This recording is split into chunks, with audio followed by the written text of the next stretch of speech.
All right, we're live. We're live, baby. Well, we're not live, but we're recording anyways. Why is there porn on my Facebook? Oh my gosh. Here we go. Here we I mean, go. I see titties on mine all the time now. What? They're like, look, All the time. breastfeeding, titty out. It's like, okay, so that's cool. Wild. Well, There was a whole chick titty. that I went to school with that posted a story like that where like she had some dude sucking on her titty and like she Oh my posted it God. to Facebook and I was like, ah! I was like, don't, why are you posting that? She was like, don't you think it's funny? And I was like, no. so there I am. Barbecue sauce all over my titties. For real. All right. Well, welcome everyone to another episode of Adventures in Big titty freaks. Loxos. Yeah, Adventures in Loxos. My voice is not the strongest tonight. I was doing a lot of yelling last night at the baseball game. You's a bitch. All right. Well, let's tone that down a little bit, you know.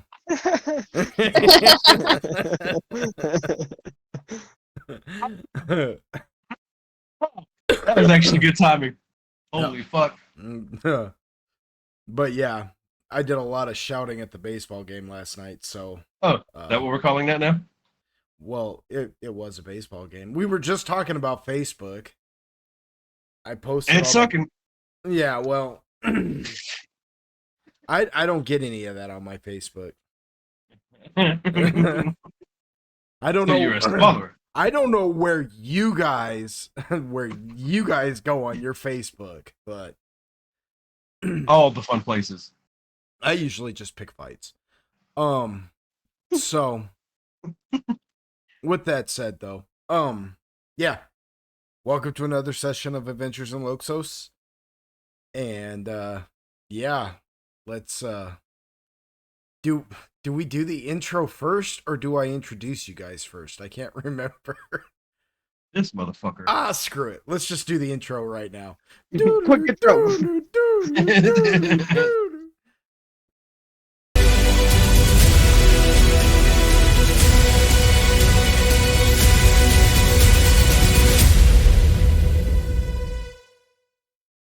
And we're back. What a great intro.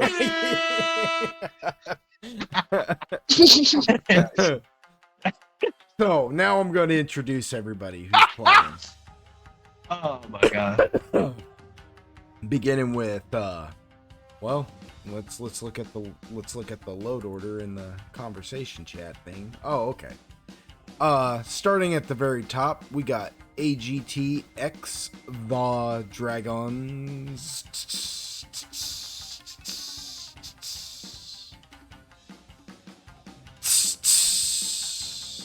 Hell yeah. And he will be playing Uquill, the human slayer / dragon shaman. Shaman! How you feeling tonight, you? Oh, you. That good, huh? Oh, now you're Yeah, gonna... I'm debating whether or not I'm gonna send you a picture of my hand so you can slap your fucking. yeah. I was amazed. I'm like, oh, now he's gonna be quiet. You caused me to have a slight aneurysm there. Dude was. I needed that. Nice. Following him, we got. Following him, we have Kassid 69. Nothing. Okay. Ayo. She's like, how do I follow that last one? And she will be playing Agaragis, the Mycetid Pion Mender. And if you don't know what a Mycetid is, it's basically like a mushroom folk. You know, think lizard folk, only a mushroom. And about the size of a halfling. And a Pion Mender's kind of our homebrew little contraption, basically. They are like a utility character meant for buffs and heals. Then we have Icy Hot _2305. and he will be playing the half-drow, Zoltan Heisenberg. Anything to say with your soundboard there, Zoltan? Nice. Yeah. Yeah. I just figured. nuts. Yeah, I just figured. Yeah. He still hasn't gotten over the the soundboard. He's in his soundboard phase, ladies and gentlemen. It's still a new toy to him. But Zoltan, however, he is a druid, but he's not your grandma's druid. He is our own homebrew, workshopped type of druid. He is a deep druid. Meaning he doesn't get his like natural powers from like forests or plains or anything like that. Fields, if you will. He gets his powers from like caves. Oh my Fucking gosh. facts. Oh my, shut up. He gets his abilities from like underground, you know, in the deep places, in the dark like, Yes. caves, mountains. What did I say? Tunnels. There, Tell me no, more. I would say cockles. What you said is not correct. It's not even the same thing. Tell me more. Tell me more. Explain these cockles. to me. You understand that cockles is I do actually. I do. I do understand. nice. And then we have Android, who will be playing Android for Risen, Lord Android for Risen, the half wood elf, bard / paladin. But our paladin, it comes from the 3.5 edition, the superior edition book, Unearthed Arcana, which makes a paladin a prestige class. So it's like he's got a PhD in being a paladin. Yes, something like that. Yeah, he's got a PhD in divinity. Anyways, Hell yeah. yeah, you like that? He's also he's got a template called the Saint that comes from the Legacy book, which is also a 3.5e. I don't think it's called Legacy. I think that's called Legacy Weapons, but I can't remember what that book is called now. Now that I'm thinking about it. Google it if you wanna know. Well, no, it's more like because it's like a it's like the what do you call it? It's like the Book of Vile Darkness, but Oh right. but for good guys, for like champions, heroes, good people, whatever you wanna. I believe, because you got the Whatever the opposite of a pimp is. you got the Book of Vile Darkness, and then you got the Book of Exalted Deeds. So, Oh, that's right. and it comes out of the Book of Exalted Deeds, that template for a saint, and he is the Saint of Corlon Larethion. So, and for you 5e players out there, I know you know who that is. But with that said, I'm Lord Pog, your humble DM. And yeah, this is usually where we do the intro. Yeah. But Okay, play it again. yeah. Run it back. Run it back now, y'all. One hop this time. All right, so as a quick recap, you, Quill, you had a battle for your own mental stability, which you won, and you came out of it. You were stuck in like a torpor, if you will. This thing called the Jade Worm was trying to eat your brain, basically, devour your consciousness, and it got you stuck in your own feelings, basically. and yeah, you fought it and won. You went through a lot of your memories, kind of reinvigorated your purpose, why you started off down the path that you began in the first place. And you also watched a god die, because that little tidbit was not actually, it was like a memory you were having of meeting St. Cuthbert, and then you quickly realized, but this isn't 100% a memory. St. Cuthbert actually is here again, and you watched him die. And Here. now you know what you know.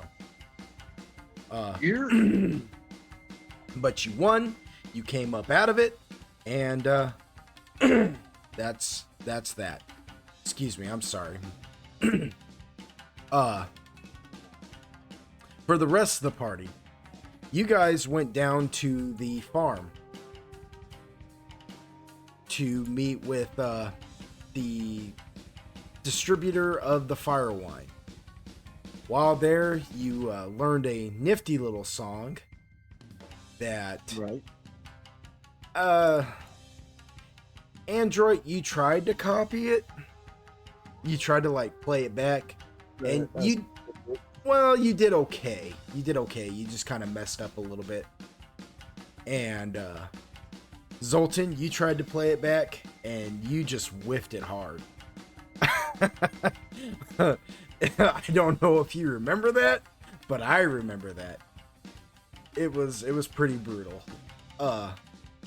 That you were told that you that a murder happened here tonight, and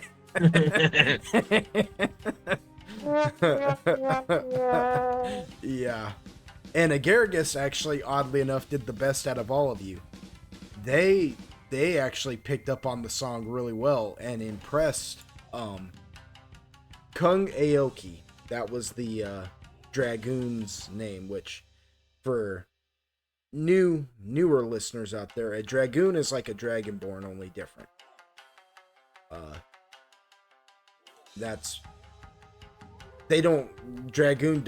Aren't descendants of chromatic or metallic dragons. They're descendants of dragons who are more,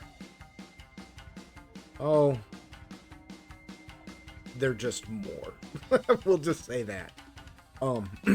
Yeah, so yeah, Kung Aoki, the dragoon bard, was really impressed with Agaragis, actually. They Gang. Yeah. gang. So you guys you went there to investigate with Lao D, and you didn't get very far. You think that maybe they're doing something kind of shady there, like whatever they're doing, that they have to be supplying like what's the word I'm looking for? Materials, as it were, spell components of a sort. So dark magic can be performed, but you're not entirely sure. Ooh, you don't running from my magic. Yeah, you still don't know who or what or anything about like who's responsible, who's actually gonna try and assassinate Mazaru, or any of that. And I feel like every session I have to go into a long explanation about this assassination plot and who Mazaru is and everything, and I am so sorry to the listeners and viewers at home, but just watch the previous episodes. I'm sorry. I'm sorry. At this point, just I know they're like 5 to 3 hours long sometimes, but I mean, you miss an episode, you miss a lot. So, with that said, though, that's why I try to get these out pretty quick, though, so everybody has a week to at least, listen to it in chapters. But I do appreciate you guys, them old school gamers, joining me for yet another session. I do appreciate you, Golden Wonders, the audience at home, joining us, and let's get started. So, Agaricus, you got left at the farm to go and do some spying, and Loud D said they'd be back to pick you up in a little while. Zoltan and Android, you guys headed back to the Forgotten City, the capital city of the Dragoon Shogunate. So that's where everybody's headed. You, Quill, you woke up gasping for air and freaking out, you know, sweat's just pouring down your body. Like, you feel like you've been rode hard and put away wet, you know? Yikes. So, Tell me more. Nice. so with that said, you've been through a lot, and some things that you never thought could happen to you have happened to you here recently. I'm gonna need you to roll me a sanity check. Yay. And for the viewers at home, I've homebrewed kind of like a little Call of Cthulhu, a little Call of Cthulhu into our D&D sessions. My players do have sanity, so that they can lose. I don't think we've done it in a while, but that's just because nothing this severe has happened to anybody in a while. But yes, you, Quill, I need you to roll your sanity. You need me to refresh you on some of the rule sets for that. Yes. Okay, so It's a D100, right? do you have your sanity Yes. written down? Okay. Yes, you roll a D100 and you have to roll lower than that number. So whatever your sanity is, you have to roll lower. So what's your sanity at now? 40? 40? Wow, you're incredibly sane for... Well, I only had the one time that I fucked one, and that was when we saw the fucking thing at the bar. Oh yeah, that's true.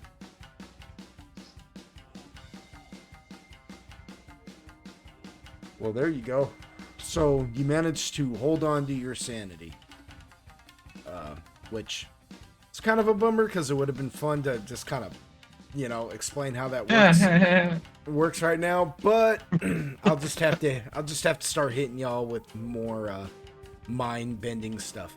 But yeah, had he rolled higher, he would have had to go through some things and make some decisions on how he wants to gamble his sanity. On his sanity. So you, Quill, you you feel the icy cold clutches of madness kind of grip at you, and for a moment there, you feel like you could just let go of it, maybe just a little bit, you know? I mean, you are tired. You've been asleep pretty much this whole time, and yet you've woken up extremely exhausted, you know? Which I'm not gonna put the exhaustion and fatigue on you or anything like that. I'm just saying, you know what I mean? Yeah.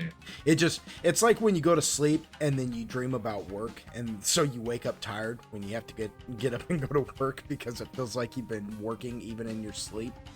It's that kind of feeling, you know? And you're just tired and you feel like, man, I could let it go just a little bit, but you snap out of that. You're like, no, I've got to keep my wits about me. And you're kind of just looking around wildly for a minute, and then when you finally kind of settle for a moment, you realize that, you know, Kung Po, your Feng Zhong friend, the panda bear, and the Daji, and you know her name. Oh, yeah. Yeah, Zenye, you know. And really, all of them are there. All the Honored Chosen are there, who you're in this tournament with, you know. Yeah. They're all there, but Kung Po's the one that's kind of holding you down. And when you kind of calm down a little bit, he eases his grasp on you, and he just kind of looks you over, and he's like, "You okay? Can I let you go, buddy?" Yuko just chuckles. He's like, "Yeah, I'm good." He just kind of like fucking like flops back on the bed, like, "Yeah." Same time next week.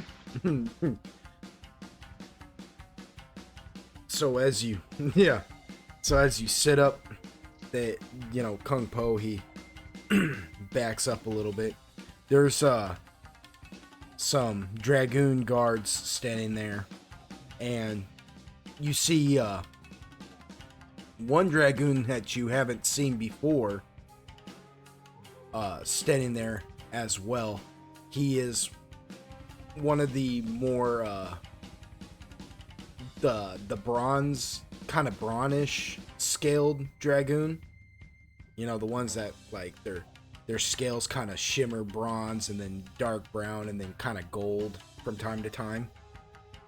And he's standing there all regal and majestic. He's wearing a cape, and he's just looking you over for a minute, and he's like, This is not good. He goes, "We're already behind on schedule as it is, and now one of the honored chosen is having a mental breakdown?"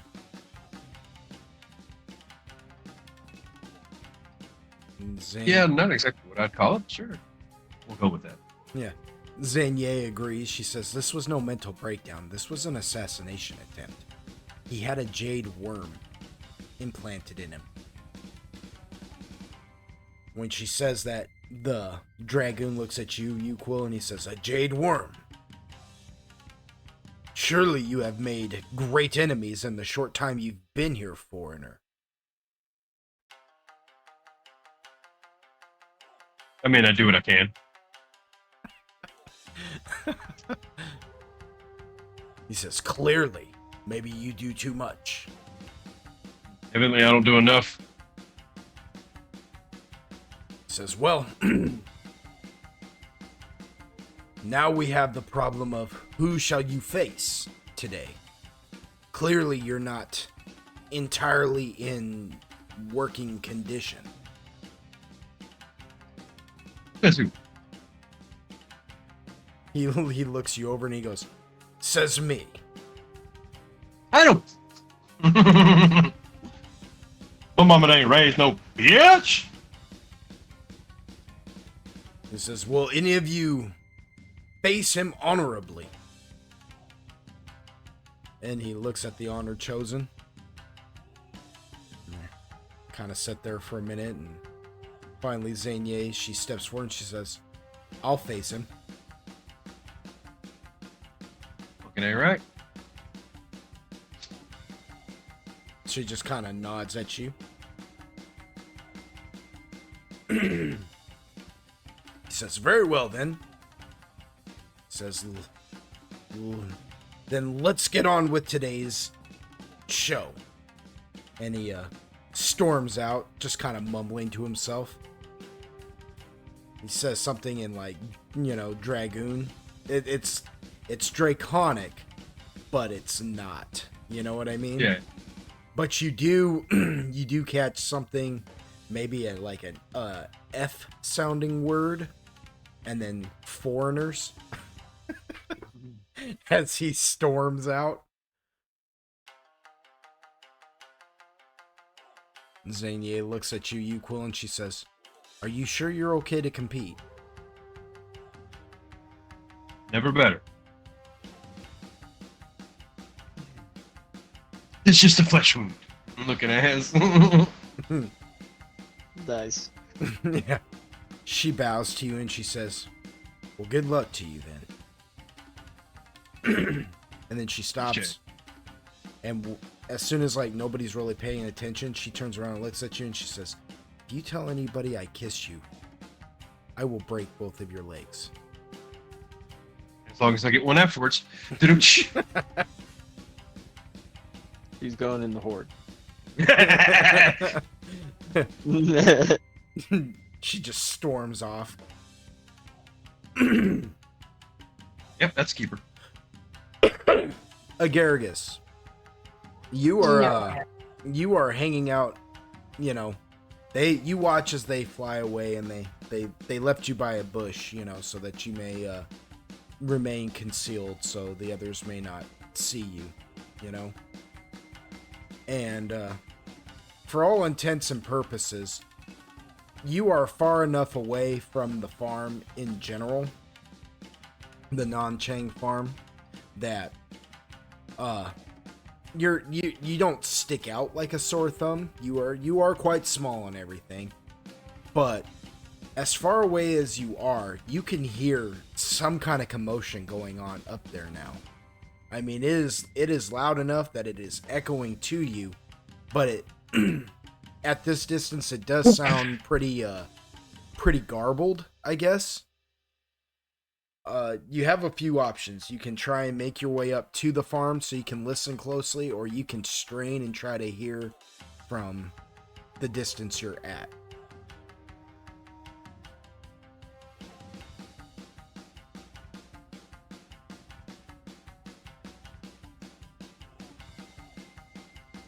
I might try to sneak up a little and see if I can hear better that way. Okay. Yeah.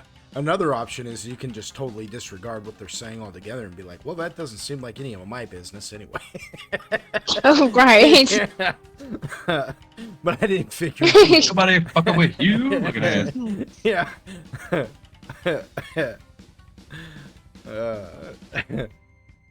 Anyways, okay, so you're gonna try and sneak up. Go ahead and roll me a move silently. Actually, you know what? You don't even... Yeah, go ahead and roll the move silently, but just so I have something to base something off of. Is that skills? That is a skill. Yeah, I got skills. I got skills to pay the bills. Oof. 13. Wow. Oh, damn it! Hold on! No, I can't go back! You remembered your ring, didn't you? Yes. Alright, because you remembered it, I'm gonna reward it. You know what I'm saying? Go ahead Thank you. and activate your, which one would it be? Probably Cat's Grace, because I think Move Silently is a dexterity. A dex. Okay. So, yeah. So that would mean now you would, well, to be precise on all of this, I guess I could just be the DM and just look it up real quick and tell you what Cat's Grace does. Because I know it's gonna be, and that's really not that deep into the freaking spells. I swear, man, out of everything though, I may say that 3.5 is the superior edition, but its spells like all the spells that it has is just outrageous. Am I wrong? You're not necessarily wrong, but that's what makes it awesome. Oh yeah, no, it's awesome. It's just there's just no way I'm ever going to like memorize all of it. It's just not. Like I was gonna say you put a +2 into your into your abilities, right? Your dexterity. You go into the you go onto your character sheet. You go into that little column that says Miscellaneous. No, it's not miscellaneous. It's like miscellaneous. No, it's temp. I think it's temp. It is. It's temporary. I was trying to think of the word. You go into that column, and I was going to say you put a +2, but you don't put a +2. You put a +4. Oh. Yeah. Meanwhile, real Nimble young grasshopper. Yeah, so that'll give you a +4 to your to everything, dex wise, right? So, Okay. So, and that all makes sense, right? What you need to do there, how you apply that.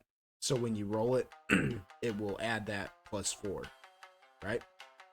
And that's right there, like where the HP, like the hits, Mm-hmm. all that stuff. Yeah, it'll be in your stats tab. Then you'll have your abilities: strength, dex, con, intelligent, wisdom. Yeah, and then you got your columns next to it. It should be like mod and base and temp.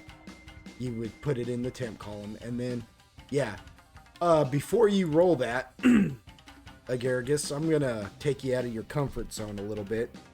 When you activate that ring, because it is called the mood ring, right? So it changes color to activate that, right? It's kind of based upon your mood. Are you feeling more, dexterous? Are you feeling strong?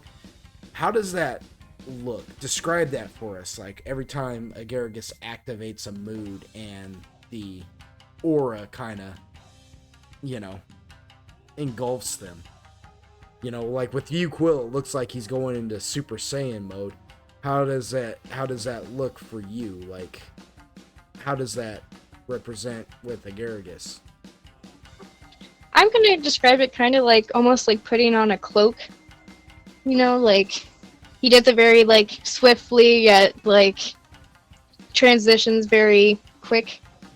Ooh, kind of like a magician would do. Just it fans out like how they put on their cloak, just like that around their shoulders type of thing. Interesting. Cool. So it has like a it has like a visual to it every time she activates it, and then it just kind of cool. All right, so now you are more graceful, more agile. Go ahead and roll that move silently. Okay. And with the 4, did I need to put it in the temp space of the Nope, it will automatically factor it in for you in your move silently now, because it's adding up your modifier, that +4, and then all the points you've put into that skill all combined into your total. Okay. Woohoo! 21. You are quiet. You're a quiet. Yeah, you couldn't have gotten much better.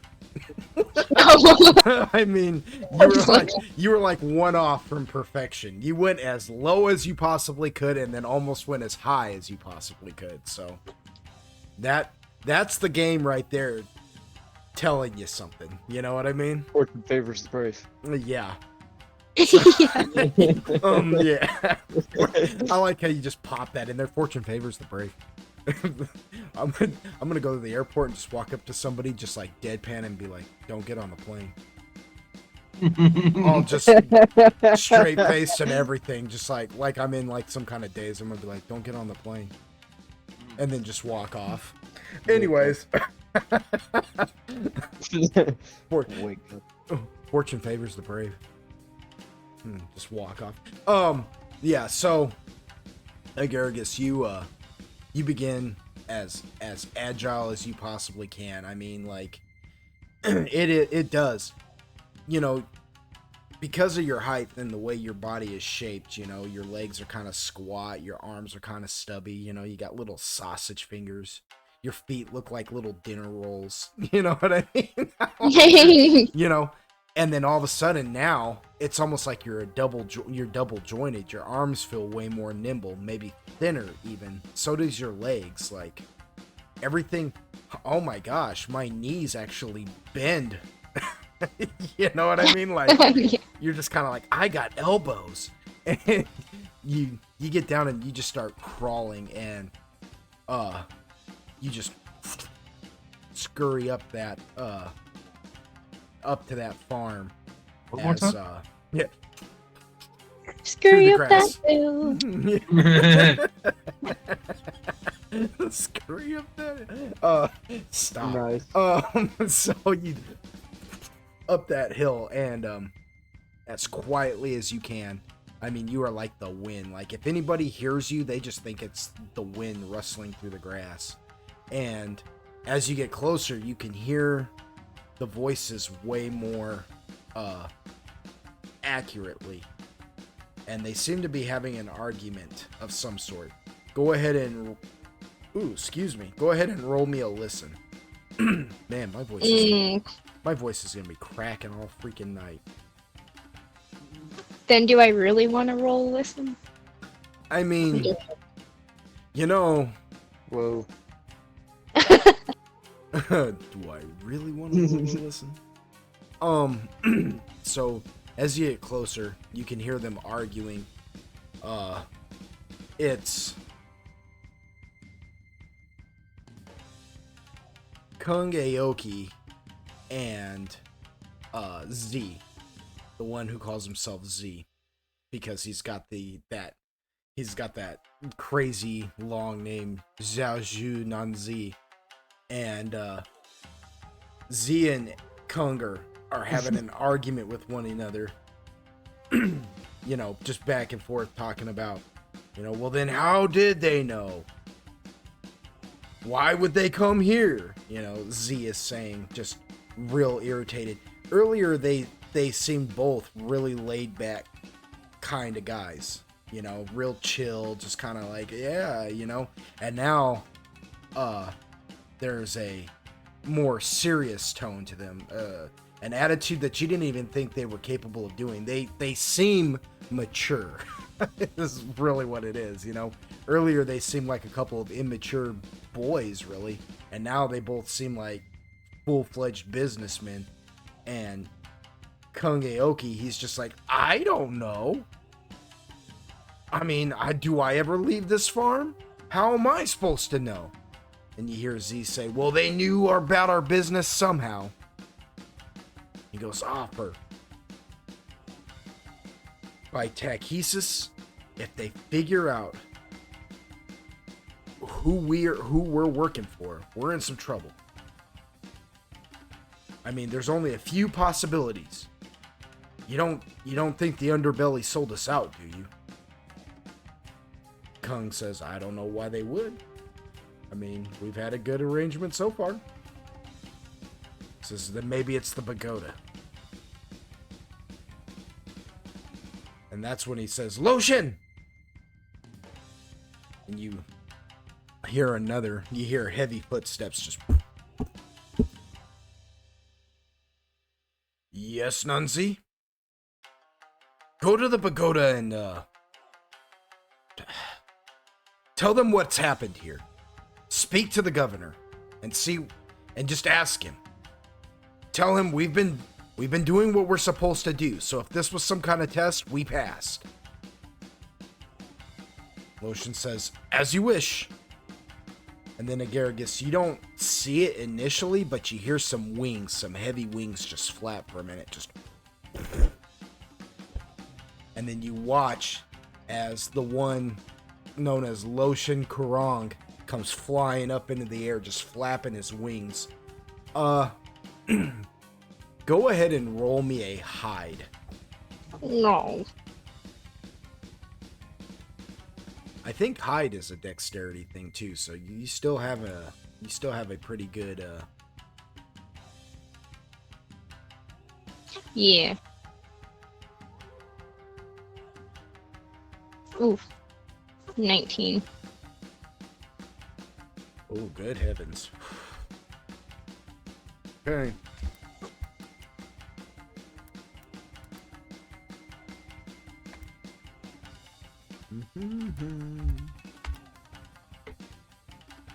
Yeah, well, he just spots you.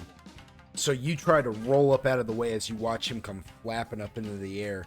And maybe it's because you moved too fast, you know, like, you got a little nervous because you weren't expecting this dragoon to come flying up into the air, just flapping these, you know, wings that like a 15-foot wingspan, you know, just, and then so you try to roll over into a bush and you watch as his head snaps in your direction and he just comes swooping down at you. Roll me a reflex.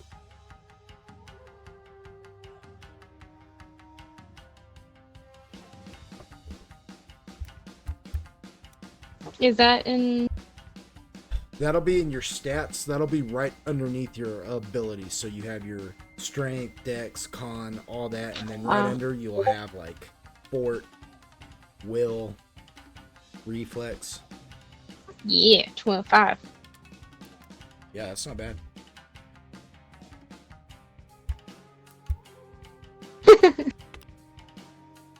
Ooh. Alright, so he comes swooping down at you, and you manage to just barely just kind of scramble out of his way.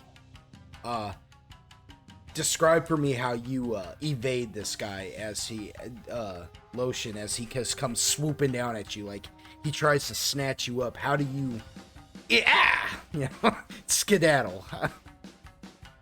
He just rolls, but not your like conventional rolling where it's like head to toe. You know what I mean? Like he's laying sideways on the ground, just kind of like Rolling like a log.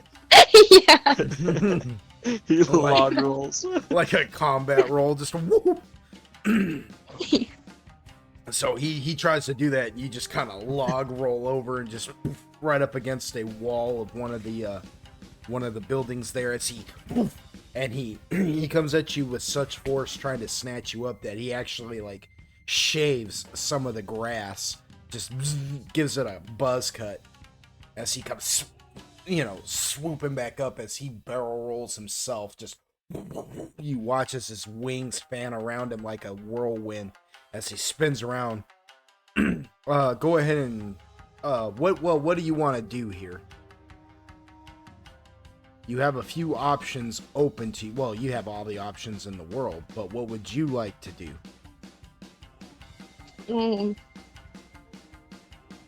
Not die? Well, hold that thought. So, no, I'm just kidding.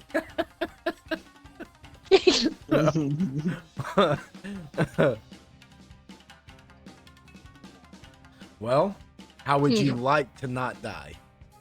Be a little bit more specific with me on that. Well, like I'm thinking, is there any like brush around? Is there like a way for me to like hide and evade him, or should I just run? There is some brush around, some bushes and stuff lining the walls and whatnot that you could dive into if you want.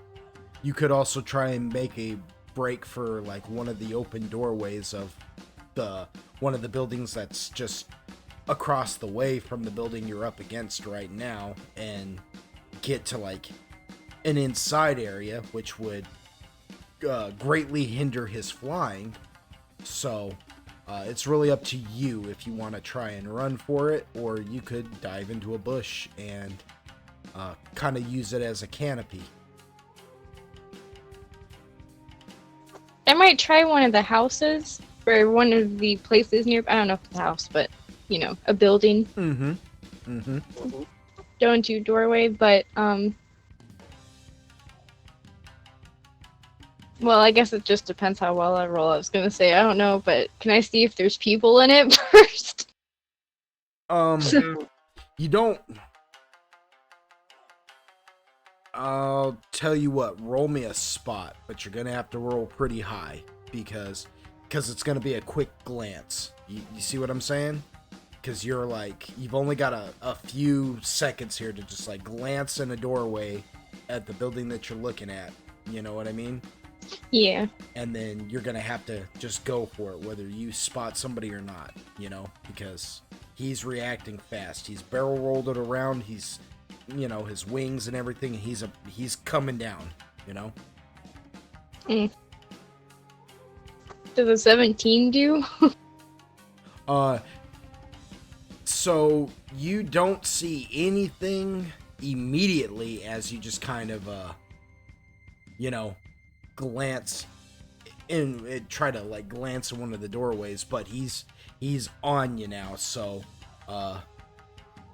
you begin bolting for that door, for the doorway, just running as hard as you can. Fortunately, you do still have your cat's grace, so it's not like you're just doing your normal little squat, just you know, you're not waddling, you're actually kind of striding. And if it wasn't for that, then you wouldn't get to try this reflex save again. So go for it. See if maybe you can dodge him, as it were.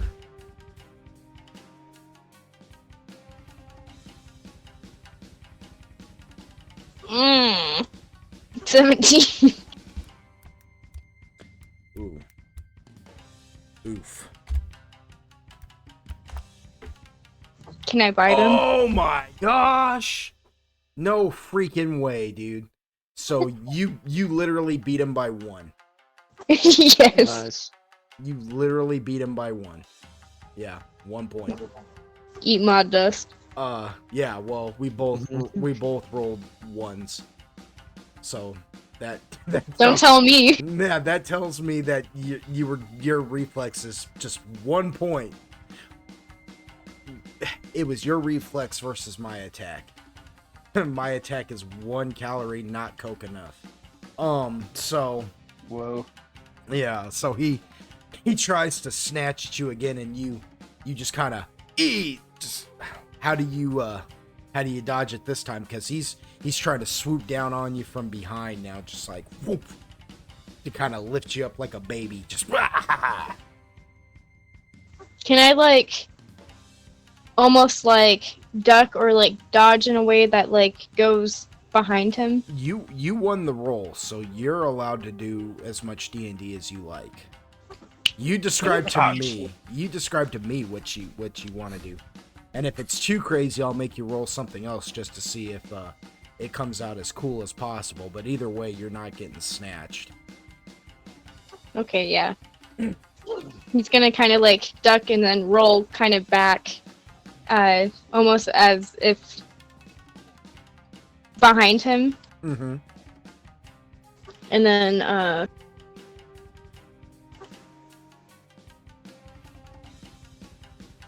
I guess I'm gonna keep either running or try to find another door or bushes.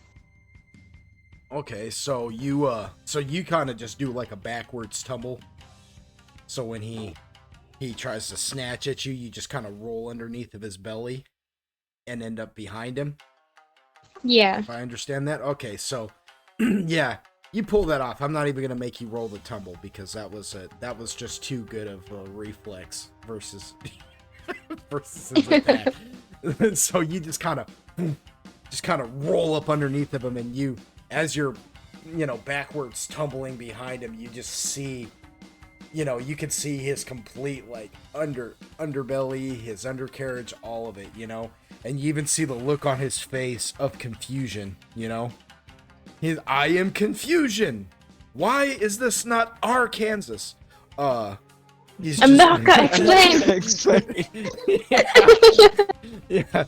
He's just like looking all kinds of confused, like he can't figure out how you're this, how you're this nimble, it's uncanny, because you still look the same, you're still this little stout little mushroom person, but you're just so freaking, and so he's just like, whoa, as you get up underneath of him. No, you can keep running for that doorway. In fact, you don't have to change your plans on that if you don't want to.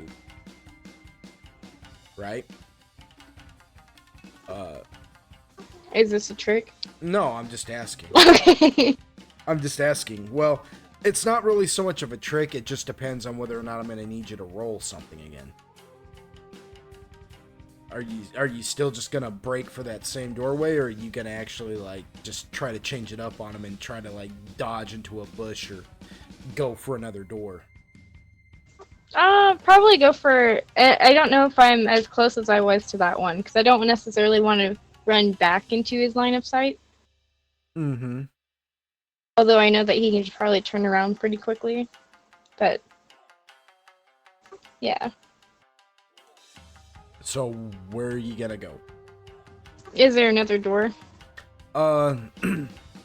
There's the door that you were running for, and then there's another building that's probably like, I would say maybe the span of like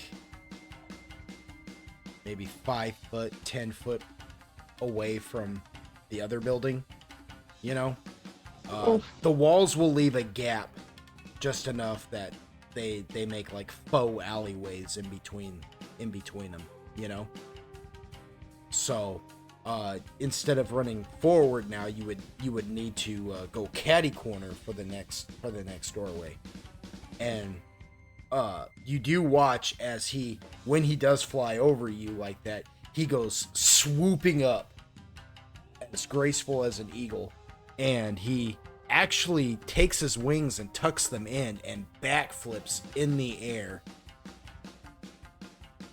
and spins himself around, letting his wings just out as he looks at you and begins to, begins his next descent upon you. Is he pretty close? He's up in the air. We're talking like, for him, he would probably be like 20-25 feet up in the air, because he needed to clear the building too. And the building, the building in of itself is probably like a good 15 feet high. So he needed to at least go like 20-25 feet up in the air just to clear it,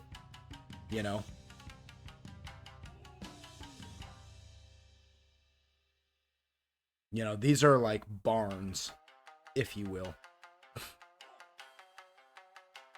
1 second.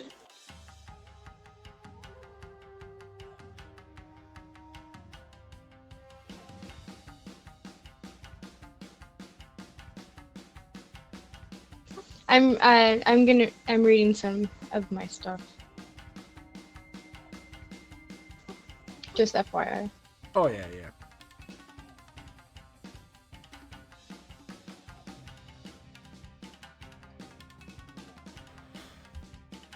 This is actually a pretty little intense little chase scene we're having here. It kinda is. It's like watching an eagle try to catch a field mouse at this point. You know what I mean? Like he's straight up like going after it. What?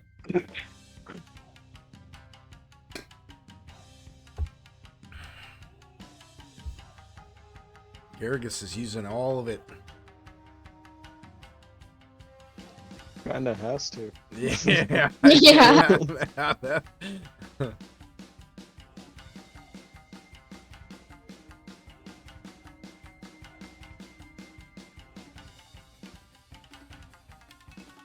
Yeah, just a little bit. Kinda ain't one of them situations for that Agaricus can really afford to dick around. No. No, yeah.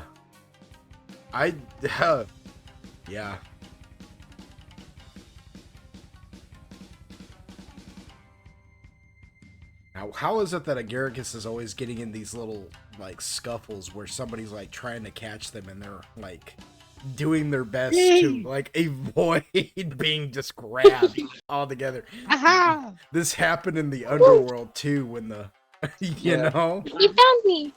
Yeah. I'm in danger. Yeah. Buildings burning around you. This is fine.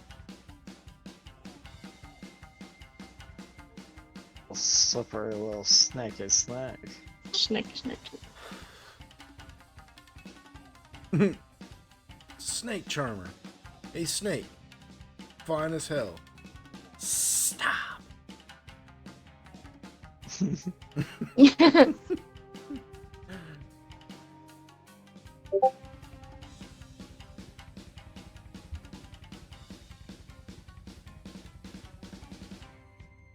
Yeah, no kidding.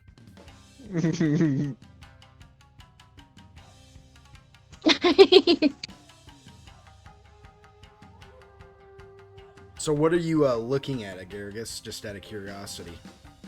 I'm thinking of using the fungi key. Oh, snap. And just Yeah. popping out? Just Popping out. And just shutting the door, like... Yeah, deuces. Oh. Ooh. Yeah, you know what? Go ahead and roll me a bluff. Okay, one second. I'm thinking of doing two things, but I'll see. Oh, well, what's the other thing? Before you want to do that?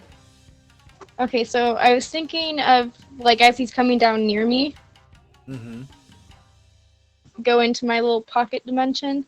I'm gonna like throw some sand in his face, Like try and blind him.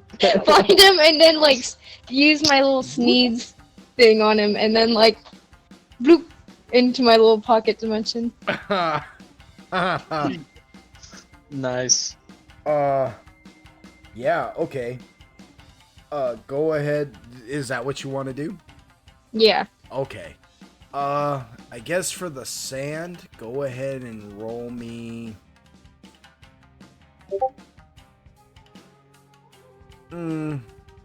Roll me a ranged attack, but it's gonna count as like a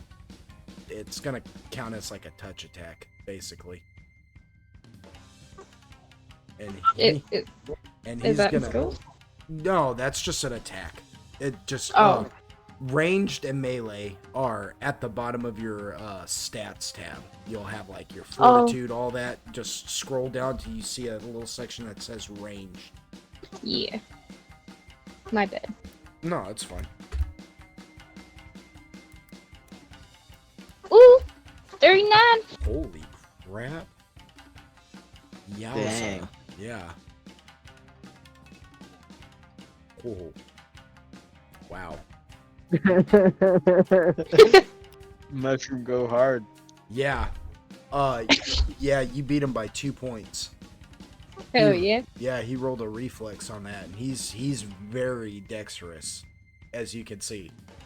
So yeah, he flips around, does that majestic flip and everything, spins around with the wings, and he even says, "I'm done with you." And he comes zooming down, and as he gets close, you just get a. Well, you describe it to me actually, when you do this handful of sand. What is like does well? Let me. Yeah, go ahead. Just you explain to me what Agaragis does with this sand, like how Agaragis approaches this situation. So it's almost like in slow-mo, right? Mm-hmm. And he's making direct eye contact with the whatever that dude's name is. Yeah. Lotion. Yeah, that was- Lotion. and The lotion on the skin. Mhm. Or it Gets that- gets the sand again. exactly. So he's looking him directly in the eye, and he like crouches down, and kind of turns to the side, and like reaches his hands, or well, I guess it'd be his hands, but you know how like I feel like he can like Nubs. morph them. Yeah, he morphs his hands a little bit so he gets like a bigger grab, and he's just scoops up this like handful of sand. Mm-hmm. And as soon as he comes swiping in, he's gonna throw it up in his face and do like a little twirl. Like a pirouette. And then like turn back, where he's facing him again, and then do his sneeze. It's like his achoo. It's like poof. Yeah, and hit him with like basically his little spore Eldritch Blast. Yeah. Okay, so as soon as he comes down at you like that and everything, you hit him in the face with the sand, and you hear him go ah. He just kind of and it f's him up a little bit, and he kind of turns sideways and kind of crashes to the ground and slides away a good like 15 feet away from you, just on the grass. I mean, you got mulch going up now and just blades just flinging everywhere, and he just kind of gets up and he's just like, oh. You do your little pirouette and then go ahead and roll me an attack. That would be I think for Agaragis that's a ranged. Do I have it here? I do. I have it on here. But I will have to scroll around for a minute to find it. I got it in some saved data, but some save folders, but they are, well, no, I think they'll be right here, maybe. Let me check something real fast, and I'll tell you if I have it. Yeah.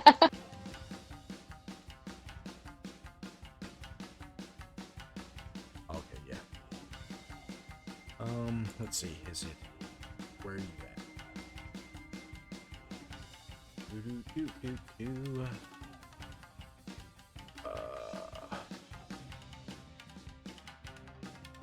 Tell me I put that in. Ah, I sure didn't.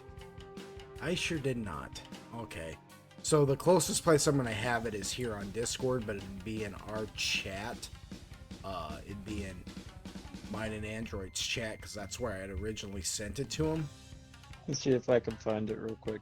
Yeah, I'm looking. I'm scrolling through it just to make sure.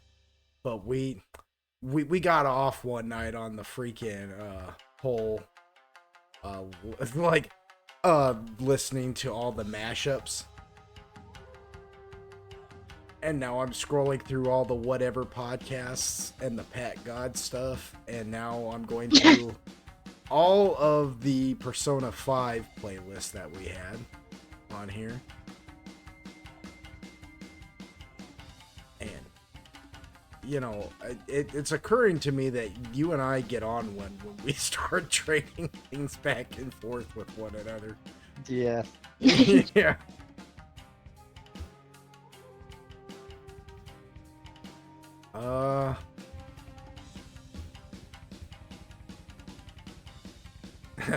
Tough times, nevertheless.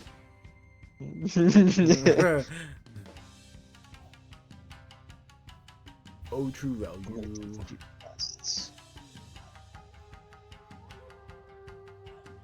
Oh, there's the sprites for Okie Dokie. Wow. Okay. Did you happen to find it? I'm still scrolling. Yeah.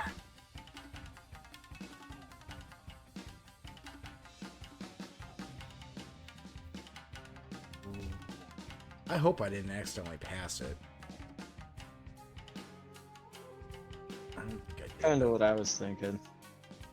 Some of this stuff feels a little too recent. Nope, here it is. Oh, you found it. I did.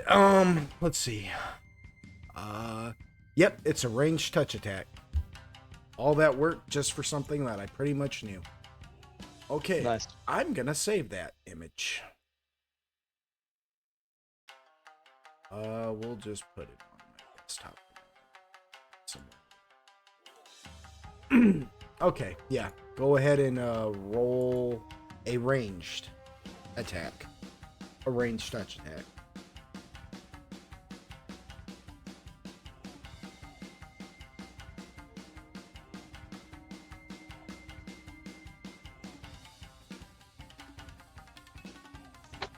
So it's just gonna be a ranged attack. It'll be like what you did to throw the sand in his eye. Okay, my bad. It's okay. 31. 31. That's gonna be a hit. Nice. Yeah, noise. So you just chew him after that and just spore burst him.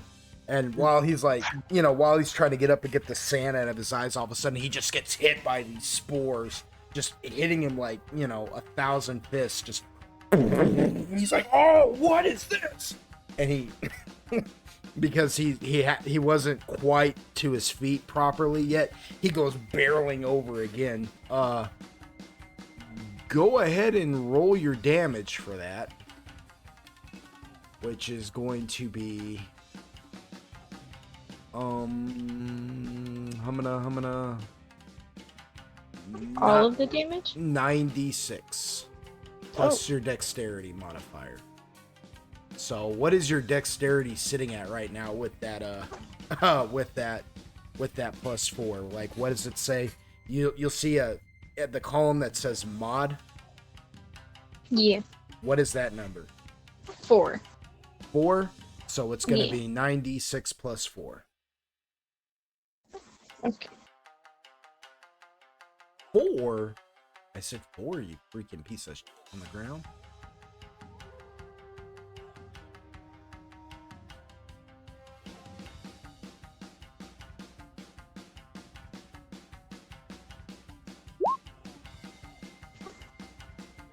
Noise. 27. Pow, right in the fucking kisser.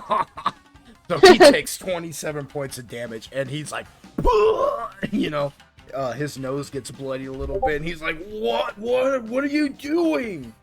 And is it at that moment that you just pop into your pocket dimension? Yeah. Okay. So, your pocket dimension looks like a laboratory, right? It's even got like a bed and everything. It looks like a little laboratory. It would be big enough, say, to like fit you, Quill, Android, and Zoltan in there comfortably, though you all might not sleep in there very comfortably, you know? Right. It would fit that, but like, you know, Quill's friend Yucca, the big old four-headed beast, he would not fit in there comfortably at all. Like, in fact, it would be like a bull in a china shop. He would have barely like any to little no room in there whatsoever, type of thing, right? Android's companion Solar could fit in there because he's just small enough and he can fly around that he would be overhead, but like nothing really large could fit in there, and it'd be I would say it's big enough to fit like, oh, maybe five medium-sized people. Really no large. Nothing large, really. And like Like a hut. well, and maybe like 7 or 8 small people, like, you know, like your size, Agargus. Like, it could fit like maybe like 7 or 8 of you, you know. So basically like 7 or 8 halflings or myconids, 5 medium-sized people, and really a large. Again, it would fit like maybe one large thing in there, and then everybody else would have to be small, but he would be taking up so much room that like you might get like 2 small people in there. Yeah. But it's like a little laboratory. You see that you've got like as you go in there and shut the door and everything, behind you, it just, and to him, to Laoshin, it looks like you just opened up a doorway in reality itself, stepped in, and then shut the door, and then just closed reality back. He's just completely dumbfounded. Inside there, you've got all the lab equipment you could want for like alchemy. You've got bottles and beakers and you know, like the alchemy sets where all these bottles are sitting on these different little stands with the little curly Q freaking, you know, glass containers that just like whoop, whoop, whoop, to one to the other, and little fires burning and things are bubbling. You know what I mean? And then there's your little bed, just perfectly made for, you know, a little myconid. It's even got shutters for windows. Like the shutters are closed right now. You've got 2 in the front where you come in through the door, and then you've got 1 on each side, and then 2 in the back. So you got 1 basically on the left, 1 on the right. Then you got 2 on the far wall, and then 2 in the entranceway. Oh, wow. And the shutters are just all closed right now. So as you shut the door, you know, eternally burning lanterns are just lighting up the room, you know. You're not even sure if there's an actual flame burning inside of them because it's frosted glass, but and they're just hanging up on the ceiling, just, you know. Nice. There's like 4 of them, just like little miniature chandeliers, and they put off a lot of light.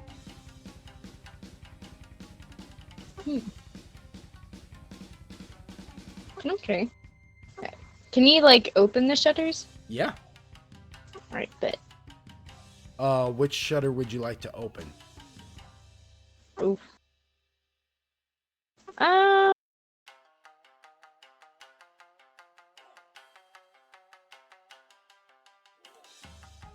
is there one like right there by the bed? Yeah, there's one right above the bed. Okay, yeah. Yeah, your bed sits against one of the side walls there. We'll say when you first walk in, it'll be the wall to your right. Okay. So you walk over and open that. Now a nifty little thing happens when you open that shutter, right? Oh. You open it up, and a hand grabs your face, just palms your whole head, and lifts you up. Now, I know. no, you open up the shutter and you let in actual light from the outside. And when that happens, you watch as the lanterns just dim themselves because now, and turn themselves off because now you're getting natural light. But really, what you're looking at isn't an actual window. It's not like being inside a house or a cottage or whatever and looking out an actual window. What it is you just opened up a portal, kind of like a scry, that allows you to see in that direction. If this hut, as it were really sitting there and not just a little pocket dimension, this would be what you would see on that side of the hut. Ah. Is it like a one-way mirror? Or one-way glass? I mean? It is. It's like scrying. It's just like a little scry spell. You're basically scrying in that direction. Nobody can actually see that. You see what I'm saying? Because it doesn't actually exist right there, if that makes any sense. Yeah. It just, the room just, the dimension just knows the direction you should be facing if you're looking out that window, so it's showing you what would be in that direction. And so, because you are looking in that direction, you can see out away from the farm, like back in the direction that you came from when you got dropped off. You can see the little area that you snuck up to the farm from and everything, and the road that you were standing on. You even see off in the distance the little bush you were hiding in when Laudi and Android and Zoltan left you and took off. Okay. So you're looking out back away from the farm. Yeah. Okay. Can I see Loshan anywhere? No, Lotion would be directly in front of this hut. He would be like, if you wanted to see him, you would have to open up one of the shutters that's next to the front door. Okay, can I go ahead and do that? Yeah. Bit. So you open up the next shutter and you get to looking, and and mind you, you're standing on your bed to open up this shutter. The other shutters have little steps for you to go stepping onto to open this up, you know. And you yeah, so you open that up and you look, and yeah, you can see Lotion just sitting there, and now he's sitting there like wiping a bit of blood off his face from just getting completely rocked and stupefied. Yeah, and he's just looking around now like, where did you go? Like he does. He looks completely stupefied. He's just like, and he's yelling, you know. He's yelling. You can hear him. You can even hear the noises from outside. It's like really having a window, you know. And he's yelling. He's calling for Nanzi and Kung to and they come running over to him, and they're looking at him they're like, what? You know, and Nanzi's like, what happened? did the governor do this to you? And Lao Shin's just like, no, I never even made it to the pagoda. I'm so sorry. He's like,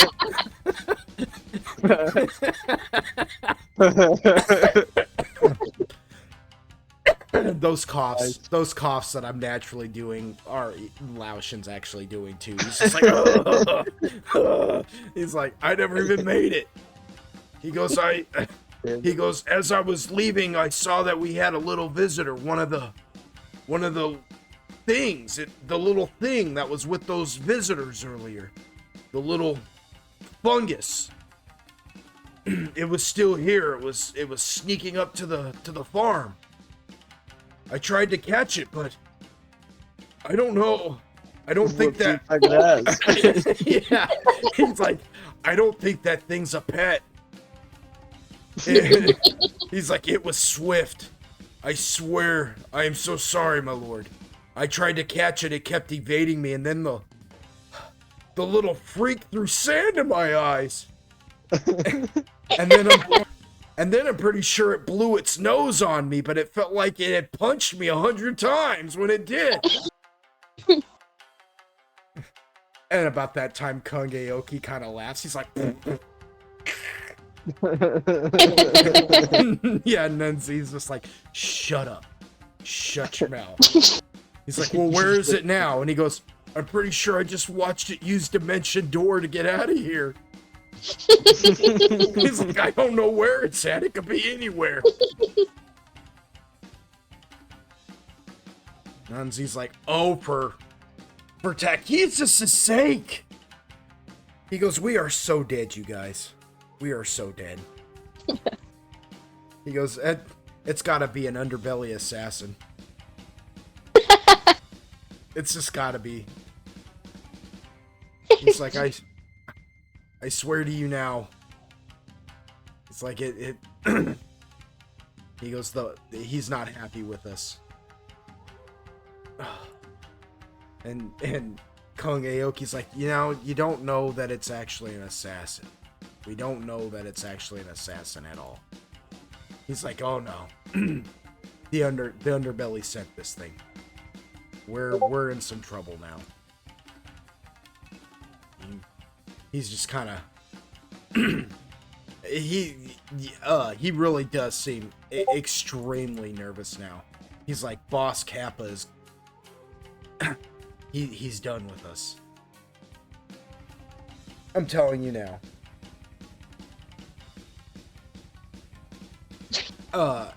Android and Zoltan,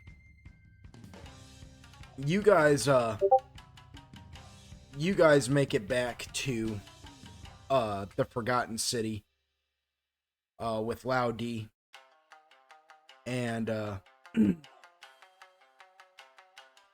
you come landing. You're taking one of the little rickshaws that's being pulled by two of the winged dragoon. As you guys come flying through the air and you land at the Forgotten Palace. And Lao D just kind of looks at you both and he says, so, let me get this straight.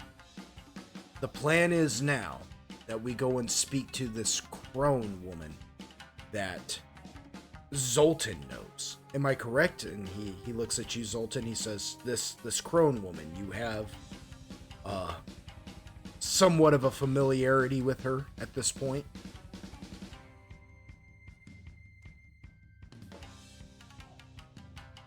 That's correct. Yeah. Says, all right. Says, and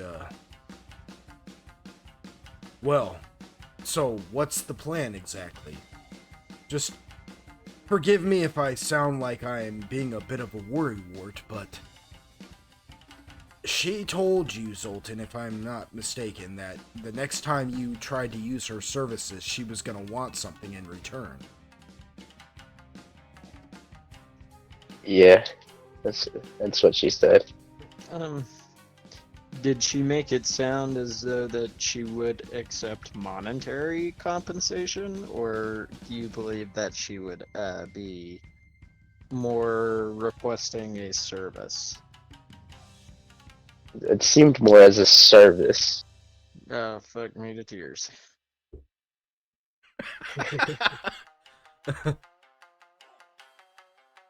Laudi says, I see. Well, that maybe it won't be so bad. Maybe it'll be something simple. Well, I wish I shared your optimism.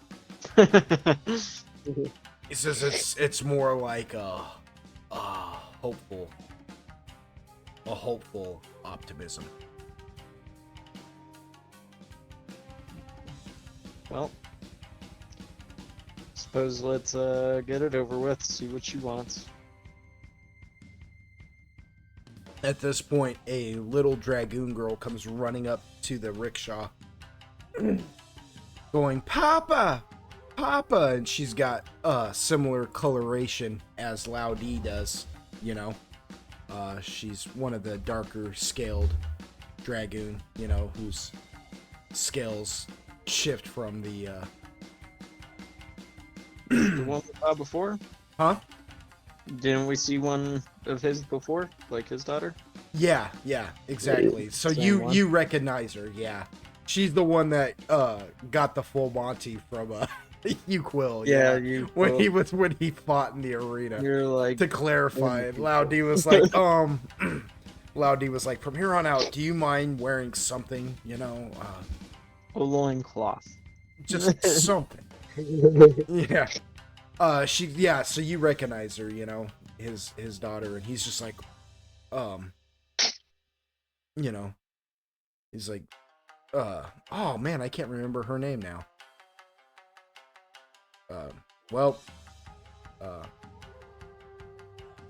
Kaya. It's Kaya now.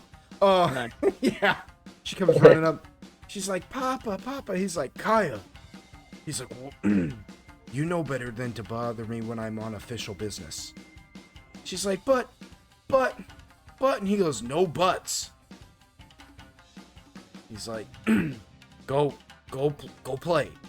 And he's looking kind of embarrassed, looking at Android and Zoltan. It's like, we'll have none of this right now. Just go play your games. Go play with your friends. And she's like, that's why I'm here.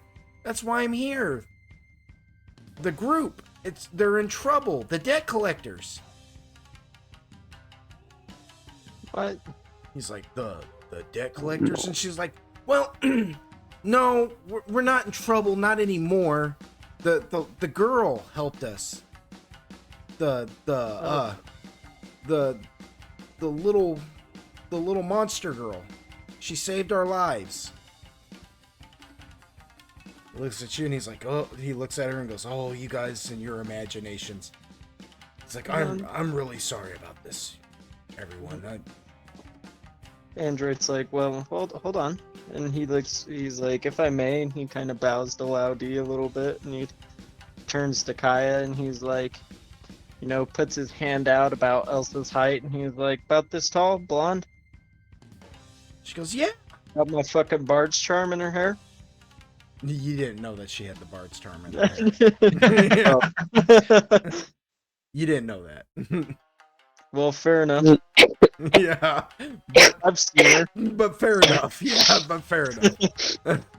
She's like, yeah. But anyway, yeah, about the...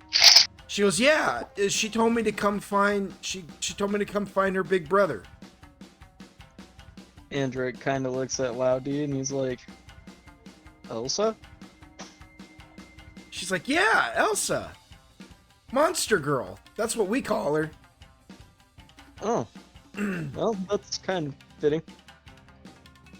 She goes, yeah, she wanted me to give you a couple of things. And she pulls out this, like, little clamshell mirror. And she pulls out the Bard's charm.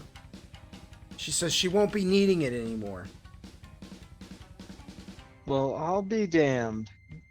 Android kind of takes them and bows to her, you know, pretty low. And he's like, "Thank you."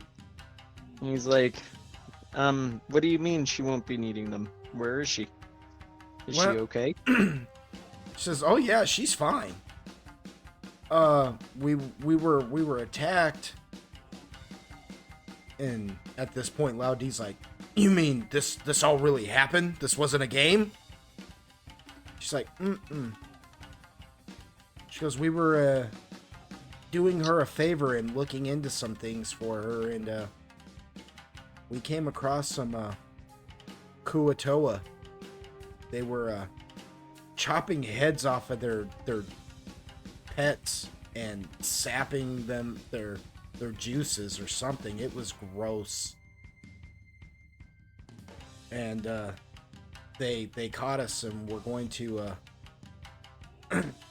well, one of them said that they were gonna melt me down and feed my eyeballs to somebody by the and she gives you a very specific name. Actually, she doesn't just say like anybody. She says they were gonna melt me down and feed my eyeballs to somebody by the name of what is that name? Android looks like he's like on the edge of his seat listening, but trying to be polite. You know what I mean? She says Gowanador, I believe is what he said. And yeah, we really thought we were dead, and then Elsa came busting in and basically ate them all. Like, I'd never seen anything so scary in my life. She turned into this like giant beast with flames coming out of her eyes. And but as soon as that happened, her shadow started talking to her, and they talked for a minute, and he told her some things, and then some man came walking in, and I'd never seen a guy like this before. He was dressed weird. It was like he was wearing all this armor, but he had like a hole in his head. It had a funny shape, like like how some doors lock, and you've got to pull out your key and put it in that hole to unlock it. It looked like Android looks sick. it looked like one of those.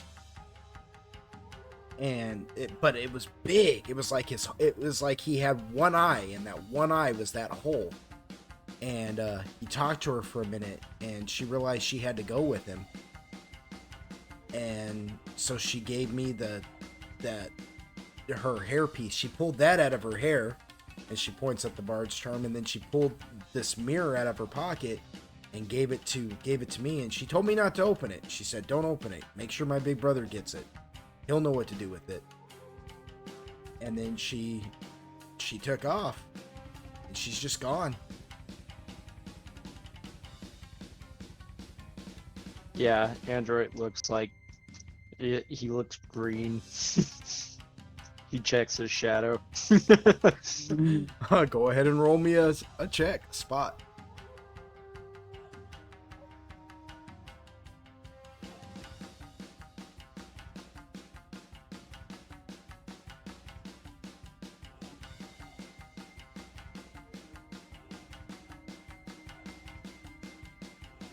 So you don't notice anything. You start touching on your shadow and everything. Everything seems good. Seems good. Everything. Now he just looks tired. So you go to you look tired, and you go to stand back up, and you feel something grab you by the wrist. Ugh.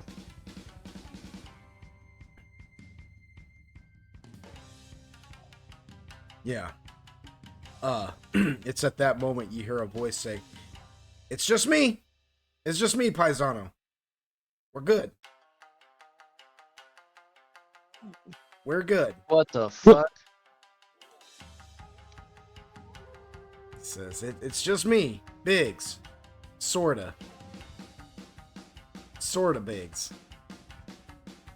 Goes, is it safe? Are we good? What's the deal? The android kind of still looks a little on edge, you know, but he's good. He goes, oh, well, you know, same old, same old. Time progresses kind of weird, you know. He goes, I'm not even entirely sure, and he hasn't come out of the shadow yet either. But you notice that the hand he's holding you by is very delicate looking. He goes, I'm not even sure how long I've been gone for. He goes, but I just came to just deliver you a message. Okay. Like, he's like, do you mind if we just kind of step over here, kind of out of the eyesight of everybody for a minute? Sure. Come on, you want to help me out? All right, cool. The android heads into like a little alleyway, I guess. He's like, do you want me to go with you? The android's gonna be like, just hang right here for a second. I'll be right back. So when you get into the alleyway and just kind of out of eye shot, Biggs comes fully up out of his shadow. And he still sounds like Biggs, but now he looks like this. And you see that, like, he's like his shadow now represents Elsa. You know what I mean? Like, Right. It's the shape of like a little girl. Only it's not a little girl no more. It looks almost like a grown woman at this point. Right. He goes, all right, I don't have much time. But there's, and it's funny I should say that. It's almost ironic. Time is not on your side, Paisano. There are some serious forces gathering against you guys. And they've learned how to manipulate time, as it were. You're gonna need to start paying attention to things that just should not be. For whatever reason, Alexander says this won't affect you. You'll be able to tell when something's wrong. And that's about all he would say to me about it. Elsa's fine. She's kind of helping him fix these what he likes to call anomalies in the time stream, trying to keep the river flowing ever forward, as he says.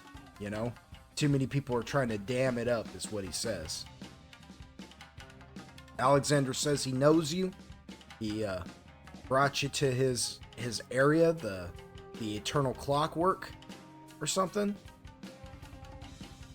Well, yeah. So, yeah. But, yeah, we've been working pretty hard for quite a while. I only have this one chance to get out of there and come and let you know. That, and he leans in and he points at Zoltan. He says, that thing on his chest. Find where it goes. Figure out what that's attached to. But don't tell him about it. What does that mean?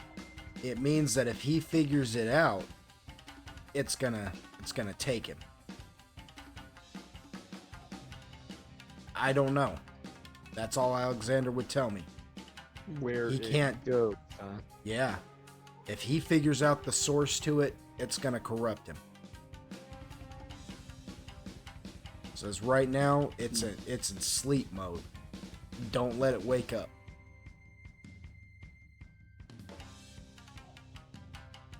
Interesting. Yeah. When that when he blinks out and he goes jumping into different realms, it's like the thing just coughed. That's it. Hmm. It's asleep. It's not actually running at whatever it can do.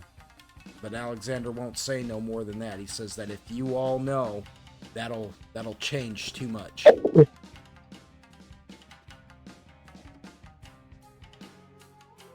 So Android just kind of scratches his head, like pulls off his hat and scratches his head. He's like, okay, says, yeah. Paisana. He goes, hey. He reaches up and slaps you, just kind of across your face. He's like, hey, don't be a wise ass.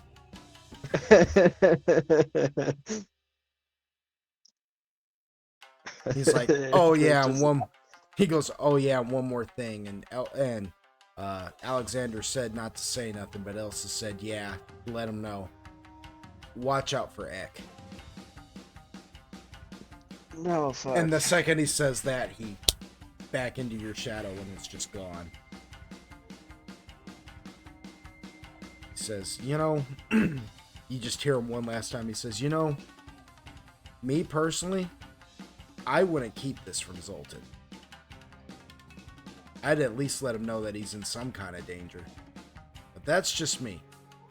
I don't know too much about these primordial types like Alexander, but they're kind of cryptic. And they're also kind of dicks. And then he just you watch as your shadow kind of ripples like it's made out of like black oil, and then it just goes back to normal. The second it goes back to normal, Android kind of doubles over and vomits on it.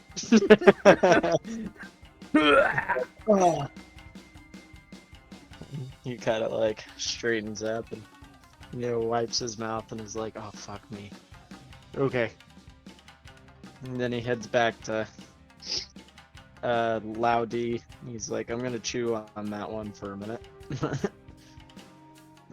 Loudy's like, on with business, I suppose. Well, he's like, I was just discussing this with Zoltan.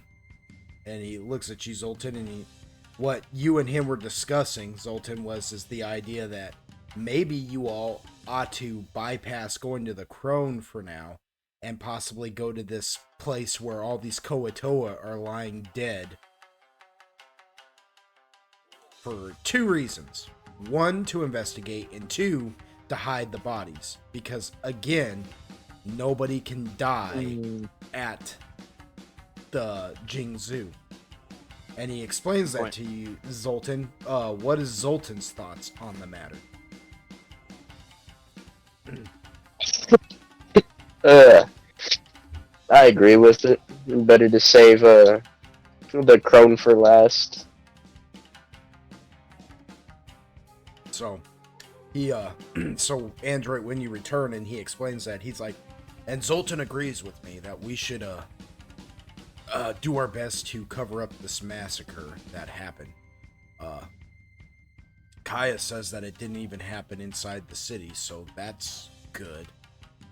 And then he looks at her and he goes, from here on out, no more with this debt collector's crazy business, alright? Just play imaginary, alright? I heard that there's a new game going around, something called Stickball. Go learn that, okay? And she goes, oh, I know Stickball. Yeah, Monster Girl taught it to us. And Laudi goes, or perhaps take up a hobby like sewing or something. I don't know. It's like, but just be children for crying out loud. Go. Be good. And before she leaves, he like grabs her and holds on to her real tight by the arm. And then like leans down and then pulls her back into him and just hugs her real deep. He's like, I love you. I want you to know that everything I do is for you and your future. Don't ever forget that, okay? She just kind of goes, Dad, you're being weird. He goes, I said don't forget it. She says, I won't. And then he kisses her on the cheek and sends her on her way. And he stands up and looks at you, Mhm. Zoltan and Android, and he goes, "So it's to the Koatoa then?" To the Kuatoa. It's very well.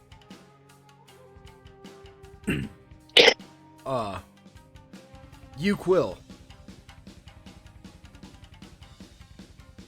No para más.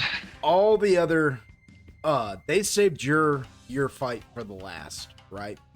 You've pretty much spent the rest of your day, most of this day down in the barracks, recuperating, right? They've done some fancy footwork around you right now to save you for last, to give you some time to kind of like I said, recuperate, right? Yeah. What does Uquill do with this extra bit of time, you know? For the record, just so you know how the stats are going at the moment, just so you know, like, who's who and what's what. Let's see here. Let's look at these honored chosen. If I can find them.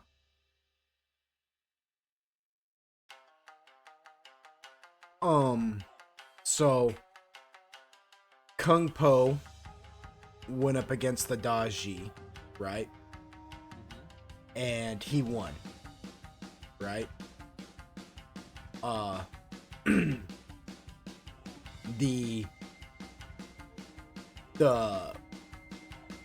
what do you call it? Oddly enough, and they could have done this with you, but they actually chose to do a 3-man battle, which is usually how it goes, you know, to see who's gonna go further, and that was between the werewolf, Lord Dafu, the Jade Mercenary, and the How, or the monkey man, you know what I mean? First one to fall loses. Right? That, oddly enough, the werewolf actually lost that one. Right? Which means that now we have kind of an, well, 1, 2, 3, 4, 5. Yeah, we have an odd number, right? But depending on what happens between you and Zanye, will determine who's going to be the fourth person moving on. So that's what the stats are like now. That's everybody who. So far, Lord Daifu of the Jade Mercenaries, Kung Pao of the Wei Zhong Mercenaries, and the Hao, who still has not introduced himself to you at all. In fact, out of everybody who seems like interested in this, everybody's kind of had input on everything going on. The Hao seems to be the only one who has had nothing to say. You know? In fact, he kind of looks at everybody with like a level of contempt. You can't tell if it's contempt or irritation. You know? You would expect, for instance, you would expect some of these others to have like more. Out of everybody, he seems to be the one that's the most like amped, if that makes any sense. Yeah. You know what I mean? Like he seems like he's actually the one that's like rearing to. You would have thought that the werewolf was just bloodthirsty, you know what I mean? No, not at all. In fact, it kind of makes sense that the werewolf lost, the Bloodseeker as he's known, you know? But during that fight, and I'm just going to point this out to you because it's something that you've kind of noticed about him already. He's kind of like a gentle giant. Like, he's deadly, obviously, but you could tell that he just was not willing to go out there and do really what it would take to win such a fight, like a 3-way dance such as that. You know what I mean? And as such, which is odd because you know werewolves are actually extremely feral. Even when they're intelligent, they become extremely feral, you know? The older werewolves, as they get older, they gain their faculties back more and more, you know? But they never quite lose that feral attitude. He doesn't seem to be really that feral. In fact, he seems to be actually sort of sad. And that's what you've been that's the thing that it finally clicks in your head, that this guy is sad. And knowing where he comes from, and now he's here, and it's almost like he's a servant here, it kind of makes sense. You know what I mean? Yeah. It's like, man, you know, and you thought you had it bad. You know what I mean? So, but yeah, now, during this time, what do you do to kind of prepare yourself for this upcoming fight against Zanye?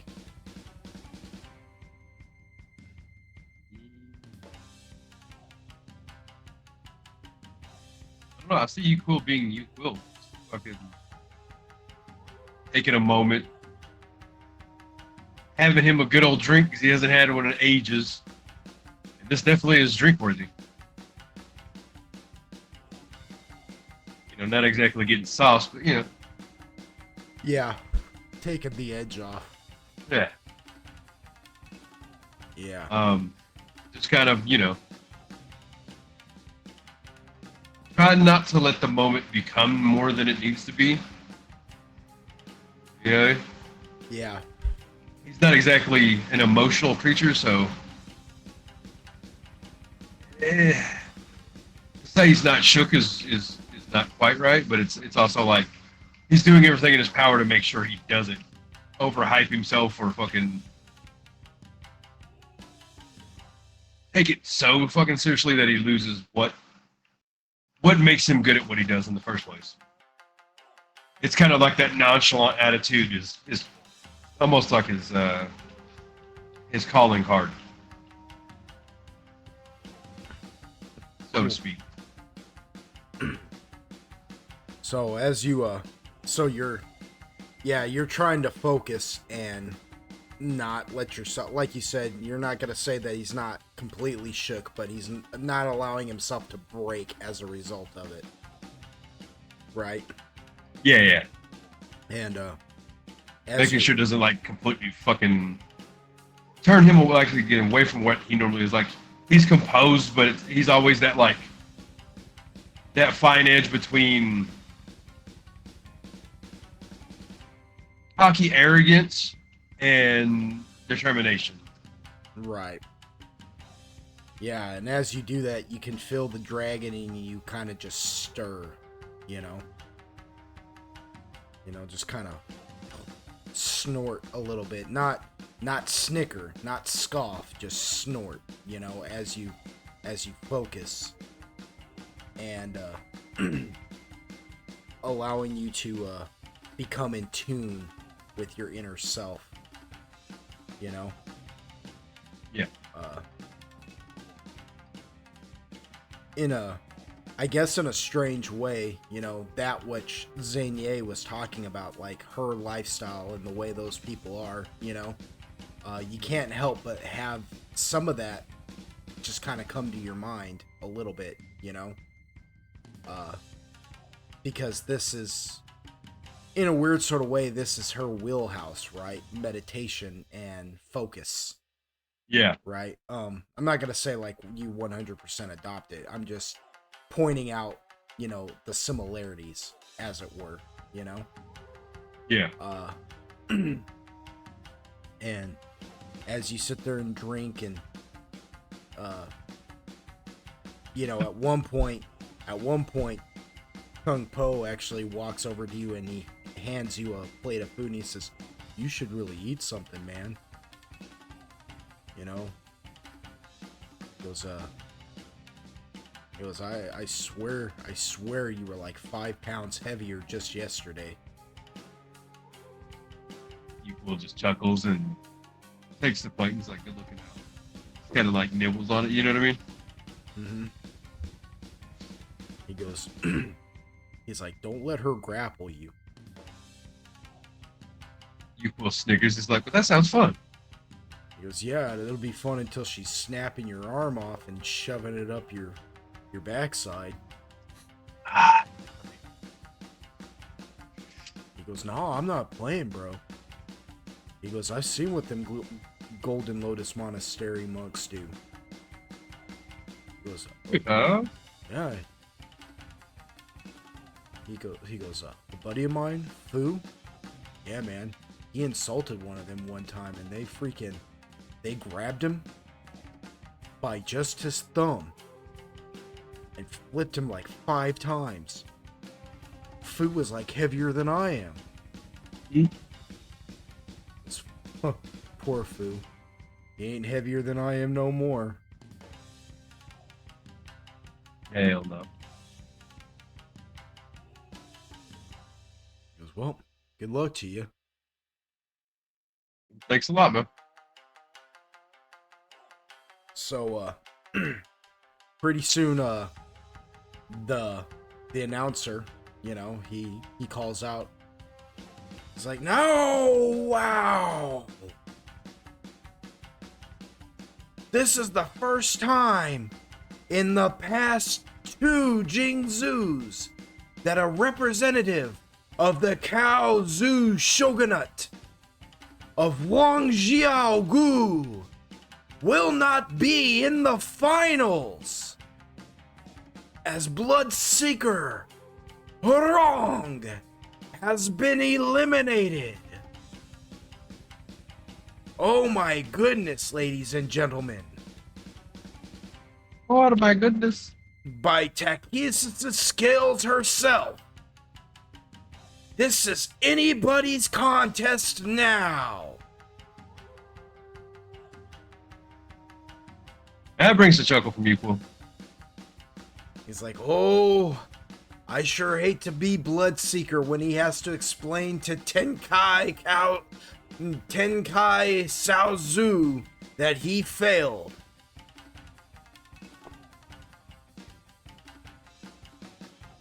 Everybody's just kind of like, oh. He's like, well, the next 2 combatants, be ready. We have the foreigner and representative of the Dragoon. You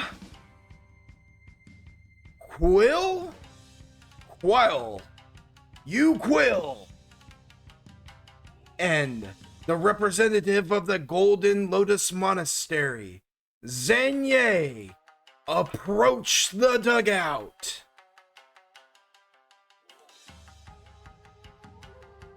And as he's saying that, Zanye walks past you, Yuquil, and she just smiles. She says, are you ready? That's how I'll ever be. She says, good. Don't hold back. Head blend on it. Yeah. She goes walking up to the entranceway and steps out. He's like, Zanye of the Golden Lotus Monastery! And everybody... She is a fan favorite, and we have been waiting to see her fight this entire tournament. Today, I think we'll get to see it.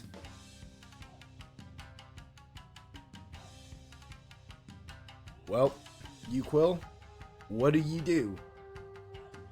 He takes him a nice little swig of his there beverage. He's like, well, this fucking party started.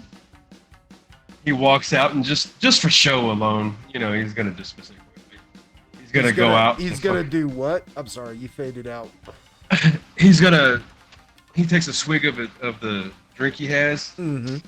He's just like, man, fuck it, let's get it. And he's gonna walk out, radiating his power aura. Mm-hmm. Just for effect, you know what I mean?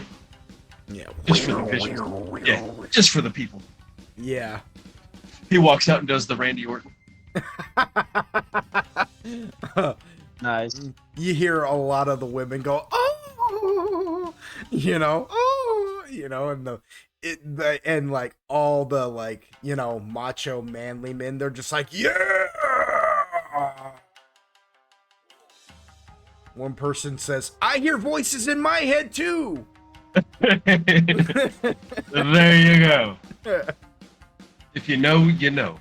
Actually, no, if I'm gonna be real about it though, you know, that's a cool jam and everything, but nothing beats the hey, there's nothing you can say. You Yeah, know? they're both good. They're both really good. That slapped. I kind of hated it when he got rid of that. You know what I mean?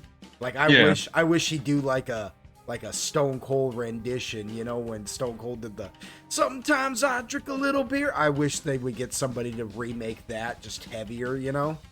Yeah. Oh, that would be sick. Anyways, though, yeah, glass break. And you come out and do the Randy Orton. Yeah. Everybody's just like, oh, yeah, this is going to be a good one. The announcer's like, oh, hold on to your hats, ladies and gentlemen. We're going to get it. Yeah. As you step out into the ring, Zenier says, all right. And you, Quill, roll initiative. Boy. Round 1.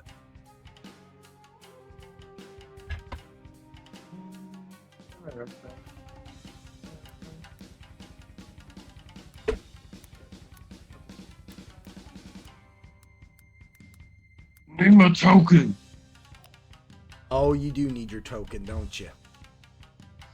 You sure do need your token. Okay, let me get your token. I need a token too.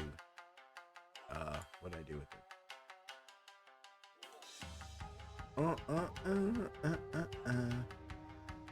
Where is your token?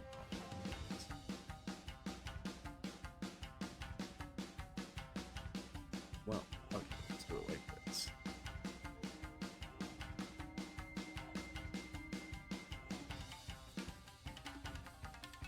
I forgot. Yeah. I mean, you know, I thought this was kind of stupid with the tokens, but the more I think about it, the more it makes sense that they did it like this. You know what I'm saying?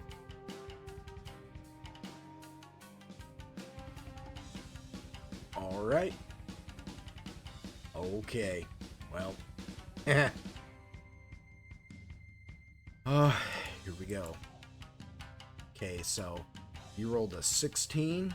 No, I didn't mean to hit copy on that. I am tripping.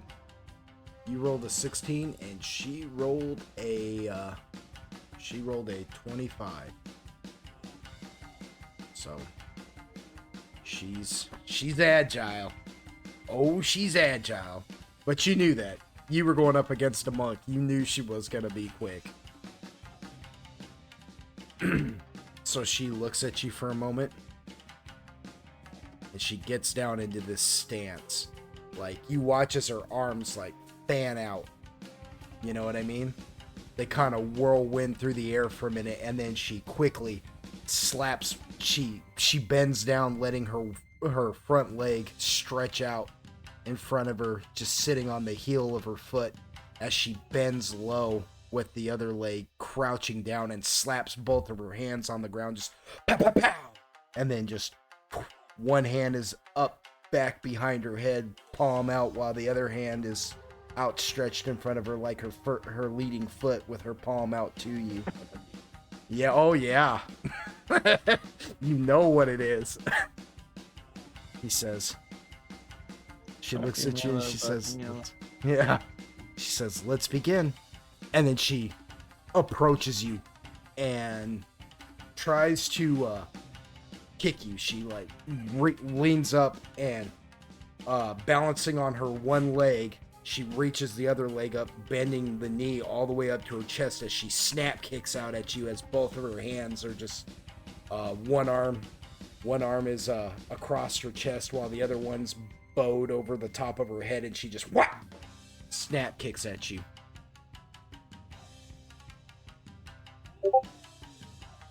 Let us begin.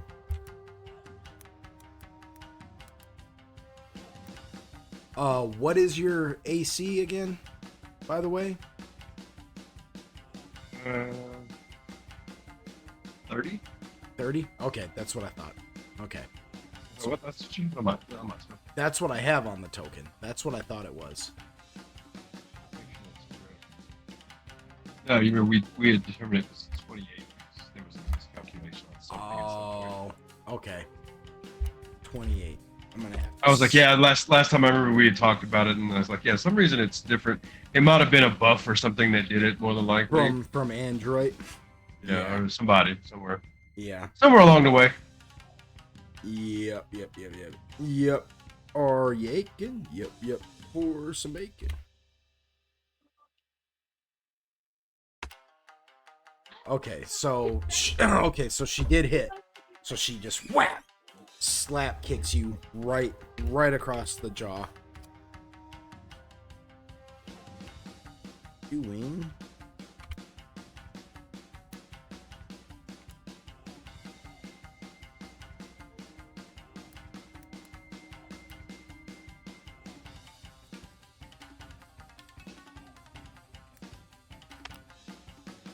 20 points of damage.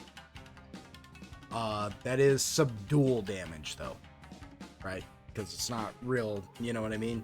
You're not really trying to kill each other, so she just whap. She goes for her second attack.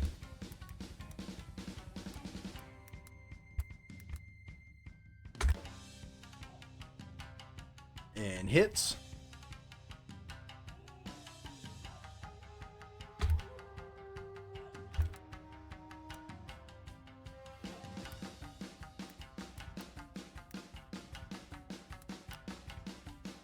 For 25 points of subdual damage. And she goes for her final attack.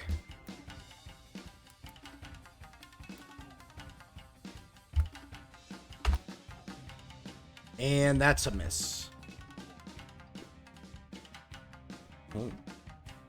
Oh, that's gonna be rough. Yikes. Okay, so she's kind of in an uphill battle on that, but that's fine. So she moves in on you, does that first snap kick at you, and then reaches out and palm strikes you in the chest, just boom. And she's, she weighs probably like $120 soaking wet compared to you, right? Yeah. But it feels like you just got punted and like palm strike by a grown man. You know what I mean? Like bam, bam. Yeah. Like you realize that, man, she's got like bones of steel or something going on there. You know what I mean? This is a lady who can crack walnuts with her finger. You know. And you Does damage reduction apply to non-lethal damage? For the sake of this, no. For the sake of all this, no. Because she's taking full damage for everything that you do to her. You know what I'm saying? Like, yeah. So she did what? 20 and 25, correct? Yeah. Oh. Well, you know what though? I'm not gonna keep track of it like that. We'll do it like this.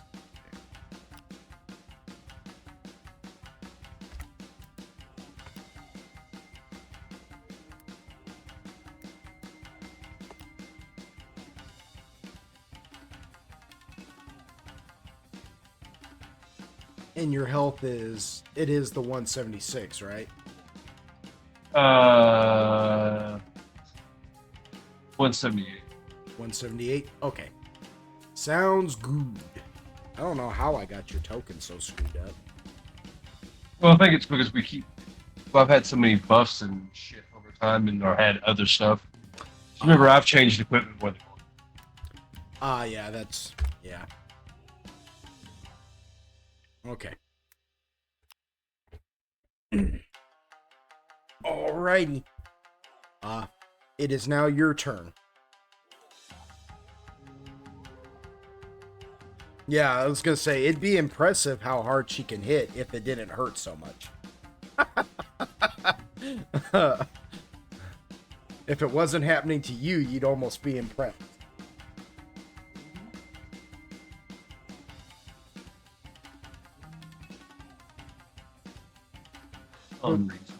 But it's almost like you could hear the dragon inside your head saying, "Don't you dare fall in love with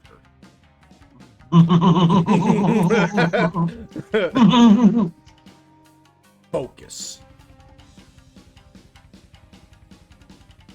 Think, Mark, think. Which, it's not like an external voice either. It's just like your own inner monologue. You know what I'm saying? But like, you could tell when your inner monologue is more influenced by the dragon. You know what I'm saying? Yeah. Because now you've taken on his characteristics as well.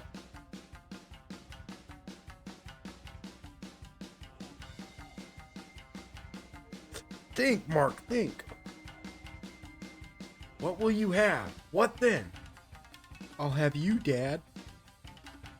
I thought I would have you.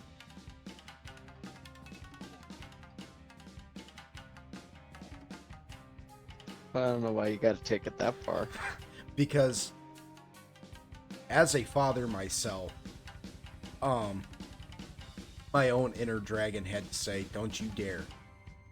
You are a grown man." Nice.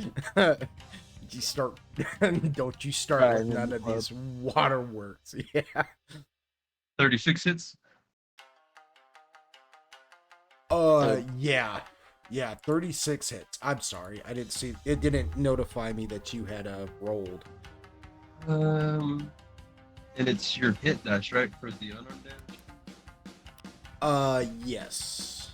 Well, it's yeah, I mean for all intents and purposes, yes.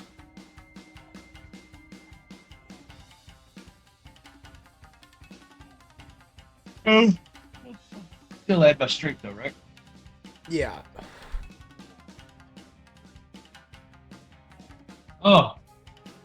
Yeah, for like not using power attack. Yeah, oh yeah, you can still use all that. You can still use all that. Oh, I'm just not at the moment. Oh, okay. Yeah, I'm guaranteeing hits first. That's what I'm saying. Like that's why I said that. Like I said it, 36 hits were right. Mm-hmm. If I choose not to power attack, I don't miss. Right. That makes sense.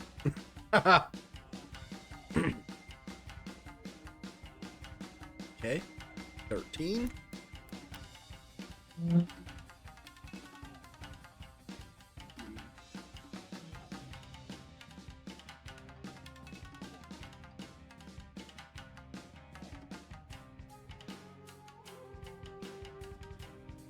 $23 is a miss.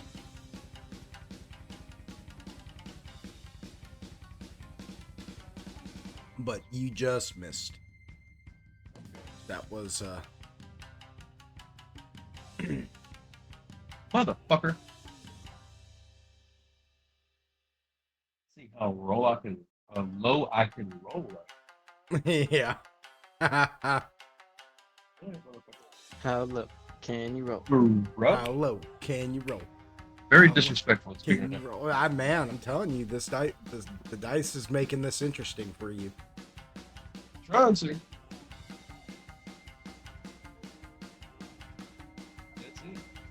That's it. Okay.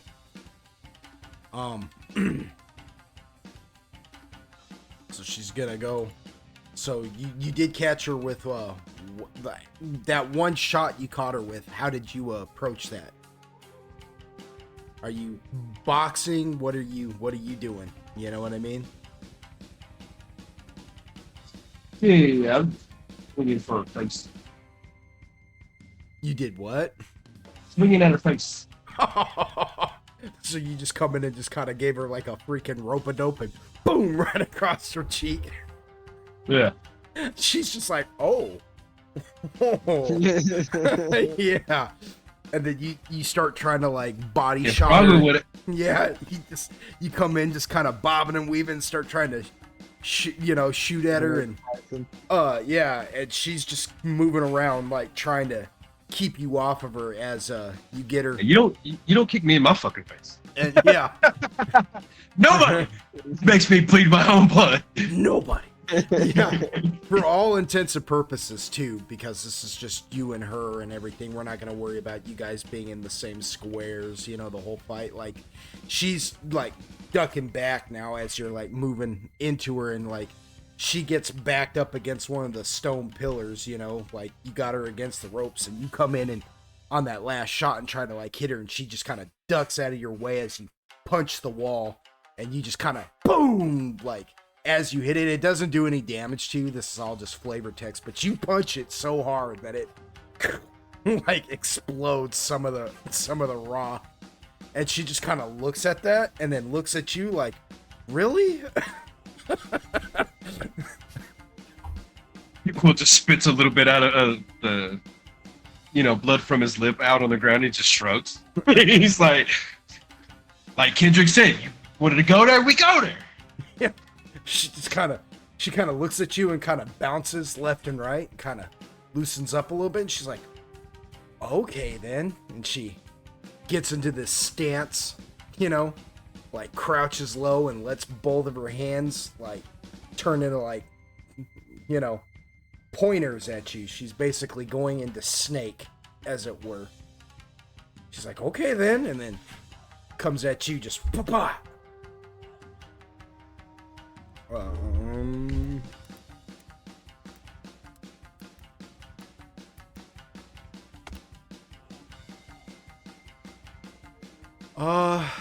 Yeah, that is a hit. Doing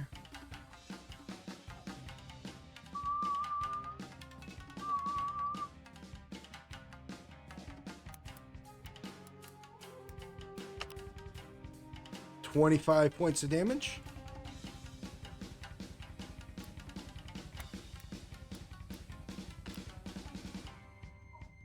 So she comes in and just like double stings you in the chest, just boom to push you back a little bit. She's like, ah, and then tries to like lift her leg up over the back of her head so she can bring the flat of her foot over the top of your head and just bam, tap you right on the top.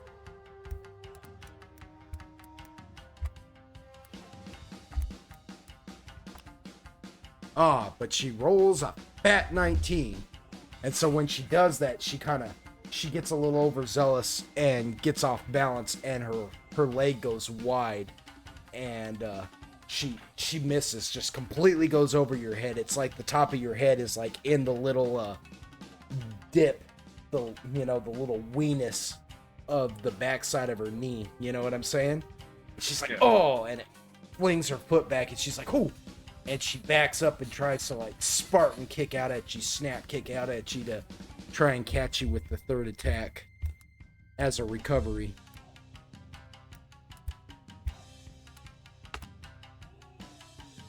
And she misses. So she, wah, like that. And, you just kind of slap her foot away. We did determine that the power aura technically is not an offense because all it does is add to the damage. Oh yeah, no, it's yeah. I'm letting that bitch fly. I was like, all right, goddammit, that's stone, motherfucker. Yeah. Pissing me off, bitch. Yeah, it is your turn now. Yeah. As you're saying this to her too, because I can see you actually saying that to her. She just kind of grins and kind of chuckles at you. She just tells you, good. I took 5 off of that one just so you know I am using just a smidgen. Just a smidge? Well, that's a hit.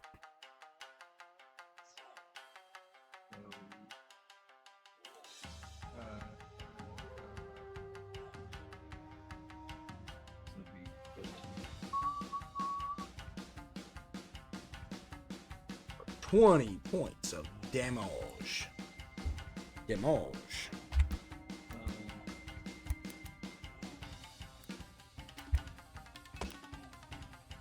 Ooh. 5 more on that one. That's a hit. 27 will do it. 17.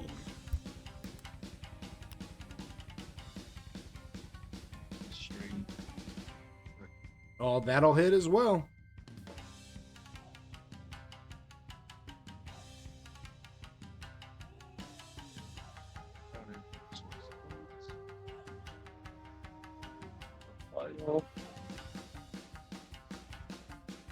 For 14.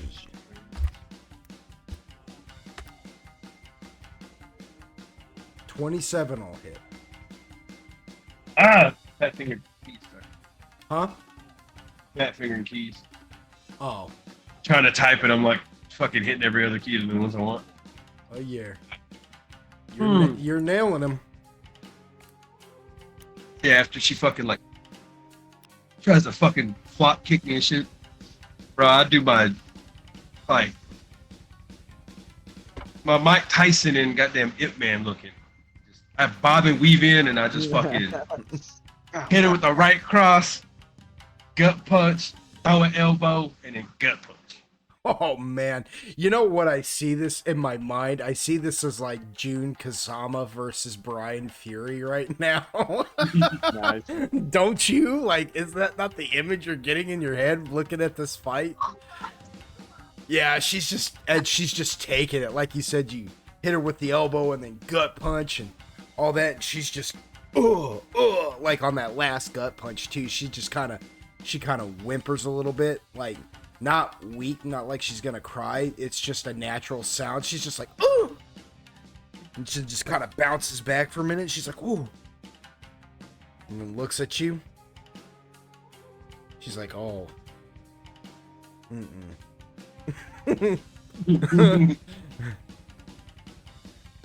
She goes, it's gonna be like that, is it? It's kind of like wipes some of the fucking blood from that other's fucking punch I got. It's like, hey, motherfucker. We're talking like you ain't smacking the fuck out of me. She goes, oh, I haven't even begun to smack you, you quill. And... That gets a right smile. Yeah. He goes, You quill gonna be you quill 24/7. He goes, I haven't even begun to spank you either, baby. Oh. Already know. And she moves in on you to... Let's see, what would that be? Okay. Alright. Oh. Alright. So she looks at you and you watch her. She just moves in and just begins like this crazy... Go ahead and roll me a grapple. I get an attack opportunity. That is fine.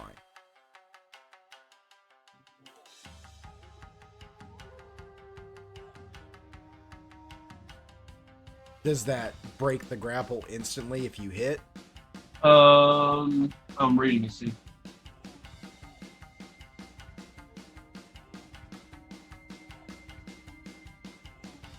Unless she has improved grapple or something of the same nature, if I hit.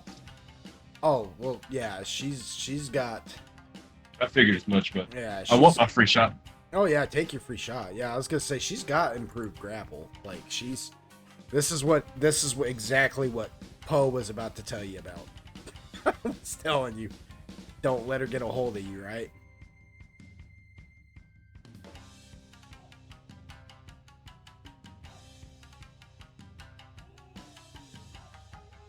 Uh, 30's a hit, though. Is that what you just rolled for that? Yeah. Yeah, 30's a hit, for sure.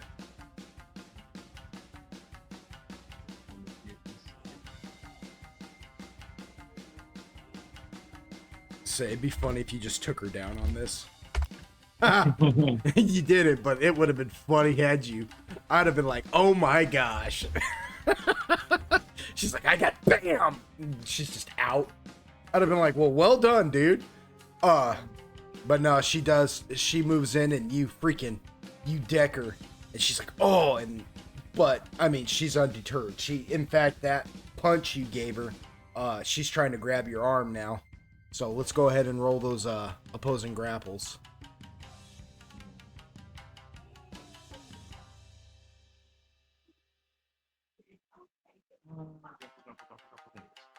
Grapple, grapple, grapple, grapple. Grapple, Oh grapple. shit! Wow. That was pretty good. Seeing how I could literally only do 1 point better, yeah. Yeah. That means that was a 19, bro. Yeah. I don't get any better than that, except for one. My max is 45. My max is 45. Well, you may win this. I don't know. Yeah, actually, you did. And, like, looking at, like, what you've got as a bonus compared to what she's got as a bonus, that's pretty freaking... Yeah, that's really upsetting, actually. She should have won this grapple. That's all I'm going to say. Well, the sad part is I took a chance on that, and because on that, I instead of I can add the damage instead of doing like an actual like blow. I can add it to my grapple attempt. Mm-hmm. So I could have added the 19, damage as a modifier. You know what I'm saying? Mm-hmm. But I chose to punch the bitches. Yeah, well, you basically, you rolled a 19, she rolled a 2. Nice. I'll allow it. Yeah, which made her drastically lower than 44, like, disgustingly. She rolled a 29. Nice. Yeah. So, yeah, she tries to grapple you, but that punch to her face just effed her up too badly, and so she fails on that grapple. So instead, like, you just feel her hands just kind of slide down your arm as she's trying to grapple you. So instead, she just chooses to like, do like a spin backhand. You know what I mean? Yeah. So she done effed that up really good. That's pretty freaking lucky. That's all I Better gotta be say. lucky than good. Oh, because what I was gonna do was gonna be pretty freaking horrendous. Yeah, fair enough. Yeah. Well, she still hit you, at least that. So there's that, I guess. And her hit dice aren't nothing to shake a stick at. So at least she's doing something right. It's not like she hits for low points. So that's a 27 damage. Which is funny because we're both exactly at the same amount of subdual damage. Yeah, she does a spinning backhand, and because she tried that grapple, that's only going to give her one more attack, because I'm counting the grapple as an attack, and she's got 3 attacks, right? So, but her last attack, she's got to roll pretty freaking high to try and hit you with. You know what I mean? Yeah, so she catches you with a backhand instead, and then tries to follow it up with, as she spins and catches you with a backhand, she tries to come across with a chop to the side of your head, but you've scoped that and you duck it. You're like, nope, and you duck that. So what we're gonna do, because we're in the middle of this fight, but we're actually gonna jump over to a Garrigus for a minute, right? While this is just to see what a Garrigus is doing at the moment, but we will come back to you before this is over. Yep. A Garrigus, you still with us? Yeah. Yeah. Okay. Yeah. So you watch as they're all sitting there discussing what to, and That's the last thing you hear Z say. You know, he's like, Boss Kappa, it's gotta be an assassin from Boss Kappa. And Kongeoki's like, that little thing? He's like, no way, that's a hired assassin. He goes, what happened is Laoshin just didn't take it very seriously, and he got wrecked. That's what happened. On Z's Z goes, still, Laoshin, there's nothing we can do about it right now. Go to the pagoda and make sure that the governor is we're still in his good graces. If Boss Kappa wants to kill us, maybe the governor can get us out of this. And Laoshin's just like, can I clean up first? I'm all dirty. I can't show up at the pagoda all dirty like this. And Z goes, you should have thought about that before you picked a fight with a little assassin, alright? Go! At that, Laoshin just flaps his wings again up into the air. And you watch as he flies up, and you can just kind of barely see him out the window now. But you do notice that he, like, gives the surrounding area kind of like an inspectory look, you know, to see if he sees you anywhere before he goes flying off and out of your vision, because now it'd be like the equivalent of him flying over your hut. But you can hear him.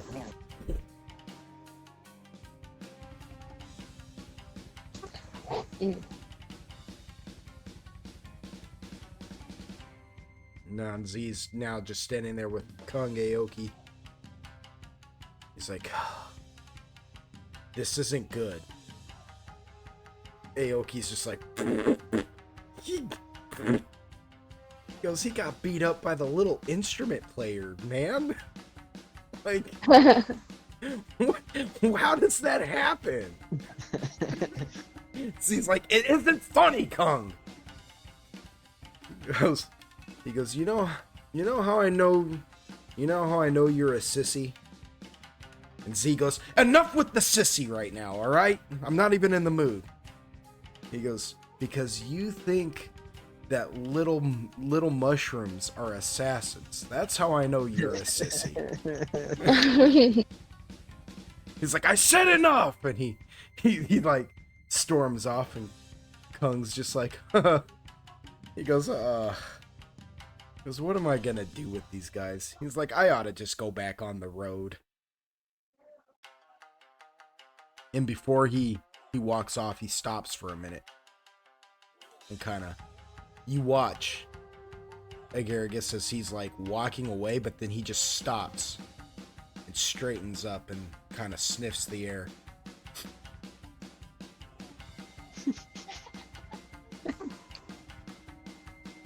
And then he turns around and he looks directly at you. Yeesh. And he stands there for a minute. I mean, like, his expression now is like dead serious, and his eyes are just boring into you. You can't be for sure if he sees you or not, but you get that feeling almost like he knows, right? Mm-hmm. He knows.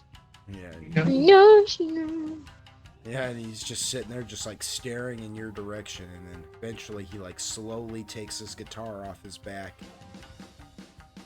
holsters it, strums like a few little light notes, just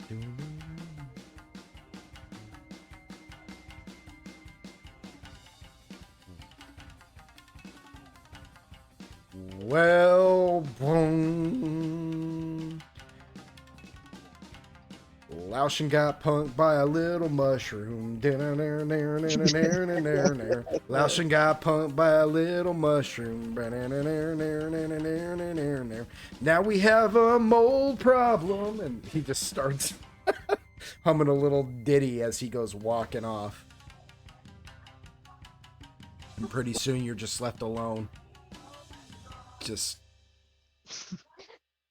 staring out this window. Nice. What do you do, Agaragis? Well, he's gonna kind of like hum. Well, I don't know if really hum along, but he's gonna kind of like bop his head along to him singing, you know, and kind of be like, "Well, that guy's not too bad." Yeah, he did get punked by me. Yeah, exactly. Yeah. I'm gonna give it a look around, but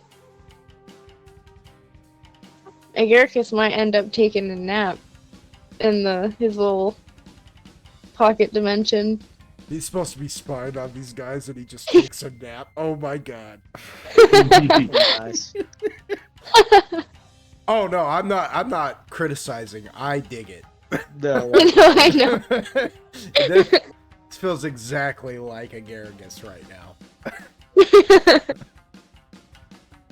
It's like, "Phew, I made it out of that one.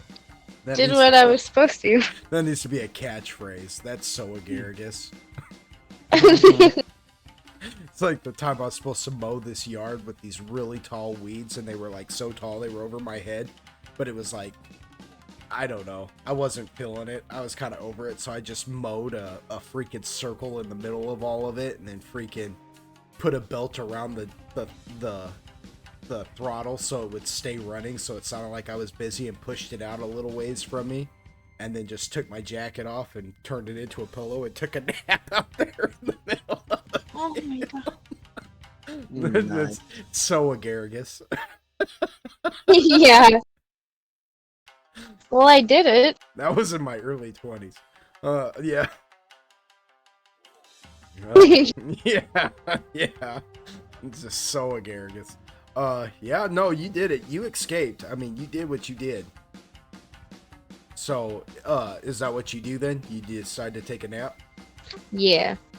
Alright, Agaragis, you crawl up and you decide to just lay down and enjoy the fruits of your labor.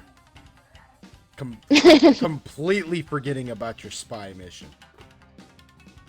Well, yeah. Well, yeah.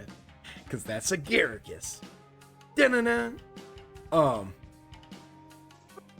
Yeah. You do that. So, with that in mind, we're gonna have to jump over to Android and Zoltan.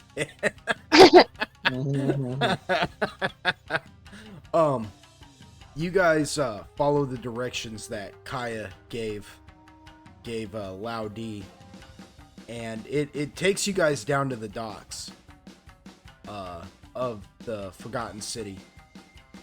Little ways out there.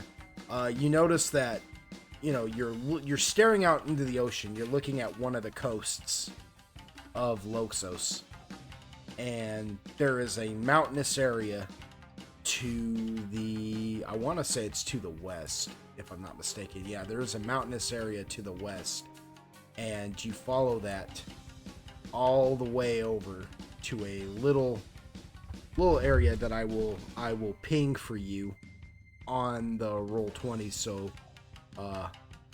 Android and Zoltan can see it. But yeah, it's out that way, you know, somewhere roundabouts around there, you know. I You, see. yeah, you do go out that way, and eventually you find this little out of the way little hole in the wall warehouse that looks, for all intents and purposes, looks like it's abandoned. But laying outside all around it are dead Koatoa, and it looks, the door's been broken out of it, windows have been smashed. It looks like Koatoa were thrown through windows and just tore up, you know. It really, what it reminds you of is like a black market shipping yard, like maybe smugglers use this as a port of harbor instead of sailing into the Forgotten City. they port here, or maybe once upon a time they did, because everything looks like it's in disarray now. But maybe that's just the way they want it to look. But it definitely looks like it's in disarray now because a massacre happened here. There are dozens of Koatoa just lying around, just completely throttled in various ways. Loud, he just kind of looks around and he goes, that little girl did all of this? Loudy, what? He says, that little girl did all of this?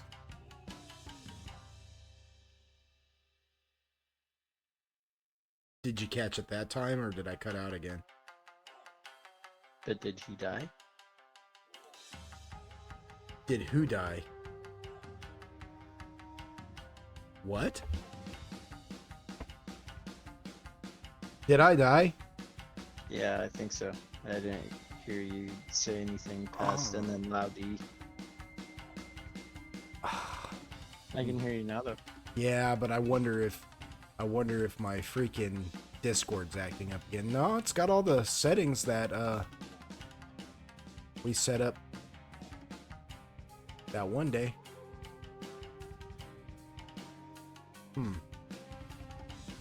Yeah, I've heard you loud. Okay. I wonder if it was just... I wonder if my, what do you call it? If my, voice connection just dropped for a minute. You know what I mean? Maybe it was just me. Yeah, I think it was Sandra because I heard you loud. Okay. Oh, yeah, I guess it was just me then. He says, that little girl did all of this? I guess so. I've never seen her turn into that, I don't think. Like your daughter described. Says, oh. Not that I can remember anyway. Says, oh. As well. He looks at Zoltan and he says, do you have a way of disposing of these bodies?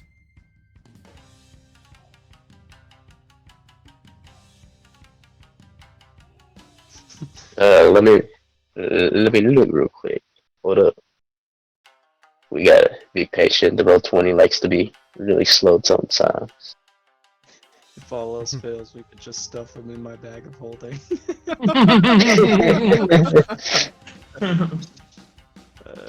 I'll get rid of them later. He just looks at You know, Loud Deep for whatever reason, just looks at you, Zoltan, and he says, no offense or anything, you just strike me as the type who might be good at it. oh, that's wild. Well, Zoltan has an idea. Yeah? Zoltan doesn't know if idea will work. Yes.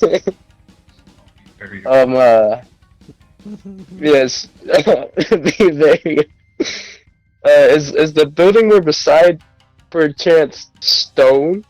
Yeah, it's like near a mountain, like, yeah, a mountain Noted face. Alright. Well, I have an idea. Just lean them up against the mountain and I could cover them up. Oh, Bury them in the mountain. shape stone over them. There you go. Cool. Yep, that's exactly what I'm gonna do. Gangster. You say this, and Loud D goes, hey, you can do that? He looks at Android and says, he can do that? Then looks back at you, Zoltan, and goes, you can do that? Yeah. He, like, visibly shudders a little bit. He's like, oh.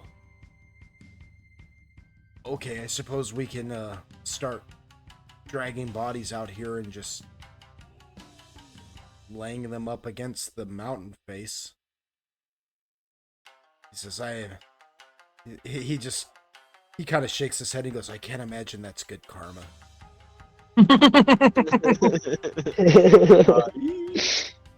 Says, but No, it's okay.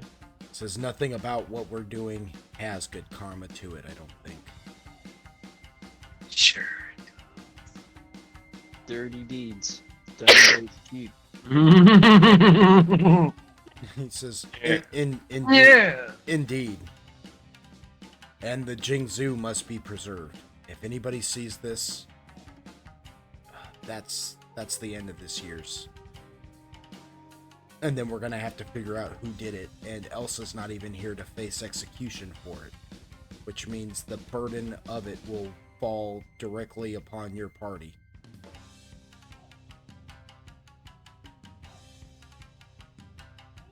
And I don't want that to You happen. can't have that.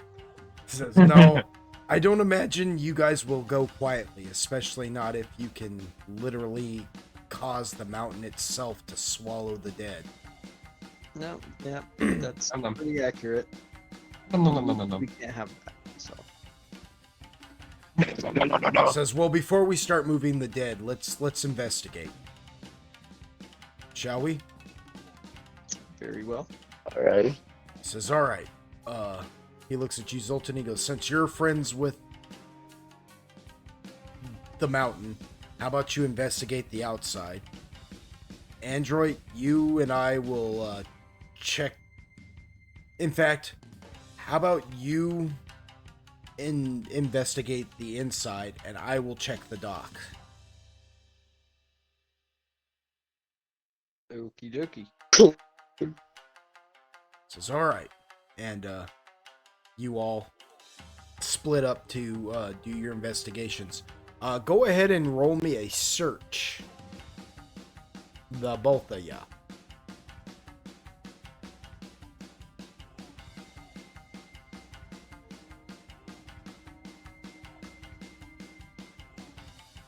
Is it still Red Devils? Nope. Damn. All I'm seeing is a mountain. I'm gonna Need believe a it. whole lot Me of too. mountain. I also rolled a 1 on that. I'm gonna believe that Zoltan even yelled that out. All I'm seeing is a mountain. Sorry, my detective skills are kind of trash. Yeah, Android's like dead bodies. Yeah, like, well, What do you mean? Dead bodies everywhere. Holy shit. so Zoltan, you're just checking the outside of the mountain, just kind of looking around the warehouse and stuff. You find a bunch of dead weeds, a few kuatua.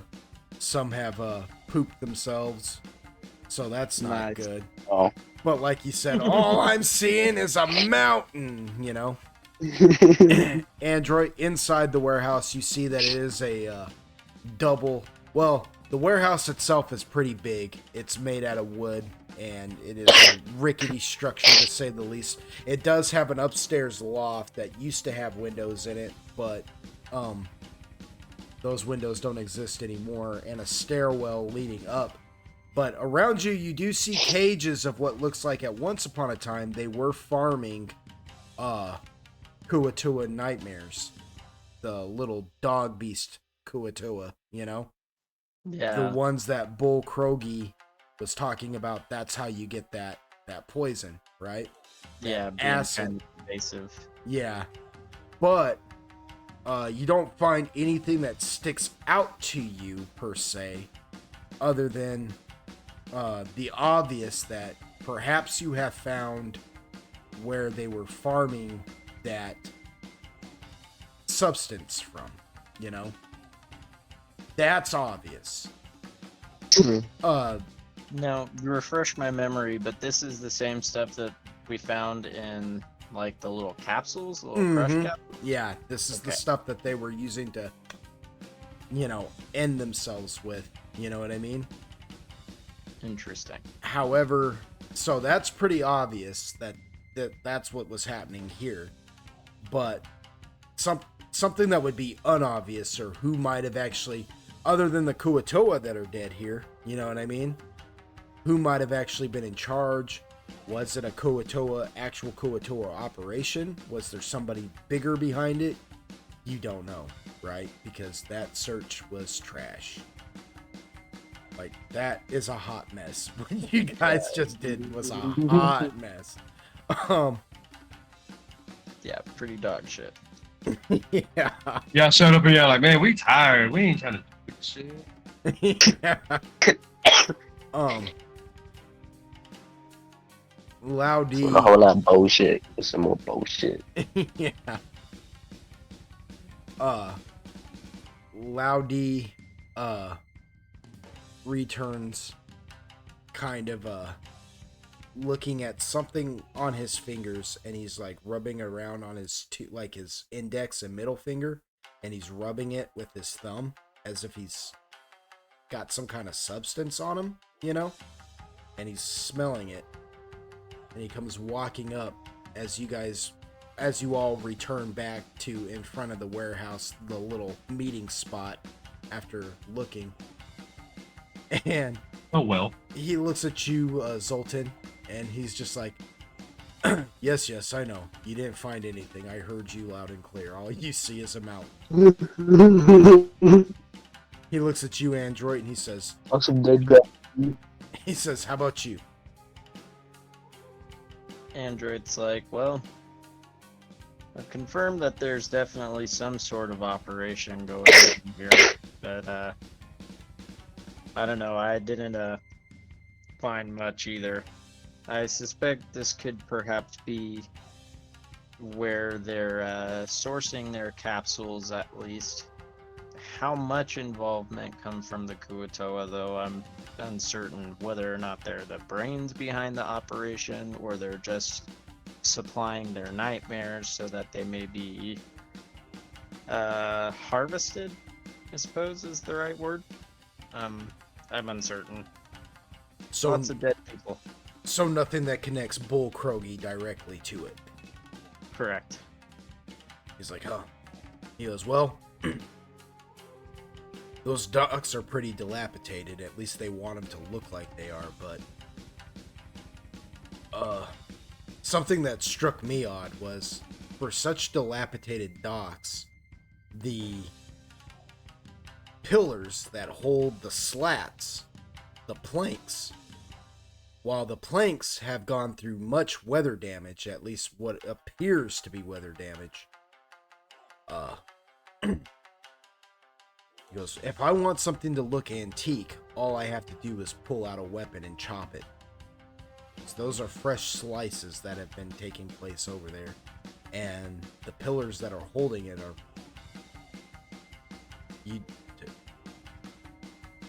Who would come out and put fresh lacquer on that?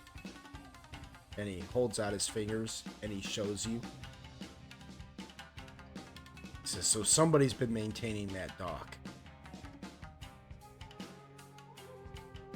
Interesting.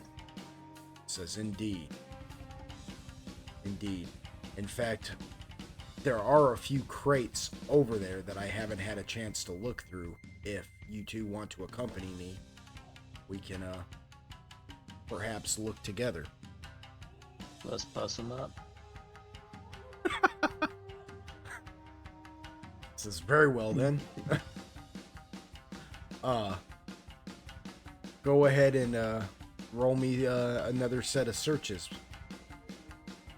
Zoltan, I'm assuming that you're gonna help with this as well. See, Well, that's moderately better.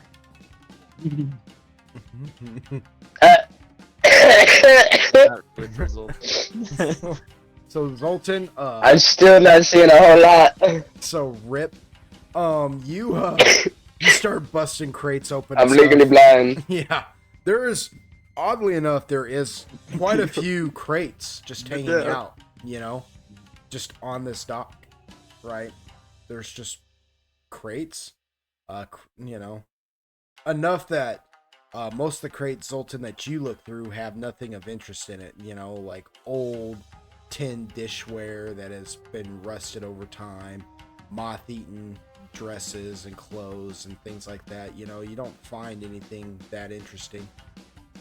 Android, however, you happen to come across a crate that doesn't look as weather beaten as the rest of them, and it's tucked away kind of like as a cornerstone, real inconspicuously amongst all these other dilapidated crates full of old junk, molded food, and different things like that you wouldn't,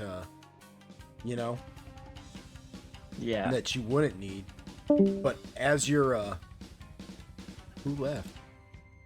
Oh.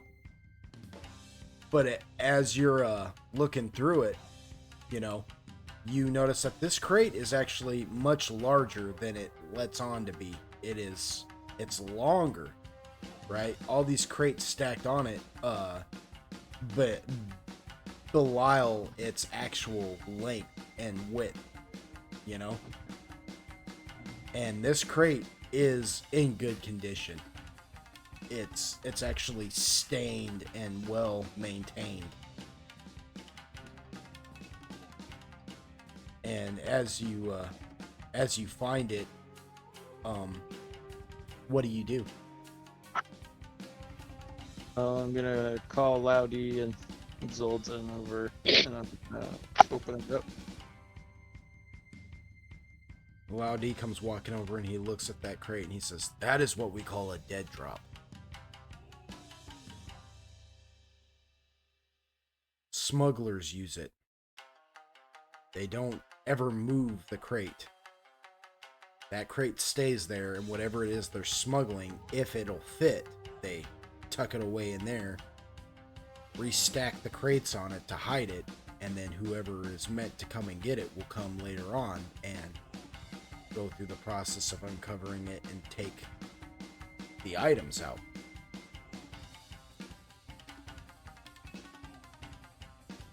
Uh-huh. Yes. Interesting. Well, let's take a look inside, shall we? Yes, of course. So, Android, as you open up the crate, inside you find a mummified corpse that stands up and its eyes open, and a red glow begins to come from them. I'm gonna need. You ain't lying. I am lying. It's like, who's this guy? All right, here we go. Yeah. Uh-oh. They're Just got Egyptian real. smugglers. Yeah. No, inside there you do find Got Raiders of the Lost Ark. yeah. Inside there you do find just casks of liquor. Of fire wine. Mm.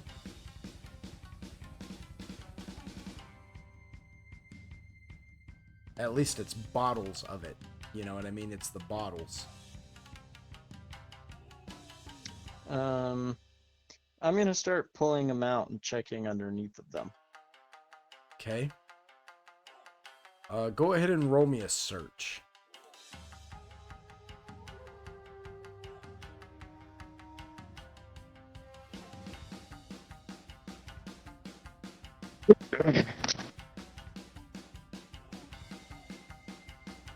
Okay, so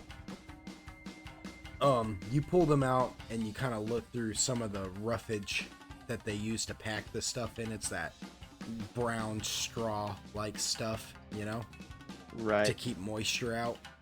And you don't find anything out of place,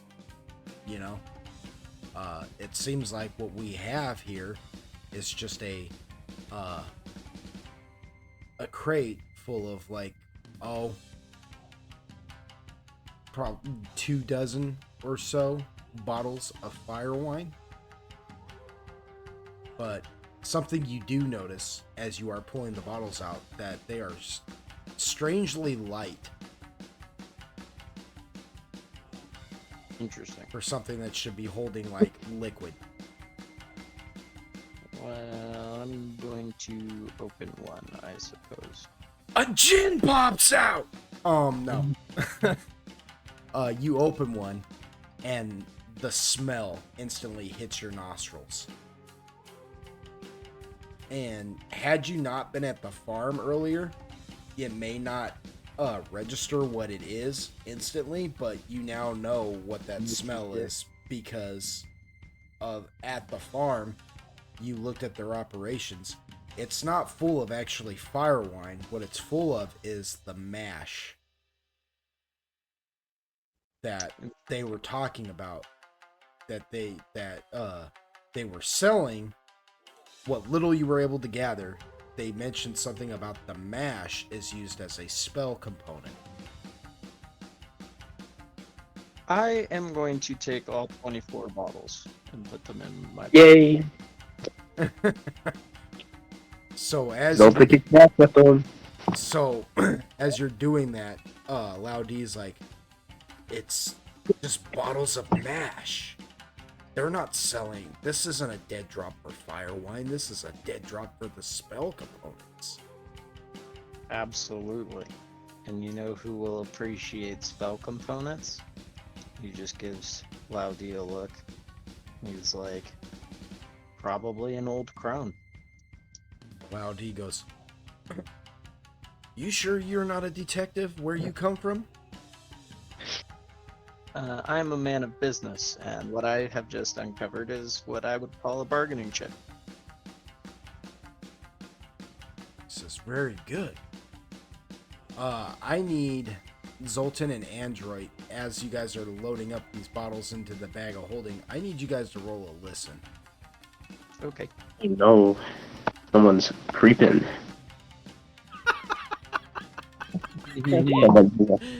Ah, yes. We're hearing everything. You tickle me so much sometimes. Yeah, that's a He good goes, list. somebody's creeping. So, as Laudi and Android are discussing this, and Android's loading up the bottles, Zoltan, you're just passively watching this happen, and then suddenly you hear something just kind of, and you don't hear it as much as you just kind of feel it, but it makes your ears just kind of prick up. You know what I mean? Yeah. And you spin around, and standing behind you, right, is a dragoon man. He, No. yes, and he shoots you in the freaking face. No, he, Close. no, whoa, kind of game is this? No, this dragoon man, he is finely dressed. His scales are those that darker, blacker gray, that charcoal that sometimes like shimmers red. You know? And no, that sometimes shimmers green. Almost as if shadows are licking his scales. Not the red, but the green. Almost like shadows just kind of breathe out of him and kind of lick his scales a little bit. But he's finely dressed. He wears this long overcoat that looks like it's made of silk, and in his hand he's holding a bouquet of cherry blossoms. Zoltan realizes that there's still dead bodies and we're stealing. And he looks at you as you spin around and look at him. Yeah. We have not hid the evidence yet. You spin around and he stops dead in his tracks as if he was walking in your direction. But now that you've noticed him, he just kind of smiles at you, and he's got a very elegant smile. That's the thing. Like, there's a gracefulness to his movements as he smiles at you, and he just kind of, he's holding that bouquet, and his head just kind of tilts to the side a little bit. And he kind of clears his throat and looks at you and says, "Those are not yours." Oh, fuck. Yeah. And he's not saying it quietly. So now Android, you and Laudi both are like taken by surprise. Like Laudi instantly like drops back and draws his sword. You know what I mean?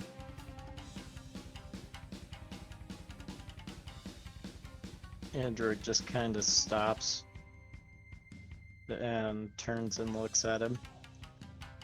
And he's like, And I suppose they are yours? Or supposed to be? In a manner of speaking, yes, or they belong to an associate of mine who won't be happy if I return without them. Android kinda thinks on this, and he stands up and turns to face him. And he says, well, what are they worth to you?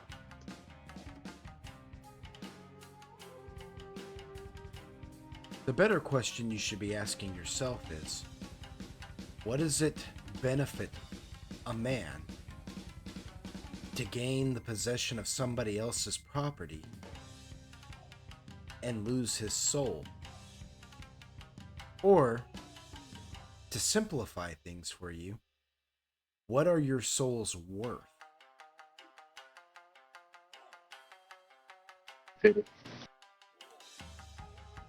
Android kind of scratches his head, and he's like, hmm.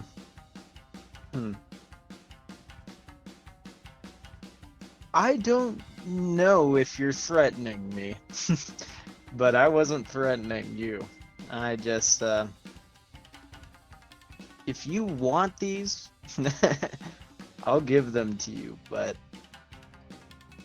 if we can come to some sort of agreement, that would be great.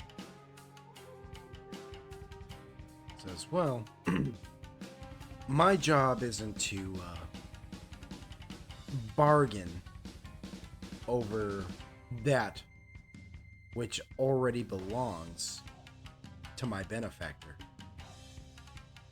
My job is to bring it back one way or another. Android just kind of smiles at that. He says, fair enough. Who am I to take that which isn't mine, I suppose. As you say that, Laudi puts a hand on your chest and he goes, hold on. Who is your boss? He says, and who is asking? Laudi flashes him the detective badge, and the second he does that, the dragoon holding the cherry blossoms goes, oh, I see. Well, ain't this a pickle? So see now, we might have actually come to some kind of agreement. My boss might have even actually liked your moxie. But now you've had to involve the law. And I can't have the law knowing about our little operation here. You understand? Android kind of pinches the bridge of his nose a little bit, and he's like, yeah, I think I do. And then he kind of like, his dual swords spring from his arms, and he's like, I didn't want to do this. He just smiles and he goes, I understand. I can see it in you. You're a man of taste. And easy on the eyes. And he looks at you, Zoltan, and then back at you, Android, and he goes, both of you really are. What does that mean? Android just kind of chuckles, and she's like, well, thank you, I think. He says, not at all. He says, well, shall we? Oh no! And with that, he throws the bouquet up in the air, and when he does, the cherry blossoms begin to glow and circle around him in various, like, whirlwind formations. He says, may I have this dance? So you will. Oh, no initiative. Okay. Not yet. Not yet. You can wait. You can Okay. wait. Fine. You, All right. It's right on. You Quill. So I believe on the turn order, it is your turn, bud. If I'm Mhm. not mistaken. So, yeah, she just backhanded you, and she tried to grapple you, failed that, so she backhanded you, and then tried to follow around with like a roundhouse like chop, but you ducked that. But you do notice that when she chops and you duck under it, even though she doesn't actually hit you, some of your hair gets caught, like, you know, is up. You know what I'm saying? And it's like she chops through your hair and she just takes the faintest shade off of it. As if her hand is like, her strike is powerful enough to even cut hair. It's just, it won't leave like a bald spot or anything, you know what I'm saying? It's just Hello. the little flurries, you know what I mean? As it over the top of your head.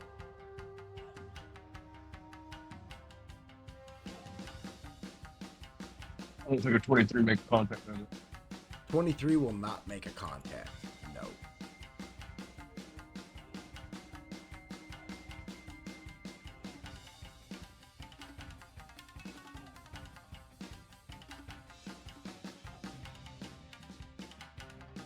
Fuck me. That was close. That's not gonna do it either. Of course. Ah! Ho ho ho ho. Oh. The D&D gods are smiling on me right now. I'll tell you that. Huh. I would say I'm upset. But I've been lying. So you're like trying to punch her, you know what I mean? And she's managed to, she's like blocking your hands away now. She's just bap, bap, bap. And then you overextend and she does catch you this time and flip you over her shoulder. Just boom, judo flips you. Just boom, where you land on your back. And she freaking just, I mean, just does like an Ip Man flurry of blows just right on the top of your head. Just bap, bap, bap, bap, bap, bap, right into your face. Doing a total amount of, let me check something here so I don't, because I don't want to be Chauncey with it. Okay. Nice. Yeah. Okay, so the flurry of blows does that. Alright. That's what we'll go with. Okay. So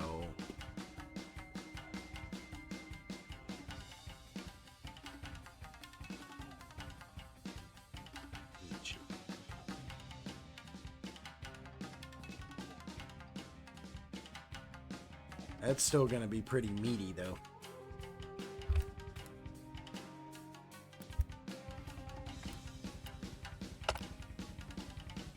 That's not too bad. Actually, that could have been a lot worse. 28 points of damage off of you. Yeah, she just, oh, I didn't mean to do that though.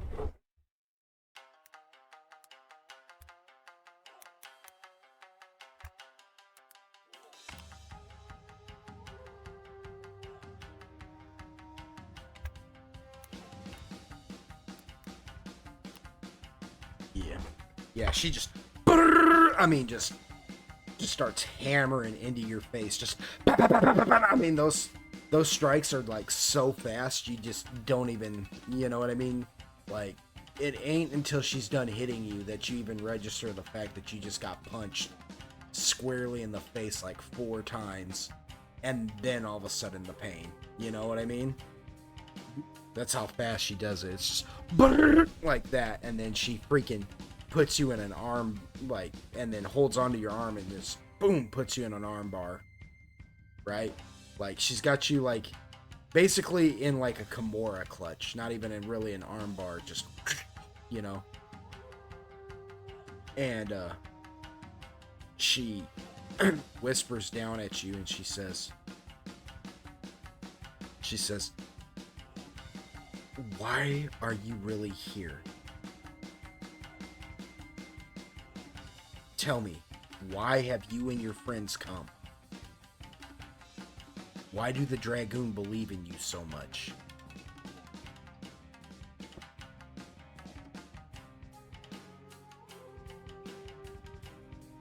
That's a good ass question. She says you don't even know? You just traveled to this foreign land and they just decided they like you? Yes, and kind of. Then tell me. She goes, I have Um, to know why you would leave such a beautiful place to do this. And she kind of tenses up on your arm. What did we come here for in the first place? Well, So weird. you came. But to the actual like, you not came- to the Jingshu, but to the actual like. The elemental Pink Shine. weird. Well, it was the elemental, wasn't it? Right? Yeah, It was. yeah. The Okay. elements are dying, Right and in you the have Bro, to, yeah. Bro, we've gotten into so much shit recently. I can't remember why it started. Yeah, on God, I can't remember what the fuck we came here for to begin with. We got into so much shit since then. Yeah, I just kind of like see what had happened was stuff happened. You know, I explained it in youthful terms. Yeah. I was like, these things, bro, they're wild. They're big. They're crazy. And I go through the whole spiel of like figuring out the weird shit. And I was like, so we come here to find one here. You know what I'm saying? Fuck. Like I wanted to be here. And show up. And we're talking to this lady because it wasn't the main chick when the dragons, air quotations there, did the call, right? Oh yeah. It was- Yeah. it was the other- Nani. Yeah. Nani. Yeah. Nani, yeah. I was like, we're talking to her, and they made that noise, and they were like, bro, you're Himothy. And I'm like, word? I mean, I know, but word? And they was like, yeah. And I was like, shit. Say less.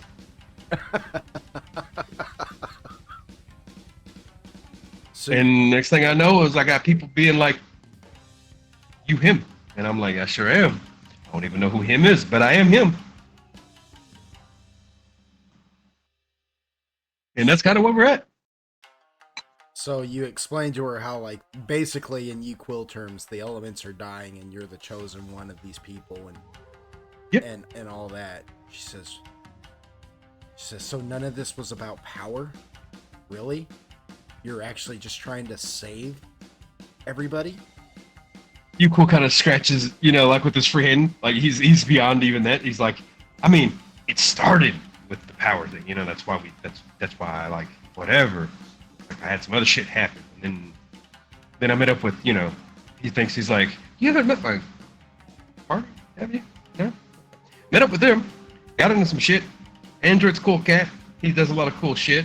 He was like, hey bud, go with me on this. I'm like, hey guy, you're all right. We're with you. And he's like, he's on this, you know, fix the world shit. And I'm just like, cool. And we're here. I don't know what you want me to say. She looks at you, Quill, and she goes,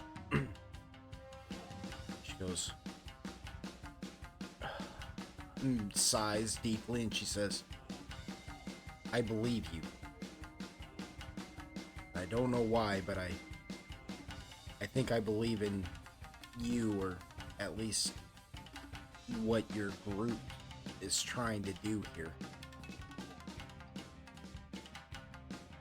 She says, you earn this. You understand? You earn it.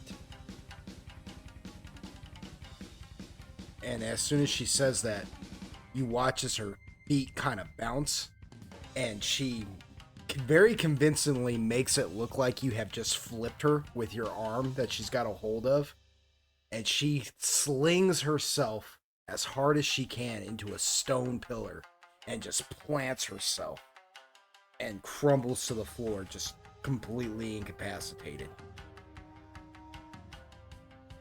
And everybody just goes, "Wah!" And the announcer goes, it looks like we have a knockout, ladies and gentlemen. Quill managed to pull himself out of one of the deadliest holds that can be applied by one of the monks of the Golden Lotus Monastery. The representative of the Dragoon, ladies and gentlemen. The foreign god. You, Quill. And everybody's just, you, Quill, you, Quill. There's Dragoon titties just out at you now. You know, just Nice. not even just Dragoon titties. I mean, there's humans. There's, I mean, Bunzai. Titties I are worth- mean, there's, yeah. I mean, you know, there's men actually like yelling at you like, marry my daughter. I need a bloodline like that, you know? Yeah, Yuquil just looks over and he's like, God damn it, woman. Just shakes his head and then hits his Randy Orton pose. He's like, oh, I'm gonna smack your ass for that later. Swear to God. Yeah, like medics come out and they like check her and they're like, she ain't dead. She ain't dead. You bleeding? Yeah, you bleeding. She ain't dead. She'll be all right. Ladies and gentlemen, Zheng Ye of the Golden Lotus Monastery shall be fine. Everybody's like, oh yeah. Yuquil, as you're like striking the Randy Orton pose, you look over into the stands and you see one lone figure standing there watching you, right? Mhm. And he's an older gentleman. He's got a long white beard and white hair that's tied back into like a bun, you know? And you just know, right? Like, you could just tell that this dude, having been around Zheng Ye long enough and looking at her aesthetic and whatnot, you can just look at this man and know that he himself is a monk as well, but he's standing there very, very stoic, you know? While everybody around him cheers loudly and chants and everything, he keeps his reserve and he stares. He doesn't stare daggers into you. It's almost like he looks at you almost knowingly, right? Mm. And he bows to you.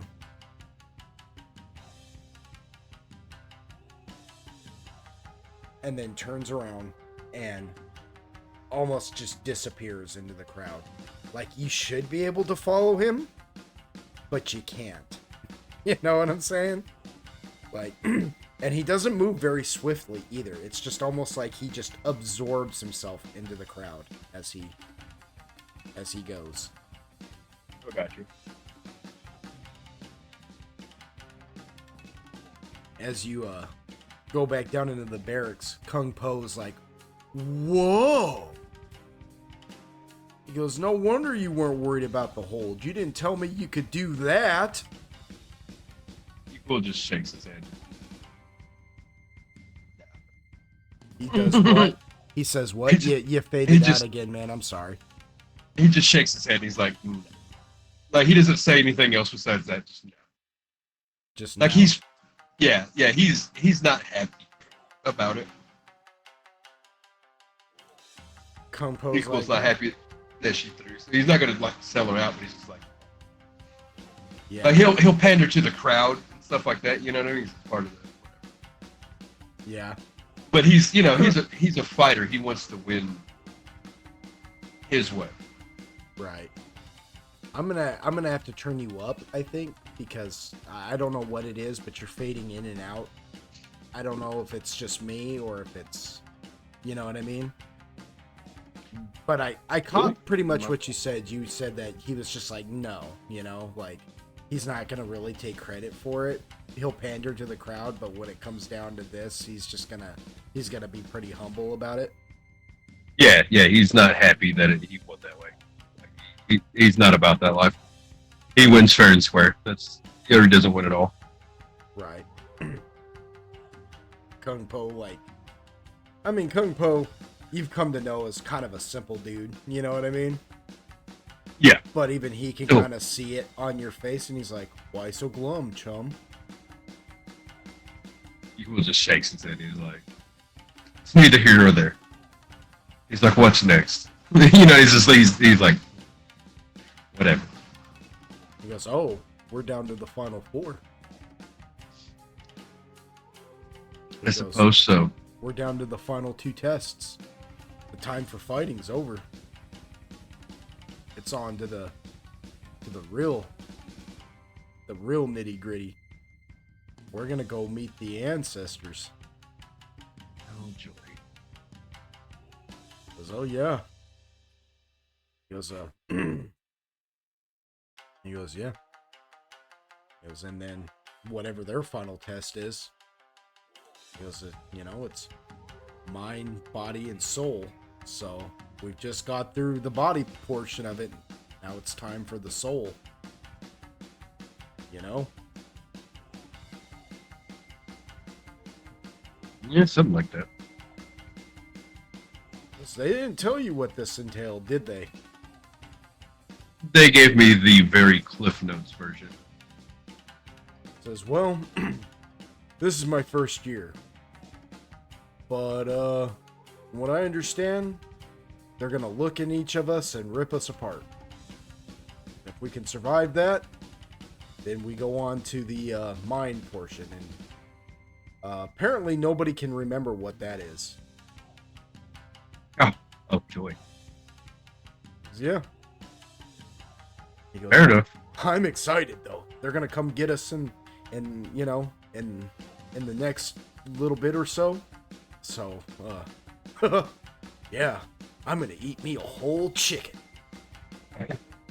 Yuko just chuckles and shakes his head. A whole chicken. As Kung Po's walking over to the table to eat something, freaking the How drops down right in front of you. The monkey man. And he stands up. And this entire time, even, like, every time you've seen him, he's always been, like, squatted down, almost like he's picking something up off the ground, you know? You kind of just assume that was his natural height. But now you realize, no, he can stand up fully erect. And when he does, he actually is about at eye level with you. And he is very broad. You know what I mean? He's not no... He's sticker to sticker? He's not no small person. You know what I mean? Yeah. And he says, How did you do it?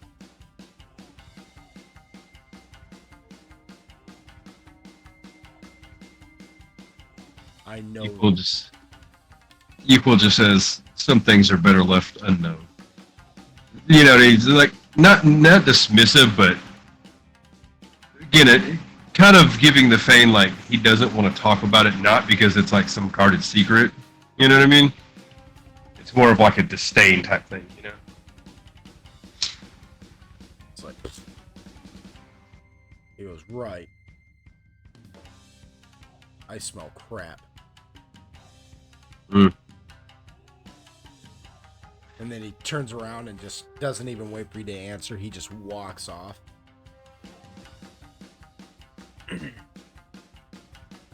Lord Dafu, who's been sitting in the corner just watching everything, he says, oh, don't mind him.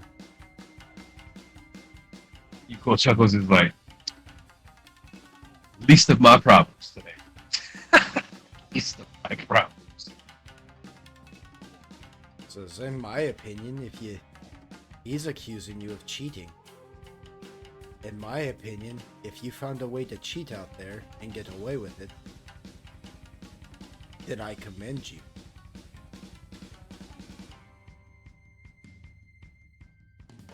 Equal just smiles at him and bows. He's like, if it were only that easy.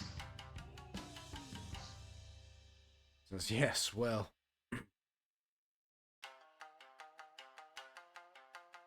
if you didn't cheat, then I think my biggest disappointment of this year's Jingsu is the fact that I never got to face you in hand-to-hand combat. For the record, those ninja who put the jade worm in you, that wasn't upon my order. I don't need to destroy your psyche to defeat you. You don't say. No, that's the point. I didn't say. He goes, but make no doubt about it. When we get done here, I'm gonna find out which of my mercenary did that. And if you want, I'll send you their flesh. Equal just chuckles and he's like, no need for all that. I'm more interested in the why. It's like, I seem to be wrote off by most people here. It's like, why did somebody take me as such a threat to try to kill me? It makes very little sense. He's like, for the first time, he's actually, he's like, it makes little sense. Everybody thinks I'm a joke, but somebody tried to kill me. He goes, "Oh, Baffles even me. He goes, I don't think you're a joke. Equal bows again. It's like, fine. Not at all.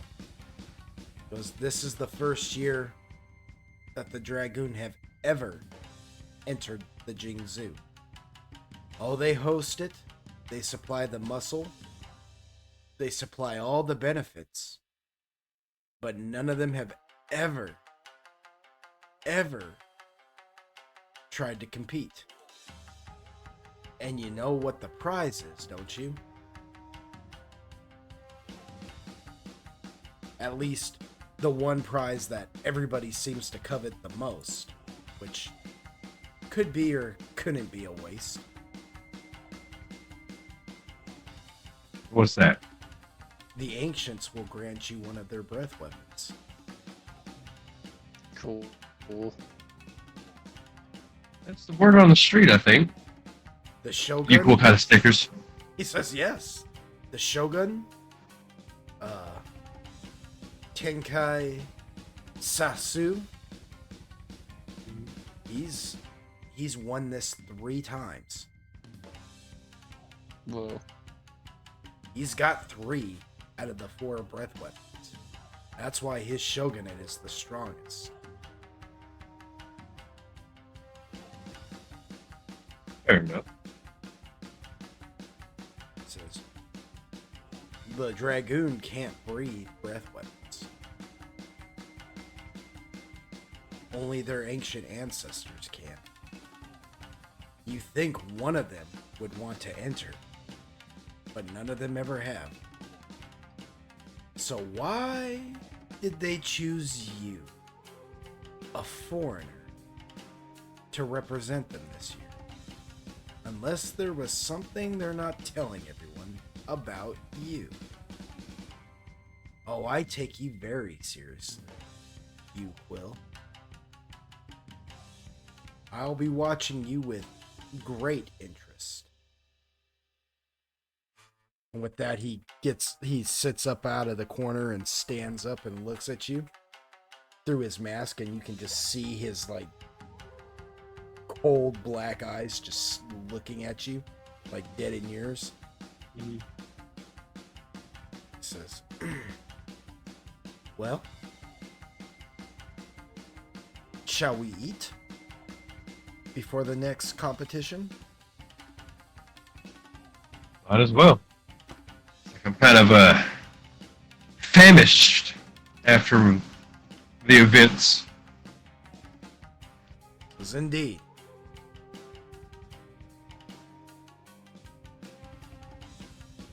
So you all sit down and you have a group meal together, and it's kind of like, you know, one of those things when there were so many honor chosen, the place was loud, and now that it's just down to the final 4.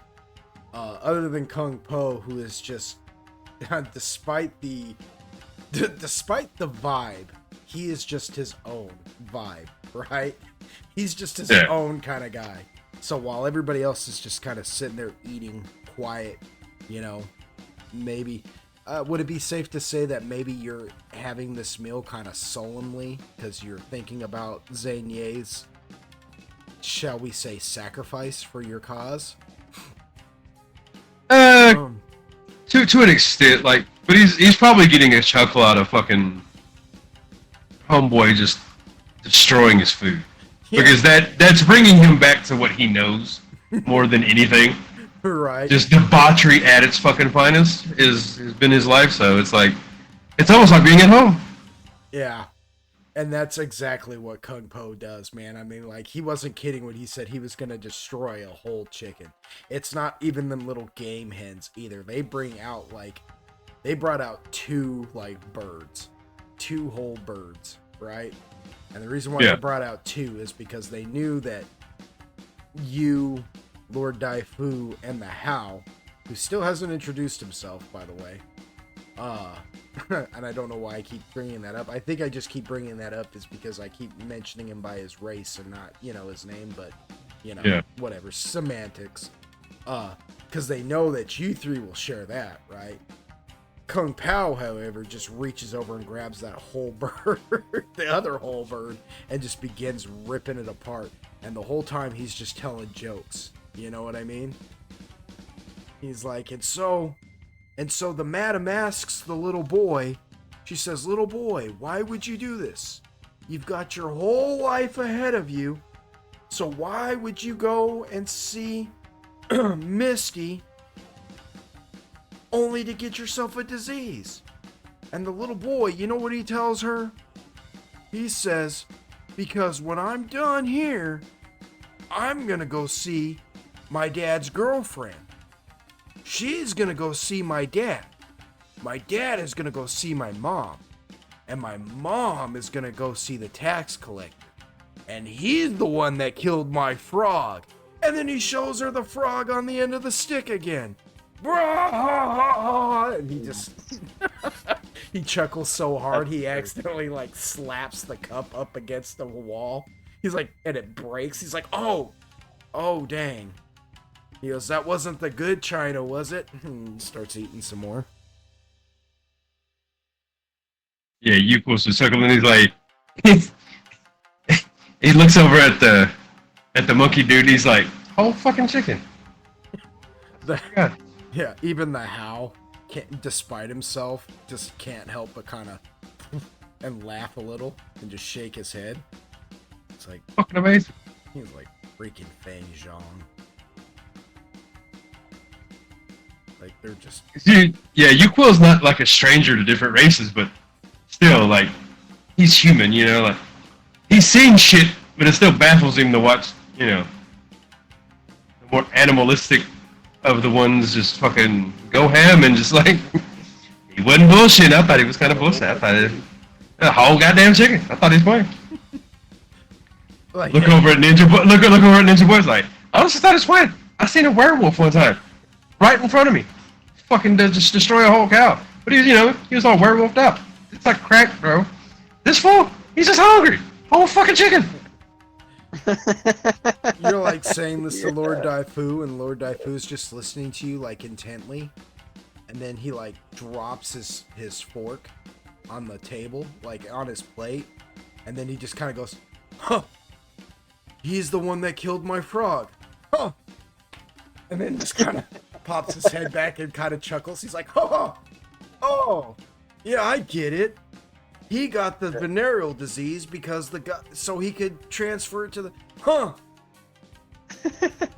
Yuko just scratches his head and is like, oh my goddamn. He's like, what a little bastard. Yeah, Yuko just chuckles like, well, I thought you got that earlier. Just like, kind of looks at the monkey dude like, gives him kind of the little side eye to Ninja Boy. He's like, huh. Some people. Thought he got it on the first go around. The Hal just kind of looks at you for a moment and he goes, it's hard for those whose hearts have been turned into jade stone to find the humor in life sometimes, Then goes back to eating. Yuko just takes a spoonful of food. He's like, nom, nom, nom, nom. He's like, yeah, say. Yeah, we've all lived great fucking lives, guy. Let's just be a Debbie Downer 24/7. I watch fucking people die every day just to be fucking gloomy. Yeah, buddy. Keeps shoveling food in his mouth, Yeah. Freaking Kung Po's just chowing down, and he's just like, well, I personally, I've been meaning to ask you, Daifu, what is that like? I mean, does your heart actually get turned into jade stone, or do they rip it out, or I mean, how does that happen? You know? Like, does that? I mean, is that even real, or is that just a story that you guys tell everybody?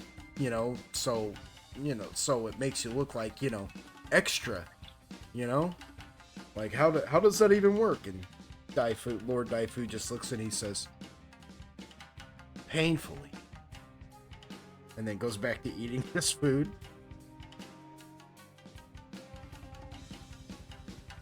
Good answer. Yeah. Eventually, once the meal is done, you guys have like a few minutes of just kind of relaxing, and then some dragoon samurai, they come down to fetch you, basically. And they're like, it is time. Your presence is required amongst the ancients. Oh, shit. Clear your minds. Let not your guilts weigh heavily upon you. For the guilty soul is that which fails.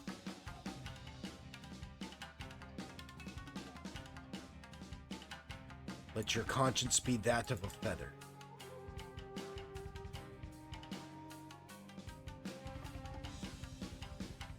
Be like water, my friends.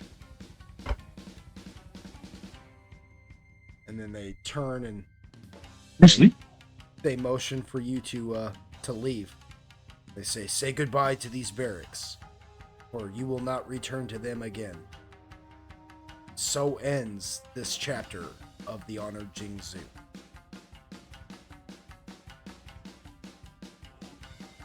Kung Po just kind of looks at you and elbows you, and he says, all right, it's go time.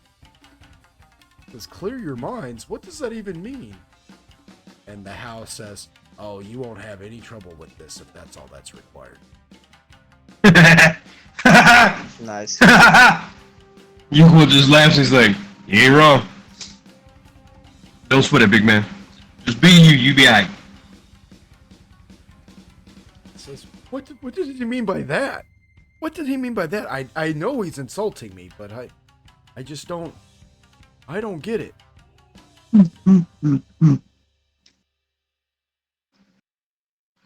Daifu. It's all good. Daifu gets up and he says, good luck to you. Good luck to all of you. For after this Jingzhu, we shall not be friends anymore.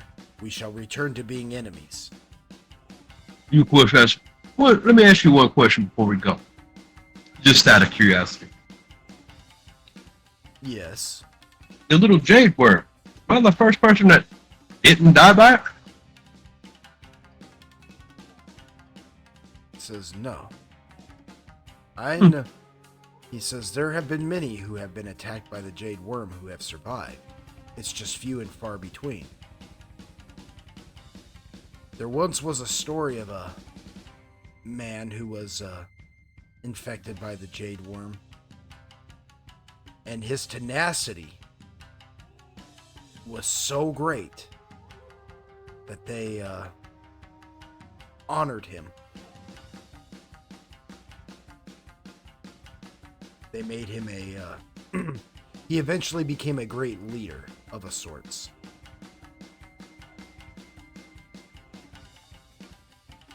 Well, his name? He just smiled. Like you can't see his face past the mask, but you can tell he's smiling at you because of the way his eyes are squinting. He says, you've already met him. And he just bows to you deeply. And then walks out of the barracks. Too fucking Trey. Too fucking Trey.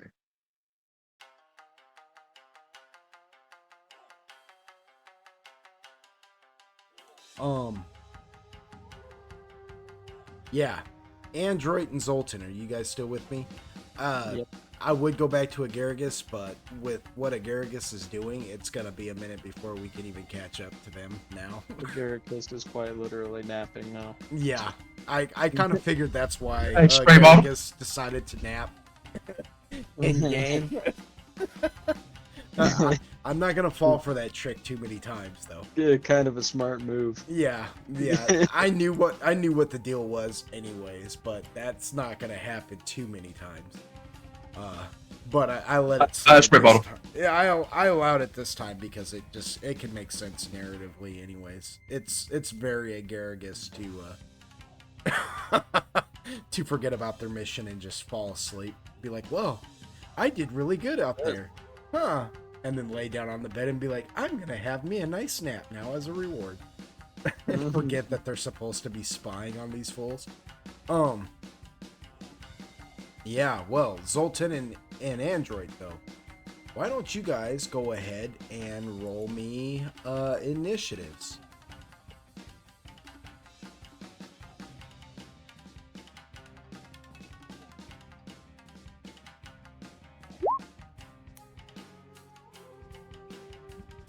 Oof.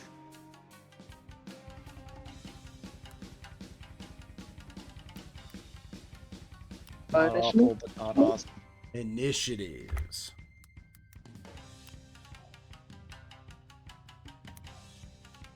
Did it roll now? No, I don't think it did.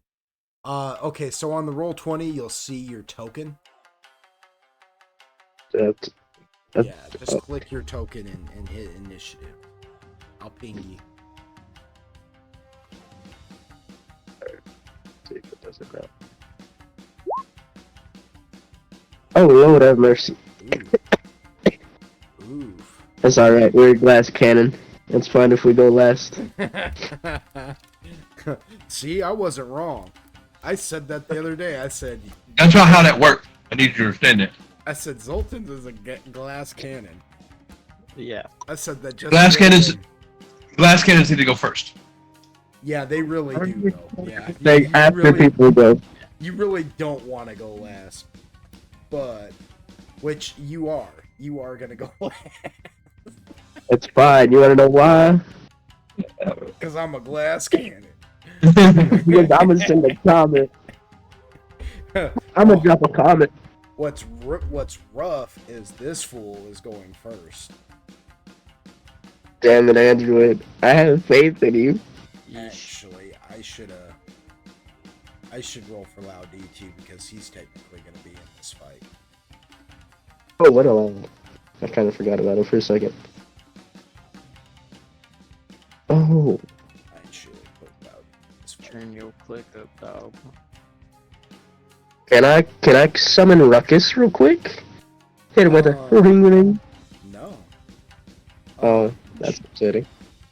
I'm like, no. You sure can. Let me look. Summon my puppy. Well, that's life. That's what all the people say. Riding high in July, shot down in May. So you're okay. That's not how that song goes. That doesn't make any sense. I just rhyme it like that. Okay. Oh yeah, Rowdy, roll for him.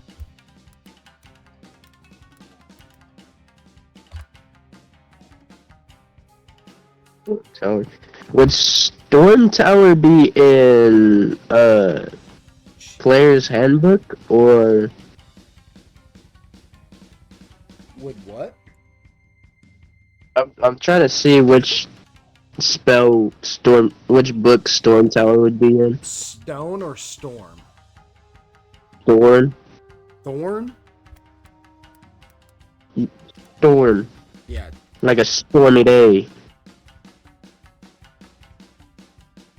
So I only have players and champions. I don't know what happened to the other book. I thought I had that downloaded. I'm still not hearing your spell correctly. I know I'm not. Storm. Storm? Like, Okay, that's what I said at the beginning. Okay, Storm Tower. Storm Tower, right? Or shower? He is sick, so he doesn't sound It's appropriate. okay.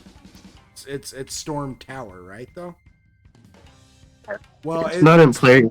It's part of me too. Like it's partly me too. I'm just not hearing him correctly. Storm Tower spell.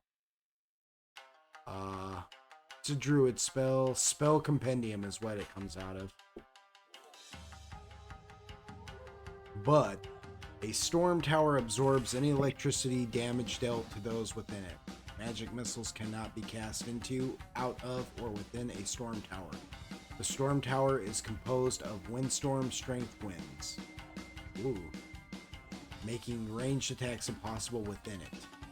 Though it has no effect on the movement of creatures within it, however, only gargantuan or colossal creatures can pass through the outer edge of the storm tower. All creatures are of smaller size must succeed on a fortitude save throw to enter, otherwise they are checked at the edge. Anyone with a storm tower has concealment relative to those outside the tower. The howling winds of a storm tower also apply a -10 penalty on listen checks made within 50 feet of it. That's obnoxious. So let me see if I get this right. Range is 400 feet long, 40 feet per level. Plus Oh, Lord have mercy. area cylinder, 20 feet radius. No, that's the distance you can cast it to. The area that it surrounds is 40 foot or 20 feet radius, 100 feet high. So it would go out for wherever you cast it at. It goes out 20 feet in a cylinder, and then it goes up 100 feet.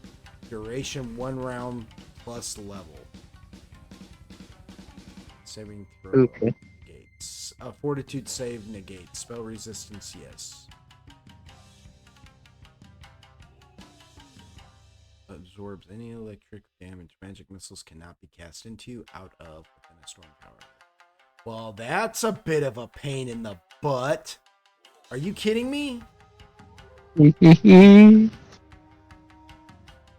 that's Is a it high a- level spell, though.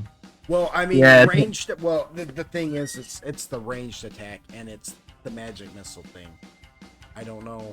Yeah, that's just kind of. I'm just kind of like, what? Why? Well, okay.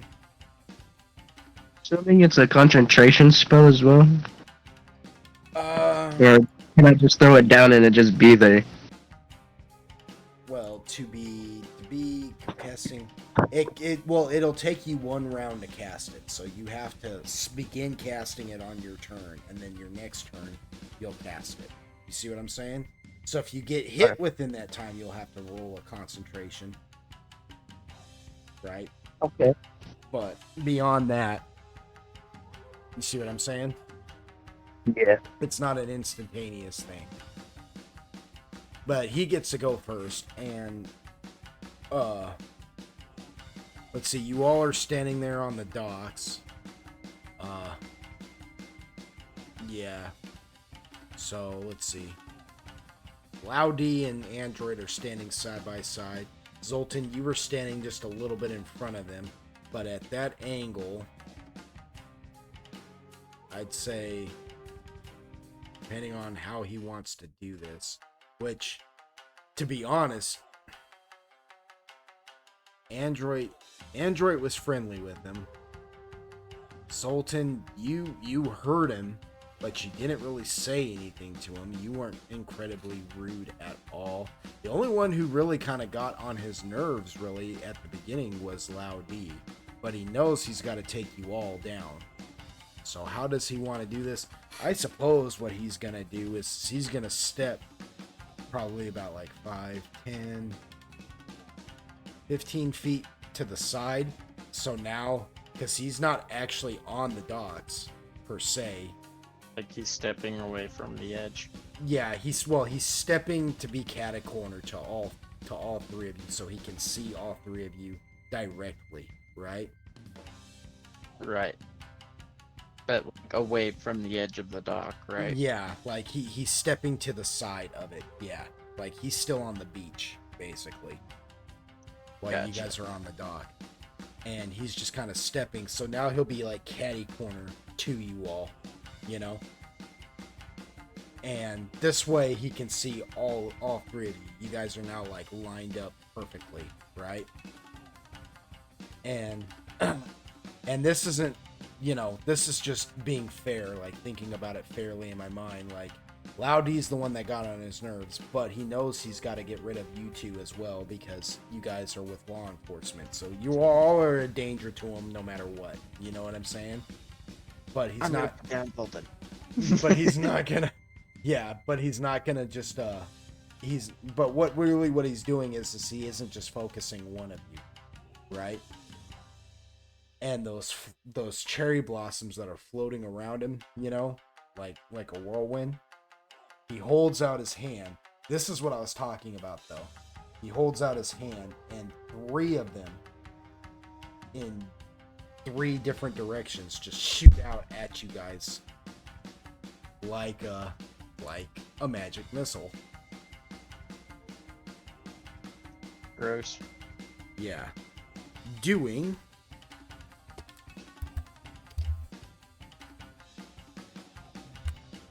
Three fingers, so collectively it is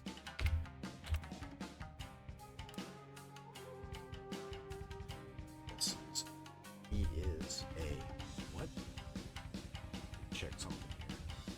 I gotta check what it is actually based upon on something.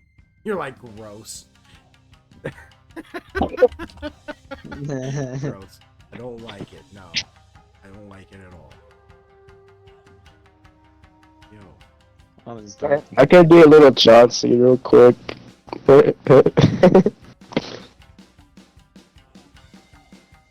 Why is it not letting me change? What the hell? Oh, I broke it, that's why. Change what? Oh, I was trying to look through all my stuff, and it wasn't letting me look through all my stuff, and it's because I had multiple tabs open on Roll20. Oh, I see. What is that for him, though? Oh, okay, so that's the case. Okay. So it's intelligence-based. That's neat. Alright.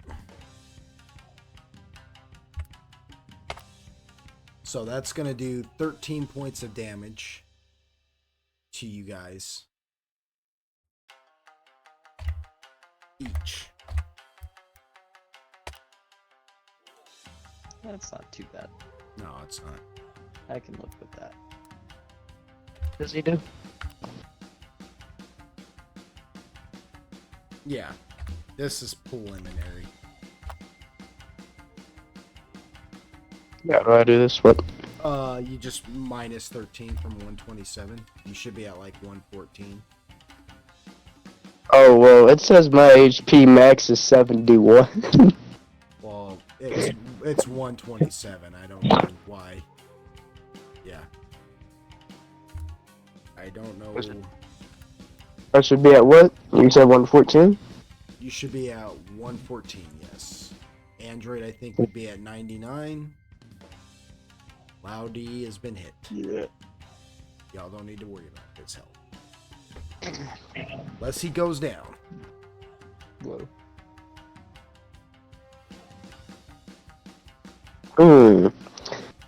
Huh, well, shit. Alright. Then, because he has not finished his movement at all, yeah, he's gonna move 5, 10, 15, right? Back and angle himself where, he's now standing directly in front of Zoltan. So, Android, if you're gonna shoot something at him, you've got to move out of the, like, around Zoltan somehow, right? Because he's gonna conflict with you. Loudy will have to step to the side just to come forward because Zoltan will be directly in the way. You see what I'm saying? Right, he's like in the line of fire. Yeah. That's basically what he's done. He's moved back and put Zoltan right in the line of fire of both of you guys. Which How many feet away is he from me? who, Loudy? Or this guy? Yeah. Let's see.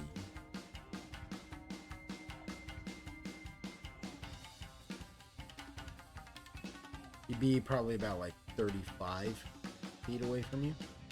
Oh, word. Yeah. Because that dock, let me describe that dock. That dock is in a shape of a T. Right? Right. Like it's forward and then it tees off in both directions. So, you guys, that's why I'm saying like you're to the left. You're on the left tee. Right? All the way to that end because you were checking those crates. Laudi is just behind you.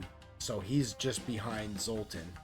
Who Zoltan is like, you know, so you go like 5, 10, 15, well, you go 5, 10, 15, 20, 25, 30, 35, yeah. So he'd be about 35. Going 35 feet would put you right next to him. You see what I'm saying? Because you have to take that extra step to go around Loud D.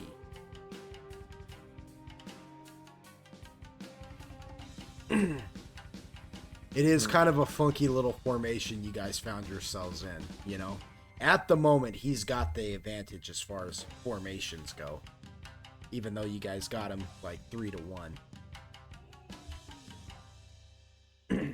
He's no fool.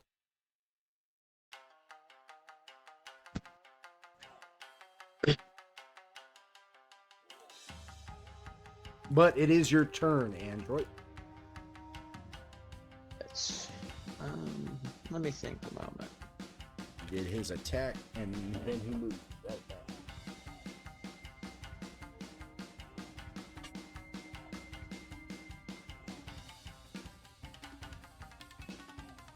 On that note, I'm gonna take off. Alright. Okie doke. The restroom's calling and stuff, and it's already late, so I'm gonna just hop off. Yeah, what time is it? Oh, yeah. 1 o'clock. Yeah. Yeah, Dude. we're about there tonight too. We probably won't finish this thing tonight. Yeah, I was trying to stick it out, but my stomach started rumbling. I'm like, yep, gotta go. So I'll catch y'all later. I understand. Okie dokie. Night, man. Take it, dude. This sucks. What? I said this sucks. Why?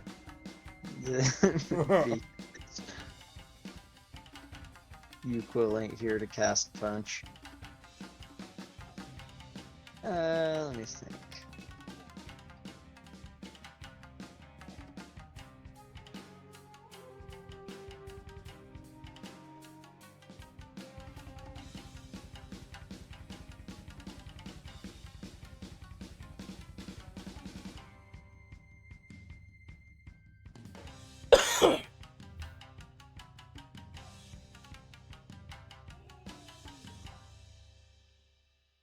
Okay.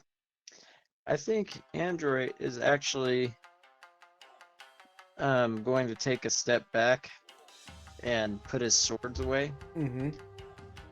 and summon the air guitar. And he is going to give Zoltan and Laudi an Inspire Greatness. Inspire greatness. And how does inspire greatness work? Let's see. It says a bard of 9th level or higher with 12 or more ranks in a perform skill can use music or poetics to inspire greatness in himself or a single willing ally within 30 feet, granting him or her extra fighting capabilities. For every 3 levels a bard attains beyond 9th, he can target 1 additional ally with a single use of this ability. 2 at 12th level, 3 at 15th, 4 at 18th. Android is a 13th level bard. So you can do it to. So what is the additional attack opportunities? So to inspire greatness, a bard must sing, and an ally must hear him. So I'll have to roll perform. The effect lasts for as long as the ally hears the bard sing, and for 5 rounds thereafter. Creature inspired with greatness gains 2 bonus hit dice, d10s, the commensurate number of temporary points. Apply the target's constitution modifier, if any, to use bonus hit dice. A +2 comp bonus on attack roll, and a +1 comp bonus on fortitude saves. The bonus hit dice count as regular hit dice for determining the effect of spells that are hit dice dependent. Inspire Greatness is a mind affecting ability. So, Zoltan, what I need you to do, and that's a +2, you said, right? To attack, yes. To attack and fortitude. +1 to fortitude. Okay, so Zoltan, in your character sheet, I need you to put in the temporary section, on your attacks, right? On your character sheet, go into your ability tab, and then go down to attack, and or like melee, basically. Go down to melee. Well, where would it be? Yeah, in the box that says melee, you'll see the deals base attack, strength modifier, size modifier, all that. Where you see where it says temp modifier, put a +2, or just put 2. Okay. Then I need you to go ahead and put that in your ranged as well.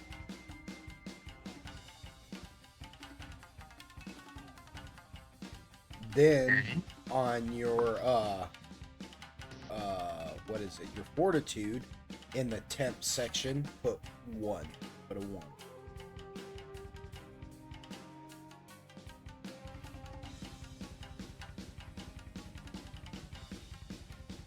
Then I need you to roll me 2d10 plus 1.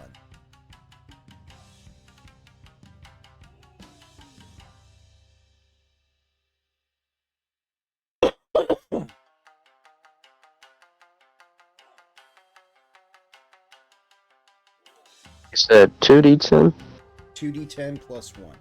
Right? Because he's got 2d10 extra hit dice, right? Correct. Alright. So we're going to do 2d10 plus 2. My bad. 2d10 plus 2.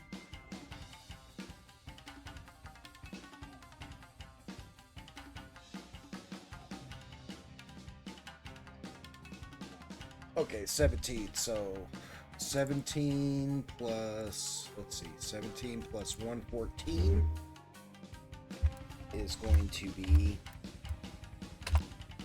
131. So in a way, he just healed you because your health just increased temporarily. That's only a temporary thing. You know what I mean? For 5 rounds after this. For 5 rounds. So for 5 rounds, you're gonna have that extra health. Same thing with Cloudy. Finish off, Android's just gonna keep backing away from that dude, you know, like gain some distance to probably the max of his speed, which I believe is just 30, but I'll double check that.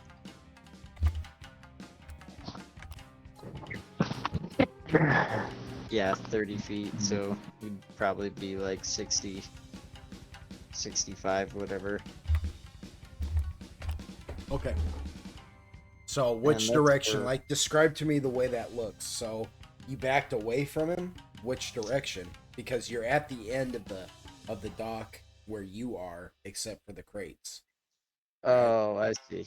So I can't go any further back away from it. He's kind of got us against the wall. You could feasibly position yourself directly behind Lao D and use him as a human shield, or you could try and bury yourself in the crates. Yeah. Yeah. I'm gonna hop up over these crates and kind of gain some cover. I'm gonna Okay. duck down. I'm gonna say those crates, they're pretty dilapidated. That one is good, but it's not like tall. Quarter cover. I'll say it'll give you like 20% coverage. We're So 20% coverage, and you're just in there. And you rolled the perform. Oh no, let me do that real quick. Yeah, I should have had done all that before we went through and changed everything on everybody's character. You know what? That's my fault. I'm just gonna give it to you this time. Okay, So well, everybody I does mean, it. there's no way I feasibly can't land it. My perform is a 21. Yeah, but if you roll a 1 or something or real low. Is a 1 a critical failure for skills? In this In case, this case. yeah, in a case like this, because if I'm having you roll the skill, then you can't. If you're gonna roll a skill, then you have to be able to fail it, right? All right, fair enough. You see what I'm saying? Like, if you roll real low for what you're supposed to be rolling, you know, I don't set DC like it's an automatic 15. You know what I'm saying? I set it for like, okay, you know, if they rolled real low for what they should have been rolled, you know what I mean?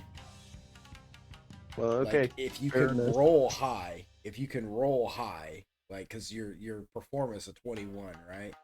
So let's say you roll a 15. You see what I'm saying? That's instantly like a 36. That's pretty freaking high. You see what I'm saying? But if you roll a 4, it's like that's really freaking low for what you should be rolling. But it'd still be a 25. Yeah, but a 25 is disgustingly low for trying to sing in a battle. And you see what I'm saying? Like, as your skills get higher and greater, the curve grows. You see what I'm saying? The curve grows. However, it is easier for you to pass. It becomes easier for you to pass, but in a situation like this, you know, you are under duress as well. You just got blasted with a cherry blossom that turned itself into a magic missile. So that's the way I figure skill checks. Well, fair enough. Because But, if you couldn't fail it, for instance, if you couldn't fail it, I wouldn't even have you bother rolling a skill. Well, fair enough. But I missed the end of what you said because my disc. For a second. Oh, Had to well, review. don't worry about it. That's All okay. you need to know is that as your skills increase, the curve does as well. Well, See what fair I'm enough. saying? Yeah. You have to, if you can roll high, then you should have to roll higher. I don't just have the set DC like it must be a DC check of 15. Like the book will tell you, it's always going to be a 15 no matter what. And it's like no way. It just becomes sometimes it should just be easier for you to pass. You know what I mean? But Yeah. in certain scenarios, it's like, well, if they can't fail no matter what, then why roll it? Does that make any sense? That's a waste. Right. So, and you're being attacked, so that adds pressure. So to build, you know, drama. Yeah, but Yeah. it doesn't really matter because I effed up and had everybody change everything without you even rolling the performance. So that's on me. So I'm just gonna give it to you Well, anyways. still roll it if you want. No, because if you do fail it now, it's like, never mind, get rid of all of that, Sultan. See what I'm saying? Yeah. We're not doing that. Alright. I'm not doing that math with this health. So, with that said, though, yeah. So you just kind of jump up into the crates and you're just jamming the air guitar like, die, diddy, die, diddy, die, diddy, die. And, Yeah. yeah. And that is your turn. Now it is Loud D's turn. And he's going to take a 5-foot step to get out from behind Zoltan. And then you can see it. Yeah, he's gonna get up alongside this dude. And he's gonna try to attack him, but as he gets close to the Cherry Blossom Brigade, you could say the Whirlwind, right? He gets he has to roll a reflex.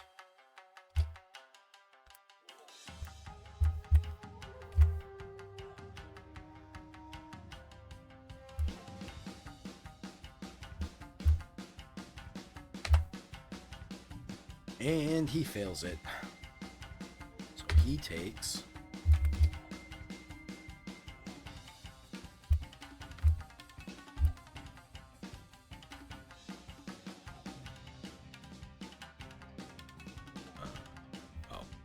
actually no.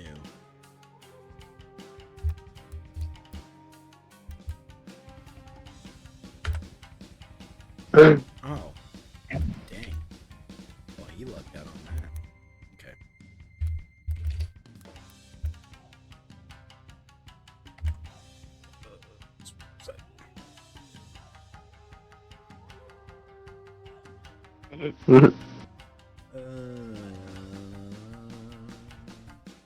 Okay, yeah.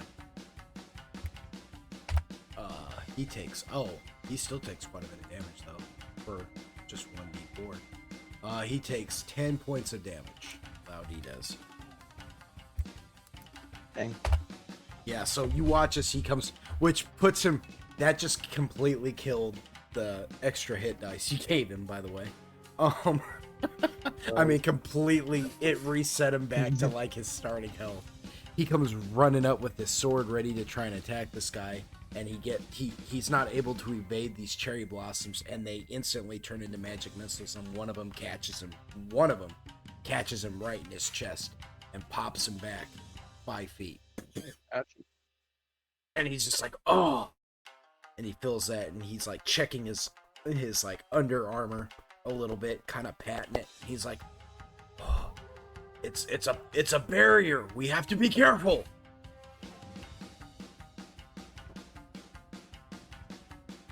He Lao D is going to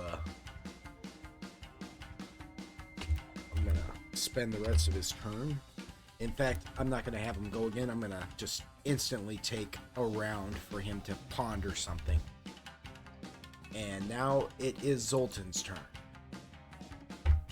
So,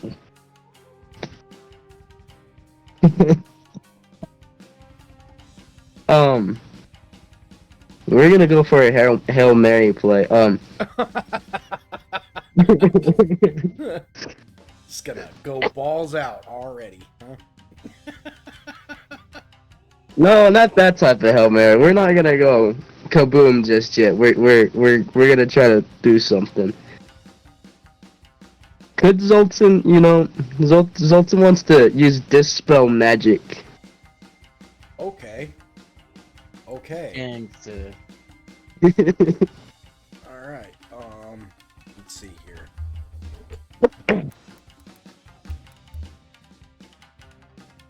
It's the level 4 Dispel Magic. Level 4 Dispel Magic? Oh, for Druid, yeah. Standard Yes, sir. action. So, casting time, 1 standard action. So, you get to instantly cast this right now. Alright. Object, 20-foot radius burst, instantaneous, saving throw, no. Spell resistance, no.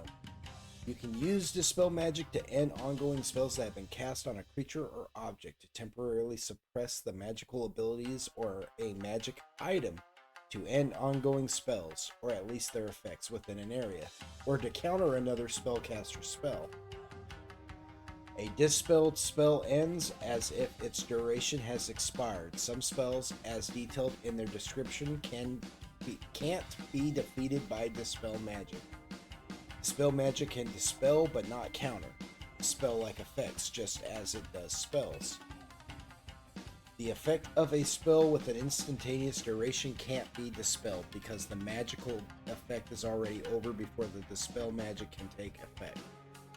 You choose to use Dispel Magic in one of 3 ways: a targeted spell, an area dispel, or a counter spell. Targeted spell.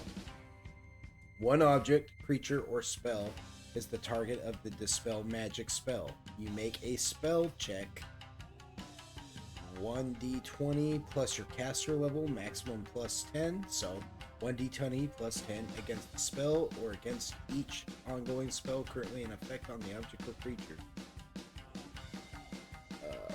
11 plus the spell's caster. Oh, okay.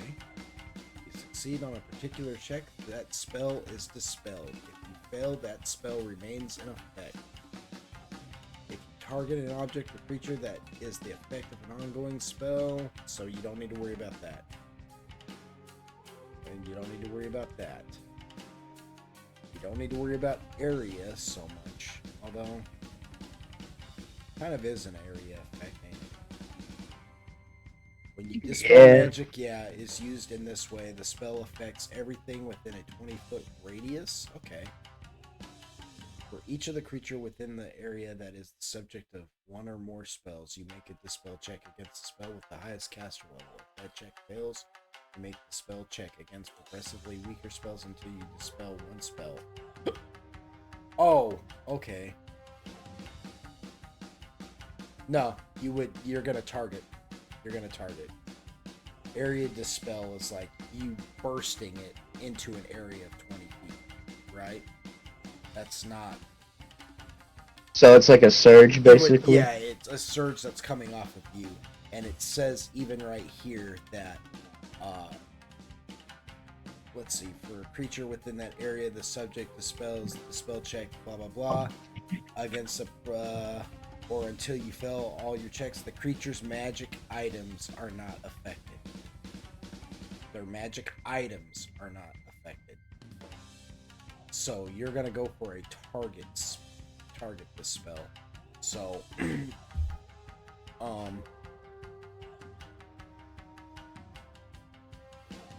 so basically what you're trying to dispel is his bouquet, right? His bouquet of cherry blossoms, right? So go for it. So you're gonna roll what you're gonna roll, and effectively what you are going to roll. Let me get these words out of my freaking head. This spell check 1d20 plus 10. 1d20 plus 10? Mm-hmm.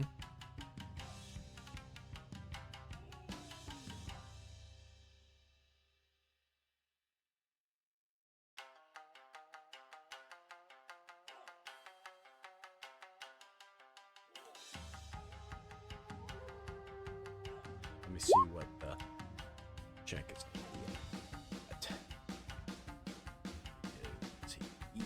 He's a vicious fool.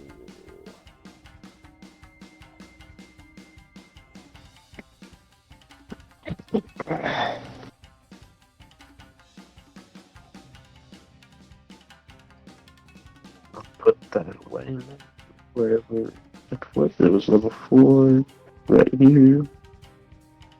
Go over here. I'm fine. It'll be a tragedy if that doesn't work. I want that to work so I can do something else.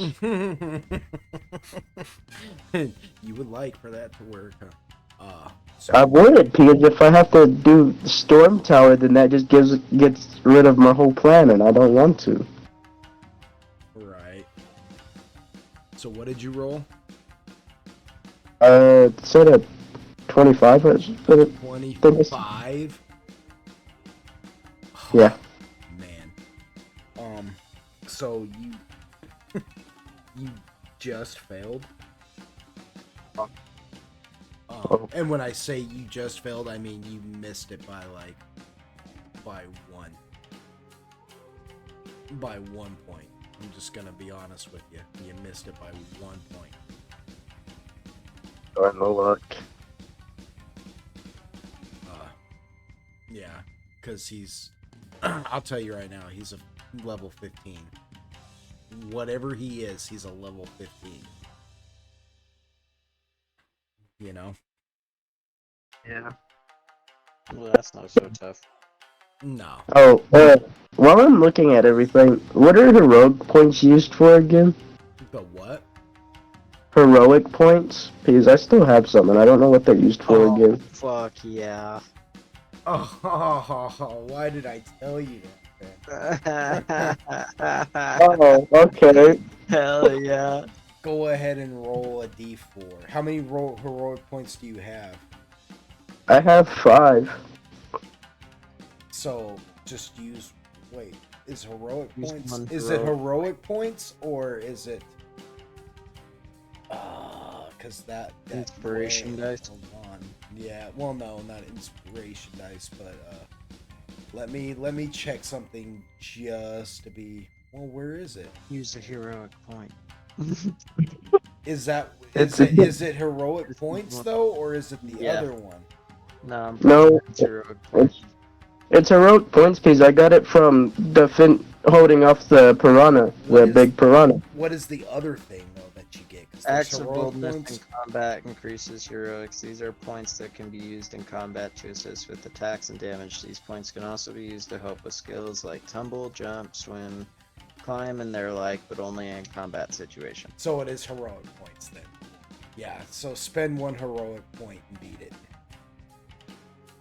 I'll spend 2. Huh? No, Thanks. don't spend 2. Just spend 1. You only need. Oh, you just need one. Yeah, you just need to match it. Okay. Yeah. Okay. There you go, I spent 1. Oh my gosh. So You're how the many man. heroic points did you have? I had 5, now I have 4. Well, there you go. Yay. So, dang, I forgot that because I haven't handed out a heroic point in a while. It's been a while. It has been a while. Well, I mean, we haven't really needed them. You know what I mean? Oh, there's reputation. There's reputation too. That's what. What's that one do?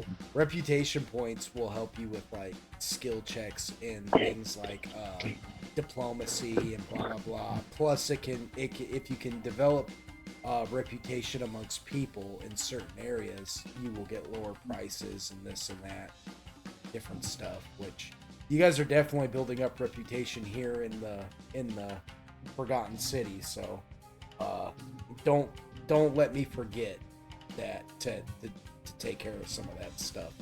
You know what I mean? When the time comes. Okay. But as far as that goes, yeah. So, yeah, you go to dispel his magic. What does it look like when you cast dispel magic? You know, because it's you're not like a mage or a sorcerer. You are a druid, so your magic looks Phrase of fart. different. You know what I mean? How does it look? You know, for a nature magic user. You know, since I'm from the underworld and all that, you know, like how all the lights are down there? Yeah, they glow like through rock fissures and stuff. Yeah. Yeah, it kind of looks like that. It looks like a trail of flickering light dust going towards the blossoms and just interacting with it, and then just making them all fall on the floor. Oh man, it it does too. The bouquet itself that is producing the blossoms, it hits the bouquet first and lights it up like a glowing stalagmite, and then it just all the blossoms just look like dying fireflies, just glowing like that cave lighting as they just begin to fall. And he looks at his bouquet for a minute. He looks over at you, Zoltan. He says, "Interesting. Very interesting." Zoltan says, "Now we can dance," and takes a bow. Yeah. We can then. He says, "I am completely enamored by you, young man." And he kind of sniffs the air and listens to your music for a minute there, android, you know? He says, "What a beautiful sonnet for such a night of death." And he tosses the bouquet aside because it is now his turn. Well, you can move if you want to move. Well, Zolt is about to get pimp slapped for doing that, so, I don't think Zoltan could do anything else but move, huh? Yeah. Yeah. Damn. Oh no.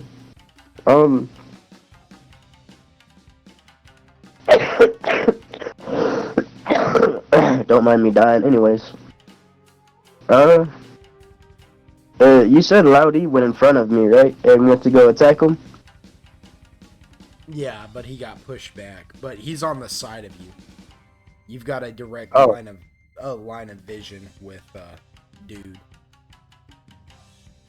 Okay, well, I was gonna go walk up beside Loudy, but I guess, I'll just stand my ground right beside Loudy Okay. and get ready to run him.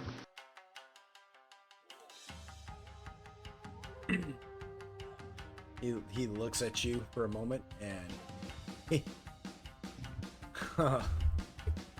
because it is his turn now. Says, well, let's see here. What am I gonna do? Nothing. Yeah, I mean, you wish, huh?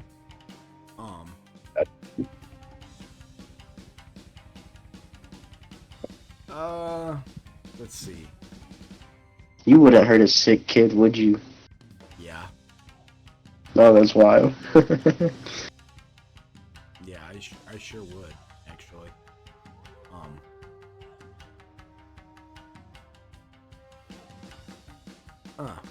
It's just like that. What is the radius on that, though? I wonder. Not good enough.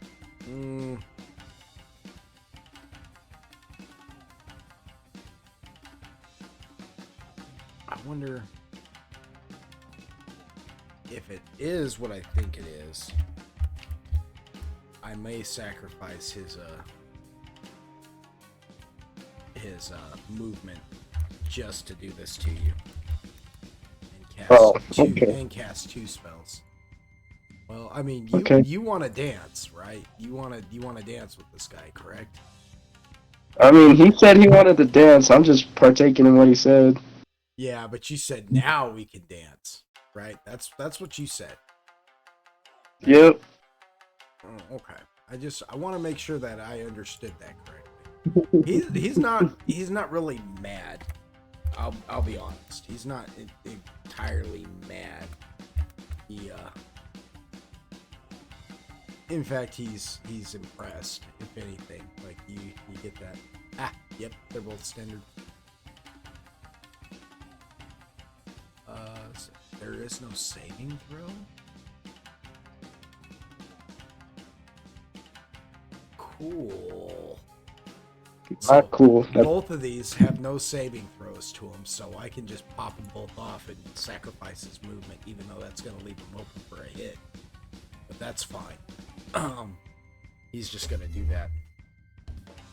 So the first thing he decides to do, Zoltan, is instead of moving, he's just going to take both his standard actions to perform two bouts of spells, right?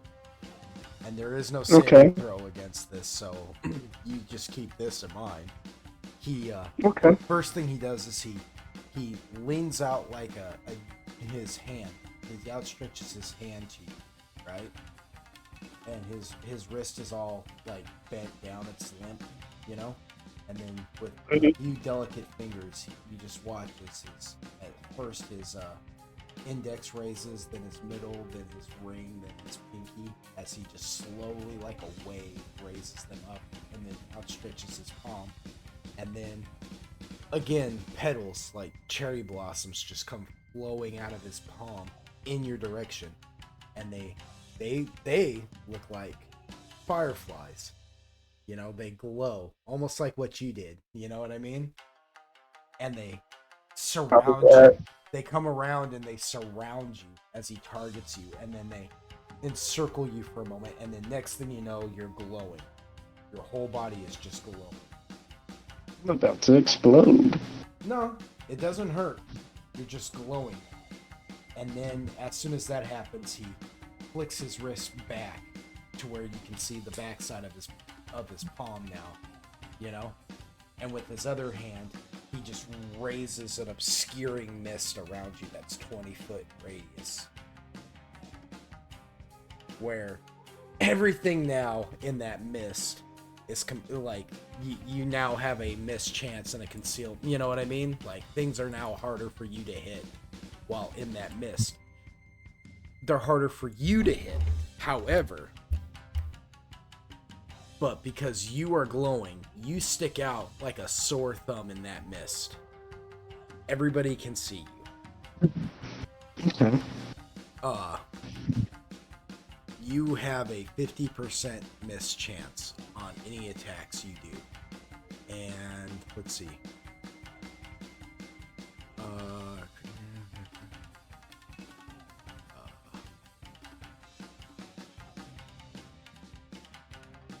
Yeah, you have a 20%, 50% miss chance of anything. Like, you cast a spell out of that thing trying to see, you know what I mean? You will, yeah. You take a 50% chance of, like, completely misfiring it somewhere else. See what I mean? Like, you stick out like a sore thumb, so even though you can't see anybody, everybody can see you. And he says, "Then let us dance within the mists, my friend." Big bets. We'll dance in the mist because I'm just gonna keep going along. And now it is your turn, Android. Let me see something.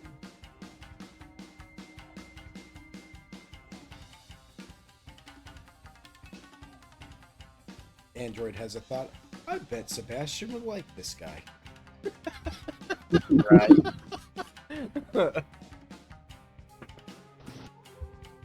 If he wasn't some bloodthirsty murderer.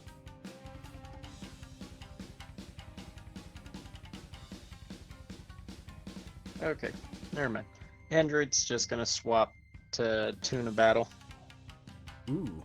So, Pan. okay, so that'll take away the 10 hit dice, right? Because I thought it was just last for 5 rounds as long as they can still hear my music. Ah. Thought it was As long as I'm still playing. You're going If in with not, some semantics. I will throw down the Bard's Charm for the Tuna Battle if you're going to be outward particular. play me there. Yeah. If you want be kind of particular about like the kind of spell you're trying to cast in your music. Yeah, I will try and discreetly toss out my Bard's Charm over there in the barrels somewhere so that I can keep playing my Inspire and also start up the Tuna Battle. I think that would be more, you know what I mean? Because Yeah. you're technically playing a song that has a spell in it, so if you stop playing that particular song, that spell is gonna, you know what I'm saying? Right. Finite. No, that's fine. If that's the case, then that's how I'll handle it. That way I can keep both for them. Okay. That's Now that actually I have my pretty filthy. Bard's Charm back. Yeah. That's actually, yeah. Ain't that nice? It's pretty nice. I'm actually waiting for a good moment to give Sebastian a ring. But I digress. That's Well, you do have the mirror back now. yeah, exactly. It's nice. In any case, yeah, that's what I'll do. All right. So you toss down the Bard's Charm and it instantly the music just starts playing, you know?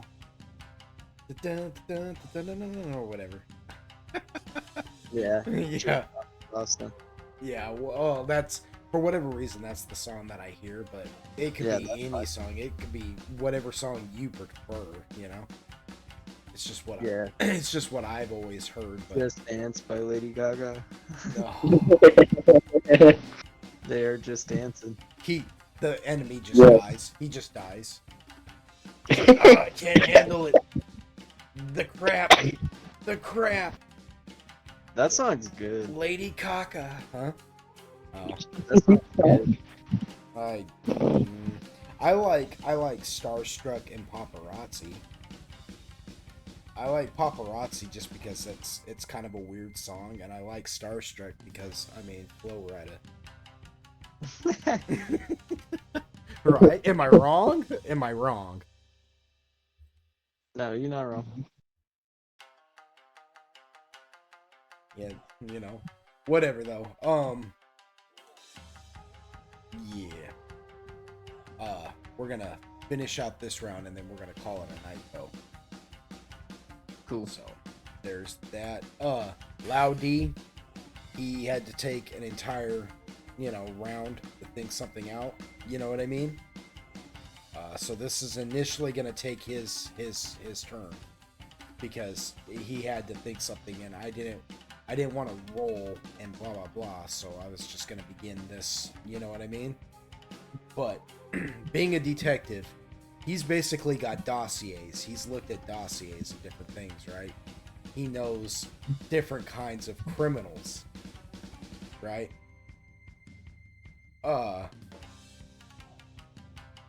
And he recognizes this MO, and he just the obscuring mist because it covers him too, and he's just like, oh. He's like, this is not good. He goes, that is a criminal of the underbelly. He's one of Boss Kappa's men. They call him Mr. Blossom. An assassin? An assassin. He's one of his button men. He said but. Loudy did. Yep. Yeah. And the second he points that out and says, says that freaking Mr. Blossom goes, oh, you've heard of me. I'm touched. I apologize. I don't know who you are, Mr. Detective. But if you tell me your name now, I'll make sure your next of kin knows that you died honorably. Loud D says, shut your filthy mouth.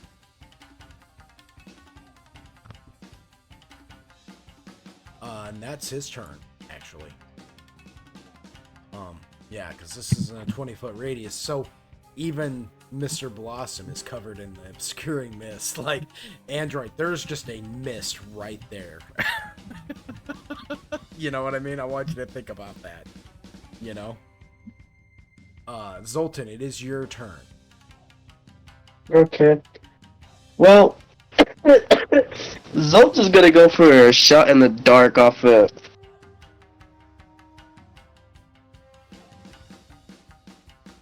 funny stuff.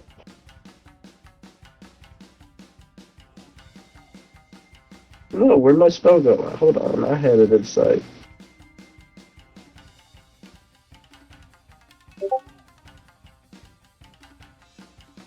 Da-da-da. Where'd it go?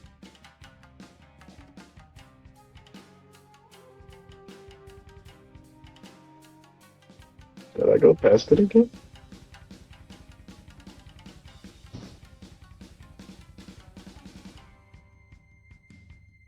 Don't mind me, I lost my spell. Oh, you lost it? You went for it? Yeah, What were you gonna cast, actually? I was gonna cast the good old Gust of Wind. Well, so you do cast it, because you have to cast it before you even roll to see if you missed. Because you have to take it away from one of your uses. You know what I mean? I have to see where it went though. I don't know. Oh no, I decide that.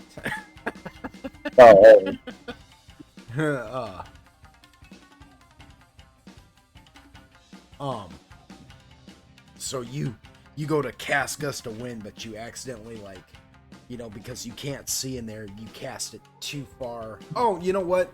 No, it's a spell failure is what it is. In this case is how that would work, right? So yeah, you go to cast, but because of the mist and everything, you can't quite pinpoint it. So you go to try and cast it, but because you can't focus it correctly, it just fails in your hand. It just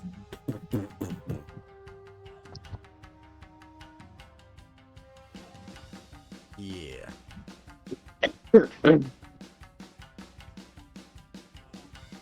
Oh my gosh.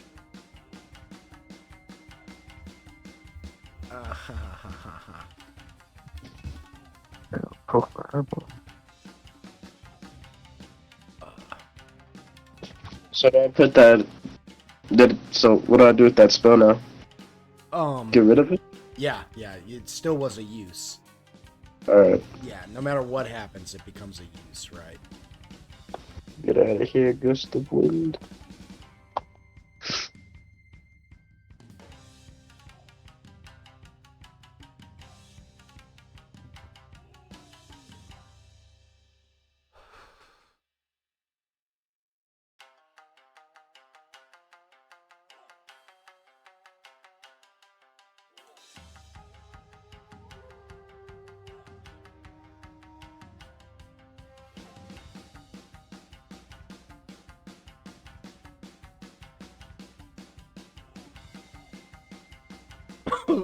Okay. Well, I'm gonna do this and then we're gonna call it a night because you know what I'm saying? Because I don't want to forget to do this my next round. And this will pick up with Android next session, and this will give you guys an entire week to think about what to do to this guy, right? Yeah, instead. But because he can see you, Zoltan, you know what I mean? He has no problem walking right up to you, and he leans in, and, well, hold on. I'm gonna roll an attack first, okay?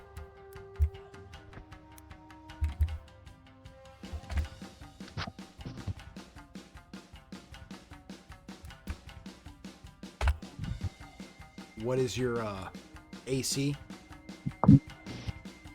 It is 21. Okay, so he hits. He got a 33. He leans in and kisses you right on the mouth. I don't know how to feel about this. And it does 1d6 points of constitution damage on you. Why am I always getting kissed for You constitution? know what? Before that happens, though, go ahead and roll me a fortitude save. Let's be fair about this. Roll a fortitude save. I've gotten kissed twice and I get bummed out by both of them. This is BS.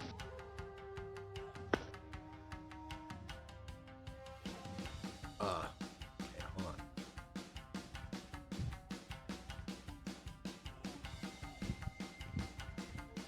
Okay, yeah, it does 1d6 points of constitution damage on you.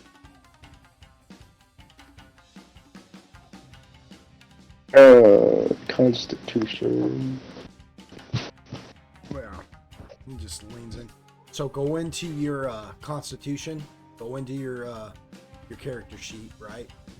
I'll tell you how you apply this because it's temporary. It's temporary. I'm gonna roll the damage real fast.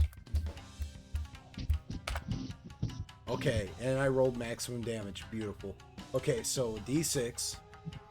So 6 points of temporary constitution damage. So you would go into your constitution on your stats page, right? And then in the temporary section, the temporary why is everything frozen here? Okay, my roll 20 just froze. There we go. Yeah, in the temporary section of con. Okay, so strength, dex, con, right? in the temp column, put -6, and you have to put minus there.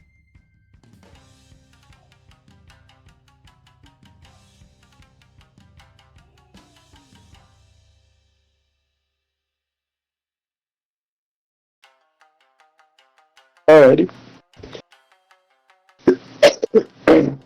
Okay.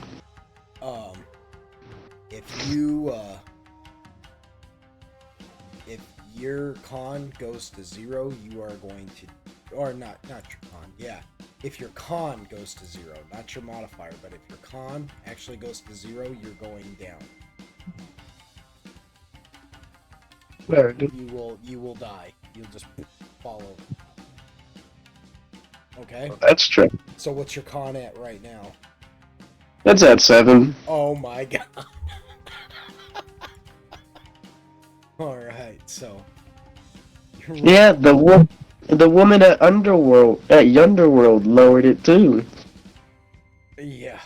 Well, yeah, but I'm getting- that was just for that moment. You should be good from that now. You know what I mean? You're just. I'm getting kissed. Yeah, it was. This was not good. I'm getting kissed and my life taken away from it. Yeah, that hurt. That hurt you pretty good. Huh, if that puts you at a 7. Yeah, because now every round you lose a point. Because Okay, we're gonna die. Because you are officially poisoned.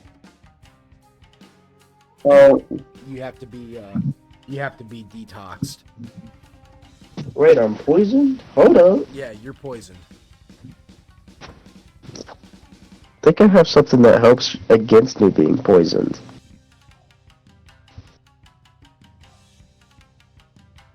Is it magical poison or is it regular poison? Because there is a difference. Oh, it says venom immunity, so I'm assuming poison.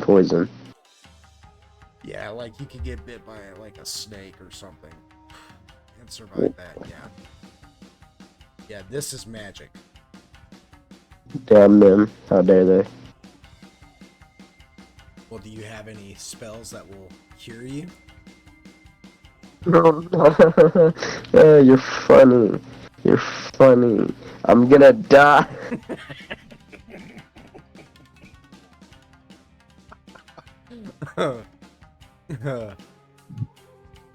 Hypothetical.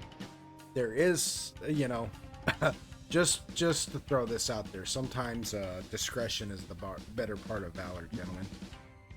You know what I mean?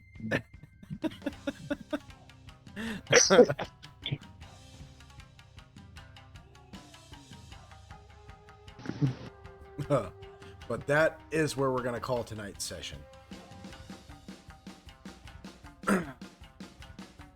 You all have met Mr. Blossom.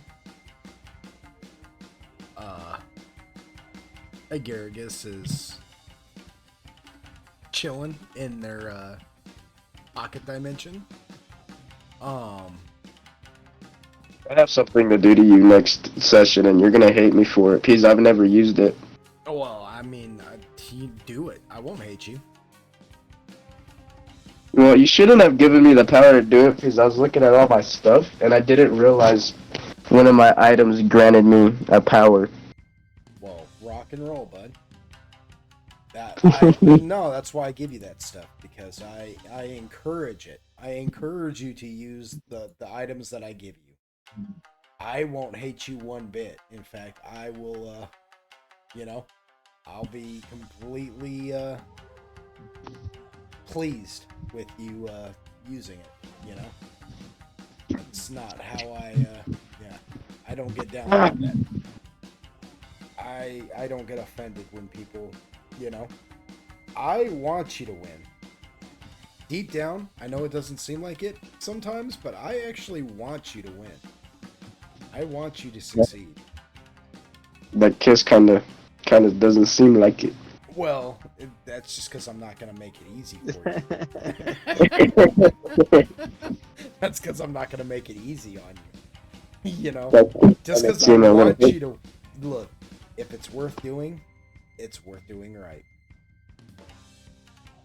So you're gonna have two people kiss me and give me a curse on both of them? That's rude. Fortune favors the brave. Fortune favors the brave. Don't get on the phone. Yeah. So, just out of curiosity, before we go, what do y'all think of this Mr. Blossom? Oh, I think he's cool. Yeah, He's a small guy. I love him. I love I him. love him. I love him so much. I love him so much that he kissed me. Kind of wild. It was an Anyway. open mouth kiss too. No, I'm just Oh man. I'm just kidding. Yeah, Sebastian would love him. Well, he's for all intents and purposes, it's not like he's just like, oh, I hate you guys, you have to die. He's just like, well, you know, it's business. Yeah, it's nothing personal. It's just business.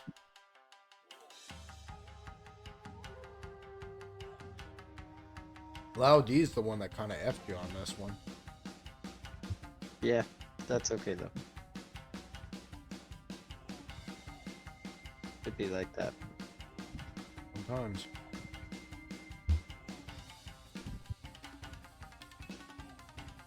Yeah.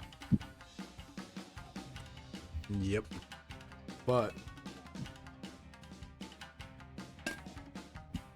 with that said, I want to thank everybody who at home, all you Golden Wonders who have joined us for tonight's session. I want y'all to know from the bottom of my heart and my soul,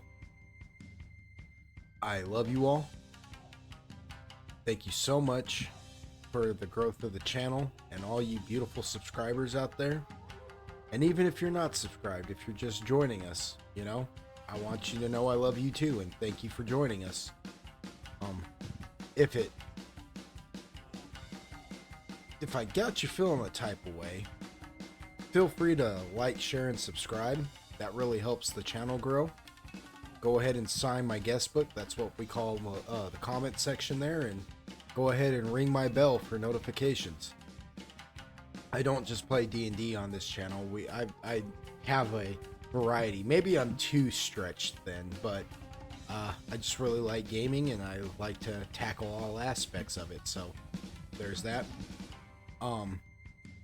Dragons and Cassid, they fell out, but I want to thank them for playing, and I want to thank the rest of them old school gamers, Android and